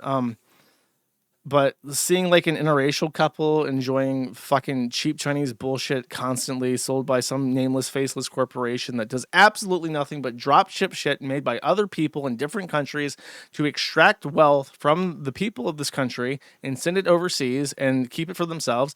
I have no interest in that. I have none whatsoever. All these companies are fucking evil. I don't want to support them at all. And I don't want to help companies like YouTube make money. YouTube should be bankrupt. But unfortunately, everyone's buying fucking YouTube TV, YouTube Premium, and they're getting what they want. Awaken34 for 5 says the reason why I don't get angry at ad agencies is because what can you do legally that doesn't lead to more power to the feds? It's become a damned if you do, damned if you don't. I mean, there are certain actions that you can take that I cannot recommend, where if they started to happen more often to people who deserve them, you would see some real fucking fast changes in the way that customers are treated in this country. John Toss for 2 says, Josh, is Alberta going to be the next U.S. state? I hope not, because then there would be border gore in the country. We need at least British Columbia to join as well. Maybe also Yukon to keep it nice and tidy. Buzz Burridge for 1 says, in the 5, pipe by pipe. Thank you. The Uncredited for 5 says, I genuinely hate the exaggerated vitriol towards AI content, infinitely more than anything AI generated. I wish you many good tins of Old Bay, Josh 07. AI has its place. What it doesn't, AI has no place substituting something somebody cares about. AI is fun as any toy is. If you want to make a meme, like how is AI generated Slop any worse than like an MS Paint meme? They're both low effort. One just can convey a message better than the other. And the other, depending on what you're trying to say and how you're trying to say it. But I when I open YouTube links on my browser on my phone, sometimes it opens the app instead of using Brave, which has ad blocker for YouTube. And if I get ads for shit on mobile, it is almost always either the same fucking game I complained about before on streams, where you're like picking a lane to build up an army or to shoot monsters or whatever, or it's AI slop. It's like it's AI slop ads. We live in a fucking nightmare, and the fact that people aren't getting bricks thrown through their window is a testament to the white man's good nature, okay? Because they sure fucking deserve it. Asian Tech Support for 10 says, Boulette. Thank you. Red Eyes Black Dragon for 10 says, I super heckin' love advertisements and reality television. Oh, great. Let's see. The next big idea is out there, and it could come from you. I love coming up with ideas. I love advertising. I love reality shows. So I've created a new business competition. And Didn't this guy get banned because his show sucked? I can't even believe that this show is actually even happening and being made. It was just an idea that I had, and I wrote down, and I gave it to NBC, and they started developing it. And I said, who's a good co-host? And my wife goes, you should get Bozma from Real Housewives. And I wasn't caught up on Real Housewives. She's like, watch it. This guy is gay. I've never heard Jimmy Fallon talk before. This guy sucks cock. If he has a wife, it's like a thing. It's like a cover. This guy sucks dick. I don't know what's going on with this. I don't want to see this anymore. Guards, the peons are getting uppity. The UK Labour Party. Actually, it was the U Party, sorry. Sneeda Stanny for 1 says, damn, that airstrip one nice. No, that airstrip one not nice at all. Mr. Manchester for 5 says, all those British people are so ugly. It's uncanny. Yeah, it's pretty bad there. That's why they all left.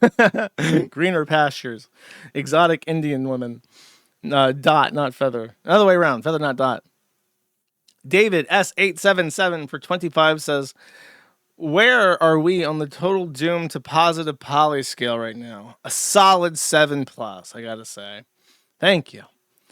Steen Frieden for one says, never buy furniture at the same time as Phil. I fucked up while building gaming chair and I blame Phil's curse. What does Phil have to do with anything? How did Phil fuck up your gaming? How do you fuck up building a gaming chair? You put the thing down and then you click it in. That's it. How did you fuck that up? Sneak Cricket for 10 says, Google's AI video generator is quite based. I asked it to make a video of a Jew laughing while playing with money in Jerusalem, and he gave me this. I will play this, and then I will share you guys a fun fact that I learned. Because yeah, let me just play it first. We need that zoning permit expedited immediately. The funds are ready, but we require assurances on the upcoming vote. We need that zone. So, I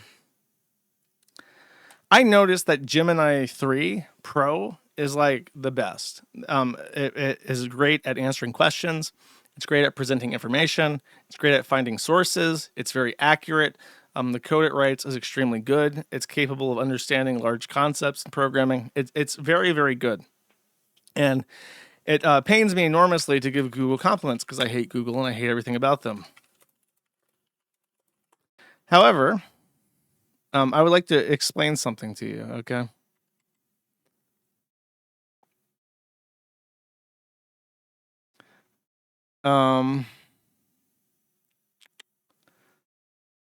Let's see.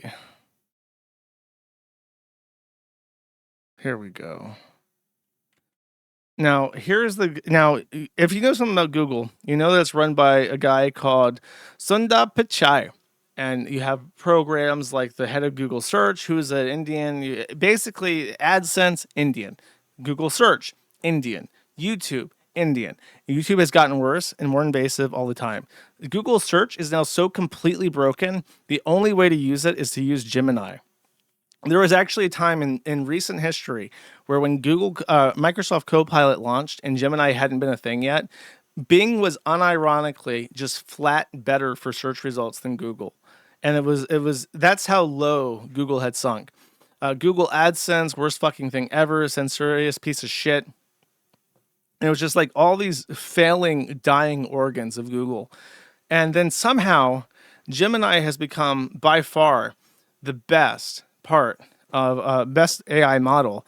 And it's somehow a part of Google. And it just blew my mind. And I would like to introduce you to the head of Google AI's development team, Jeff Dean. This fucker is building a porthole using machine learning to Hyperborea. He is going to create the gateway to Agartha. Okay, this mind has the secrets, has the way. He's the fucking whitest. Is he Jewish? No, you can't do this to me. It's not possible. He's not Jewish. Get fucked. I'm typing Jew. It's no Jew. He is building the porthole to Agartha. Look into those eyes. See them. Now you understand. See, Sundar Pichai noticed, my good sons, in order to make the most value to our excellent shareholders, we need to actually win the AI race. Find me the whitest man you can. Please, sir, I beg of you, the whitest man you could possibly find, sir. And put them in the head of AI development. And we must win, sir. Our company will go bankrupt and our Izzat will plummet and we will be pulled apart by dogs in the Ganges River, sir. That's what happened. Okay. Next. The president of Nintendo for 2 says, are you going to watch Dark Side film on Kino Casino tonight? I'll be watching with my dog, who is a poodle. Poodles suck. Whoa, buddy. I have no idea what you're talking about. I apologize. So no, it's not my plans. My plan today is, I don't know what. I have no plans. I might program a bit more. Thank you. Sneak Cricket for 10 says, the other link was a wrong description, but here is one. And then the streamable Kazawi. I know this one. If you need to take a longer break from streaming, please feel free to take one. You deserve it. I'll take another break in February. Look at this. That's pretty good. That's literally me. Thank you. Brutus000 for 3 says, "Hey Josh, wanted to get your take on Deadlock, the hero shoot 'em MOBA Valve is currently making. Personally, I've been having a lot of fun with it, but I understand if you weren't huge on it.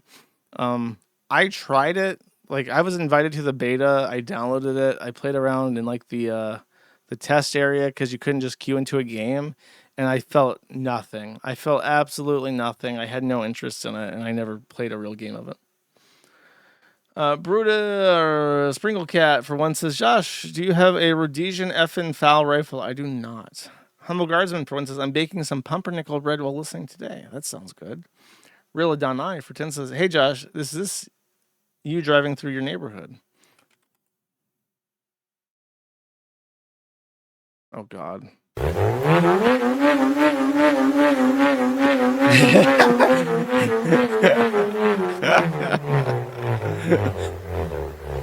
There's a good chance that that sound will be filtered out by the post-processing I do on my podcast. So if you're only listening and you didn't hear anything, it's a car revving up, but it sounds just like the N-word. It's like someone's screaming the N-word over and over again. Thank you. TDD Real for $20 says, "Shout out to all my Underground Sewage Society friends. Woo woo woo." I don't know what that means. I assume that's like a wrestling thing. I can't compliment this. Thank you. Ballistic Characteristic for 15 says, "Have a good weekend, dude." Thank you very much. I appreciate it. Markiplier Sex Slave for 10 says, "Amen." Thank you.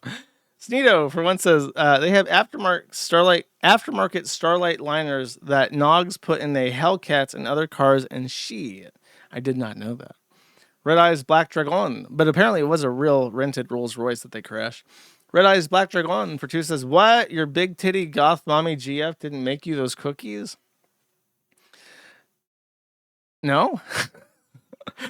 Ho Ho Holocaust for 5 says, "I'm very impressed by those cookies you made." Thank you. Dire Terry for 1 says, "I hope they all died." Same, I think.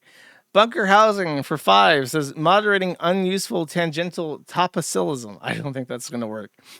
Thank you. Spiegel Cat for 1 says, "Your recent tweet talking about the Solionoth retard is full of anime neighbor cow saying that's my mutual. That's a real patriot. That's my oomphy. God, I hate anime so much and their retarded words." Yeah, I just blocked them. When you see the anime neighbors, you just block them. You just block them with your block button. That's what you do. RCRA69 for $100 says, "Jersh, you won. Your cooking looks delicious, by the way. Has anyone told you you're better than Medicare?" Also, you should totally unban Dojima's Dragon and Eva X Fun for the heckin' lols. What did Eva do? I'll review this. You brought this to my attention. I'm now independently reviewing this. Dojima can go fuck himself, though. Sorry, you're wasting your fucking time with that one. Apparently not signed in on that. I'm gonna read his ban reason, and that's I'll move on. What is it?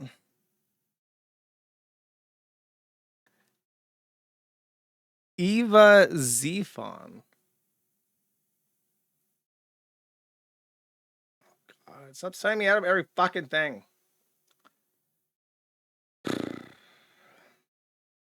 Eva X.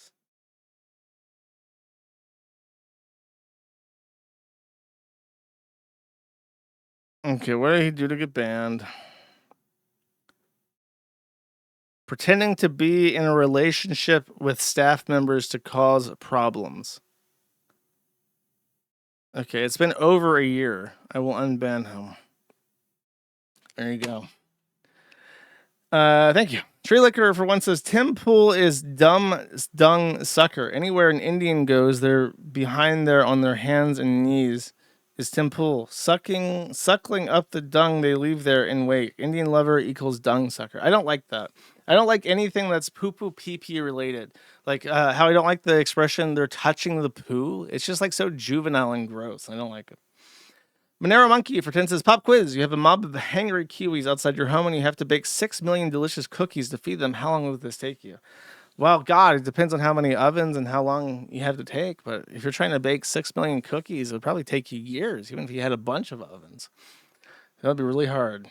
Even if you're working on it exclusively, not doing anything else. It would just be so intensive. Bolt Action Loser for 20 subscribe for 4 months. Thank you very much. I appreciate it. Steendo for one says, hey Josh, was this the video you're talking about? Someone posted in the thread. Yes, and I already played it. Thank you. I was the one where PPP throws a guy and runs away. Fortier for 5 says, it's okay that you're not from America, Mr. McMoon. Irish white racism is a thing of the past, and everyone on the top half of the paint swatch can fight for a better tomorrow. By Shibora? I honestly, I can't do anything. I don't even know how to make fun of Irish people, okay? I'm sorry. Judy Tester for 5 says, unfun fact, the train stop where Midwest Fur is held is the same train stop where I saw Liz Fong-Jones in person on your stream in 2024. A cursed place and a cursed city. That's funny. I guess there was a convention center that he was going to. Thank you. Unkind Naysayer for 2 says, thanks for screaming about dog dick the moment my boss walked in. Thank you, Joshua. Very cool. Well, you're the one who is listening to Man at the Internet podcast without speakerphones at work. That is on you. Borello Furman for 1 says, nothing. Thank you. Simulligan 2 for 10 says, here's a classic video from 2021 from the Oddcast podcast. Okay.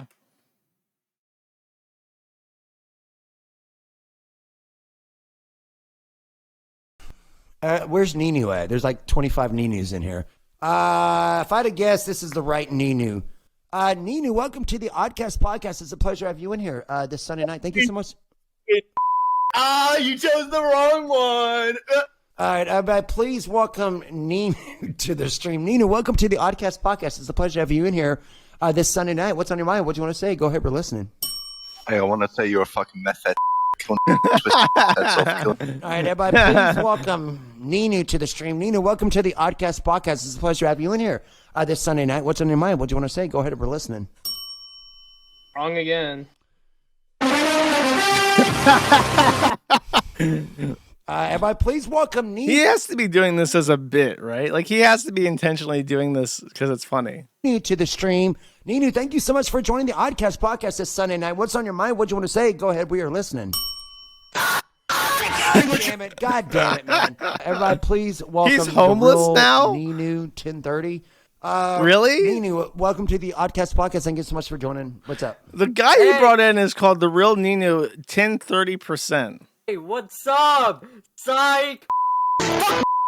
Everybody, please welcome Ninu to the stream. Ninu, welcome He's to a the meth Oddcast addict podcast. and It's a pleasure to homeless. have you in here this Sunday night. What's on your mind? What do you want to say? Go ahead, we're listening. So he's like on meth and he can't think of a better way to process this application. He can't like have him verify or use, like, he's just fucked. Okay. Everybody, please welcome Ninu to the stream. Ninu, welcome. His audience loves it though. Everybody, please welcome Ninu to the stream. Ninu, welcome to the Oddcast podcast. Hey, you fucked up again, you stupid. Everybody, please welcome Ninu to the stream. Ninu, welcome to the Oddcast podcast. It's a pleasure to have you in here this Sunday night. What's on your mind? What do you want to say? Go ahead, we're listening. You don't believe in who? You don't believe in Everybody, Dude, it has to be a bit because he even takes his hand off the mouse and looks away just to make absolutely certain that there's a several second reaction time. Because if you were forced to go through the list, you would be ready to ban. Please welcome Ninu to the stream. Ninu, welcome to the Oddcast podcast. Hey, are you still crying about your parents disowning you? Everybody, please welcome Ninu. Ninu, welcome to the Oddcast podcast. Thank you so much for joining. What's on your mind? What do you want to say? Welcome to the Hotel California. Everybody, please welcome One more. Ninu to the stream. Ninu, welcome to the Oddcast podcast. It's a pleasure to have you in here. What's on your mind? What do you want to say? Go ahead. Awesome. Very funny.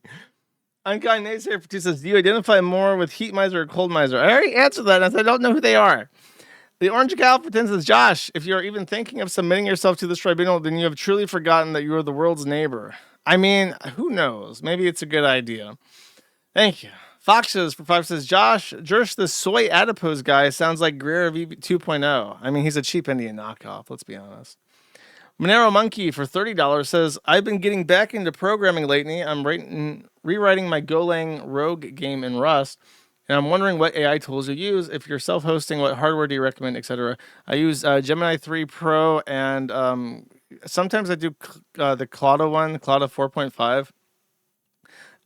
Gemini is better at doing what you tell it to do, but Claude is sometimes able to handle more information, and it's more well organized. It will make more effort to organize code. So there's kind of a trade-off there. Thank you. Sneedo, for one, says, Roy Philipose looks like the Amerimut meme. Bro, he's darker than that, man. About Tree Video 1 for 10 says, adipose tissue or body fat is generally used to describe areas like the breast, which is subcutaneous adipose tissue. Lol, the fat Jeet's name means bitch tits. It's so true, King. Thank you. Meow Meowings for $100 says, good stream. And I don't even have to look at someone being banned either. This is how we do it. Yes, queen. Thank you. Anime Extremist for 5 says, if you had to choose, would you rather have a son who really was into VTubers and although he's straight, cross-dresses as a femboy? That's not possible. Or a daughter who is in a relationship with a Jeet?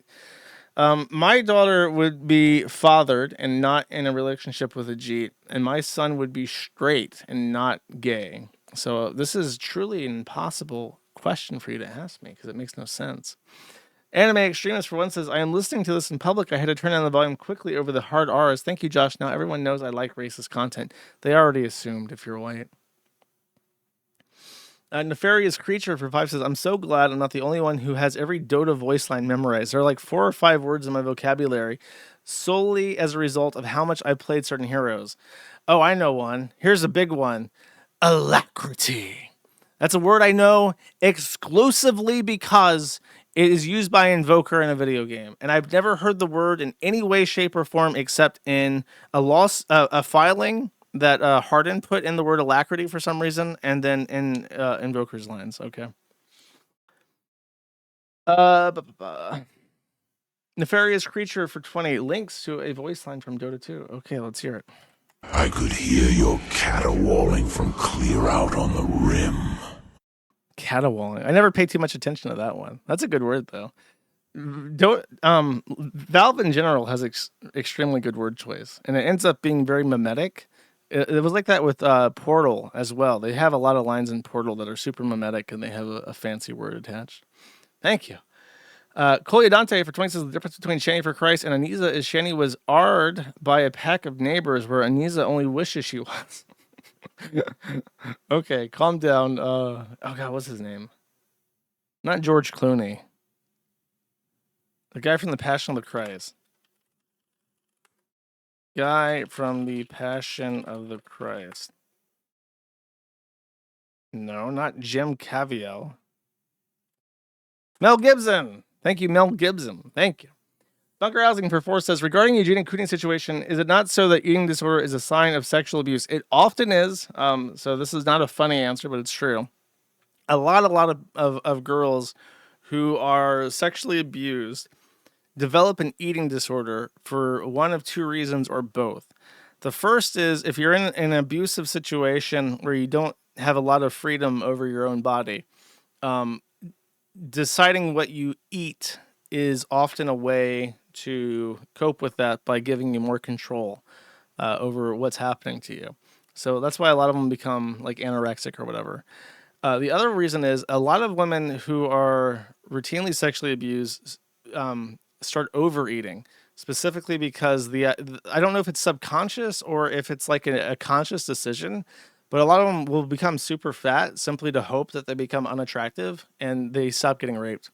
And that's also true. It's very dark, chat. Logistical Nightmare for 20 says, happy second to last stream of the year, Josh. Who are your top contenders for locale of the year? I'm excited to see Bossman Jack, baby. Come on. I can't even finish this. I got to shout it out. Obviously, it's Bossman. Bossman this year, Bossman last year, Bossman every year, forever and ever. All right. I'm excited to see how the Julays shake out this year and don't want to see another Baldy victory. Okay, so if you're listening, you're a true super fan of my shenanigans. Okay, so one of the things I have to build over my break is I'm going to build a custom locale of the year voting page, and it'll be super fancy. And one of the main reasons why I'm doing this is because I hate the mechanism for how they've been doing votes, which is just you pick one. I'm considering doing something like ranked choice, where you take a list of like 1 through 5 and you sort it from your most liked to your least liked, and picking locale of the year based off of that. Or there was another voting system that I had heard of that was I think it's called papal voting, and what they do for that is you like rate everybody between like 1 through 10, and then it's determined based on the overall average, kind of like on Newgrounds. Back in the day, you would vote 1 for blam and 5 for like awesome, but you could vote 2, 3, 4 as well, something like that. I'm still mulling it over, but ranked choice is my current thought. But that will require a custom page. Hates democracy, yet tries to make democracy work. It's true. It's a fool's errand. Thank you. Sneed is standing for one says, do hookers not get dental plans? Lisa needs braces. Apparently not. Breadwash for 5 says, Dick Masterson told me I could leave my family and suck dick on OnlyFans. Sneed is standing for one says, the Hasan guy sounds like a real jerk. It's true. I've heard he shocks his dog. Dios mío, La Creatura for 2 says, oh my base, BB, do you Patriots see Trump base posting on Boomer Twitter? We did it, bros. America is great again. 5 million more Indians to celebrate. Thank you for your attention to this matter. Matter of fact, the other thing he did that I didn't even mention is Trump has canceled all naturalization ceremonies for people from 19 countries, which are like the biggest shitholes. But we just got to keep pushing them, man. More postcards, more letters, more yelling at them on Twitter. We got to let them know. If you want to have a legacy, Mr. President, every G has got to go. Awaken 34 for 5 says, you've suggested a mouse replacement on stream. I use Razer Death Adder V2. I've had it for 3 to 4 years now. I play idle games that require easily over 20 to 30 clicks per 2 to 3 hour session.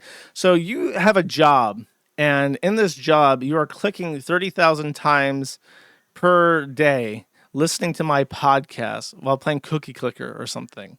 What job is this? How do I get this job? I can do this job. You can just pick up programming. You have so much free time.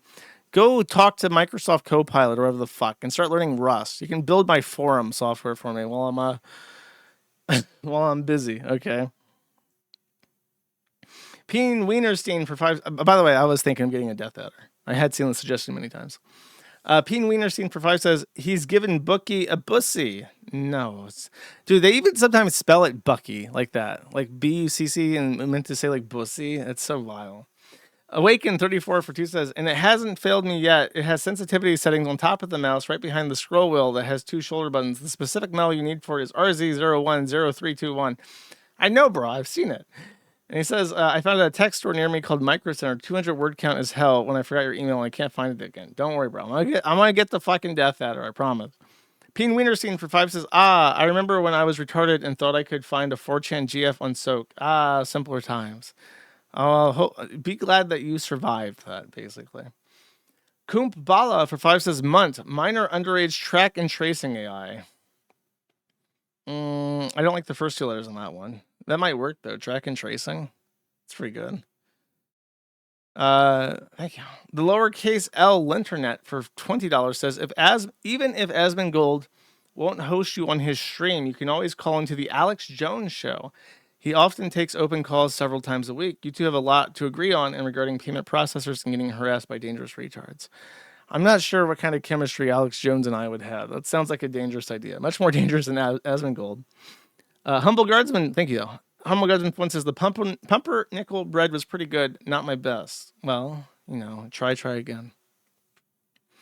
Anime Extremist for 2 says, my favorite Simpsons episode is when Homer goes to a Somali restaurant, gets an AR-15 in his fancy German car, walks in Gucci loafers, shoots up the place, and sets liberals there on fire after tying them up. I don't remember that one, but I haven't seen that many episodes, to be honest with you. Sneedo, for 1, says, tell the editor to upload the Jews took incest away from me anime nigga segment. I don't think that's appropriate for the channel. Might get us flagged. Haramburger for two says, none enough Hasan content. Irish freedom fighters confronted him in real life, and he has an 11-minute clip arguing with a black chatter on stream instead of just banning Kino Hasan avalanche of content right now. I did see that, but I didn't want to play like another long clip. Katad for two says, I didn't know you liked tan queers. Oh, instead of the gen. Okay, yeah, whatever, bro. The Orange Cow for 5 says, you talk a lot about cheese, but do you have any recommendations for cured meats? I'm fine with lesser known producers. I do not. I do not have a huge salami fascination. Haramburger produces a Richard in pain. Dick hurts. Fascinating.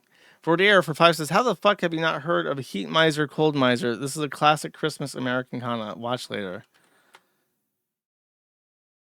Oh! I have seen this.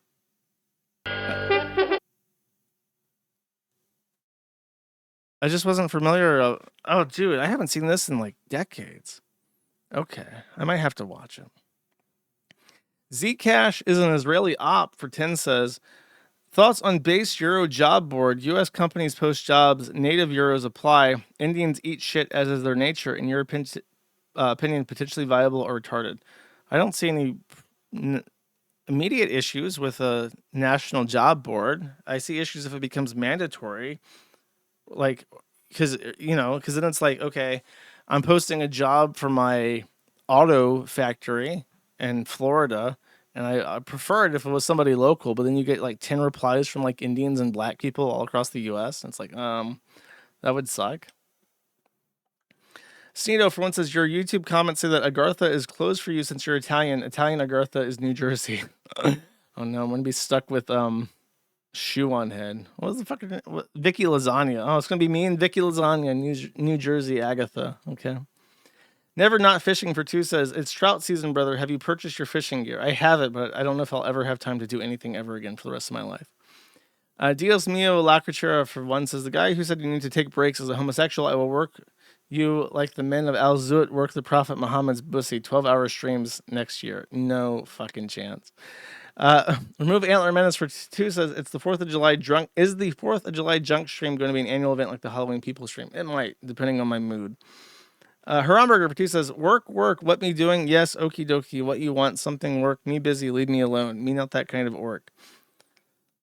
Oh, that's a Warcraft reference or something.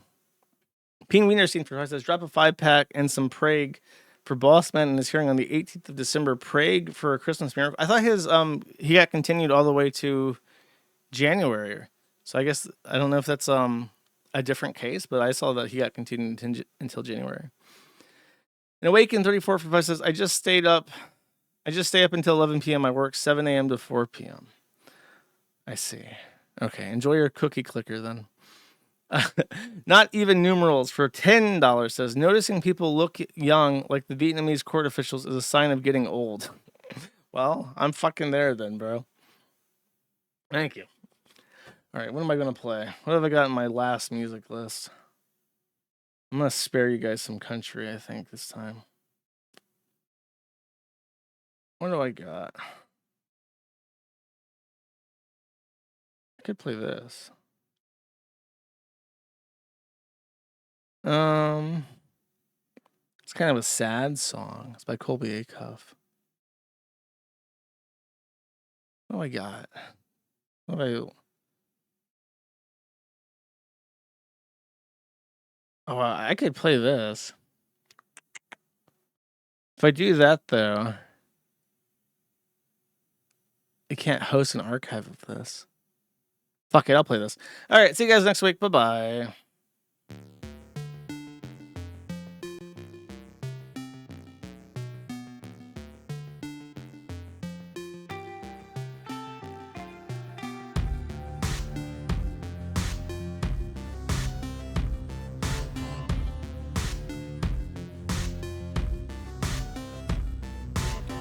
I find myself scratching at the bottom. I'm so impossible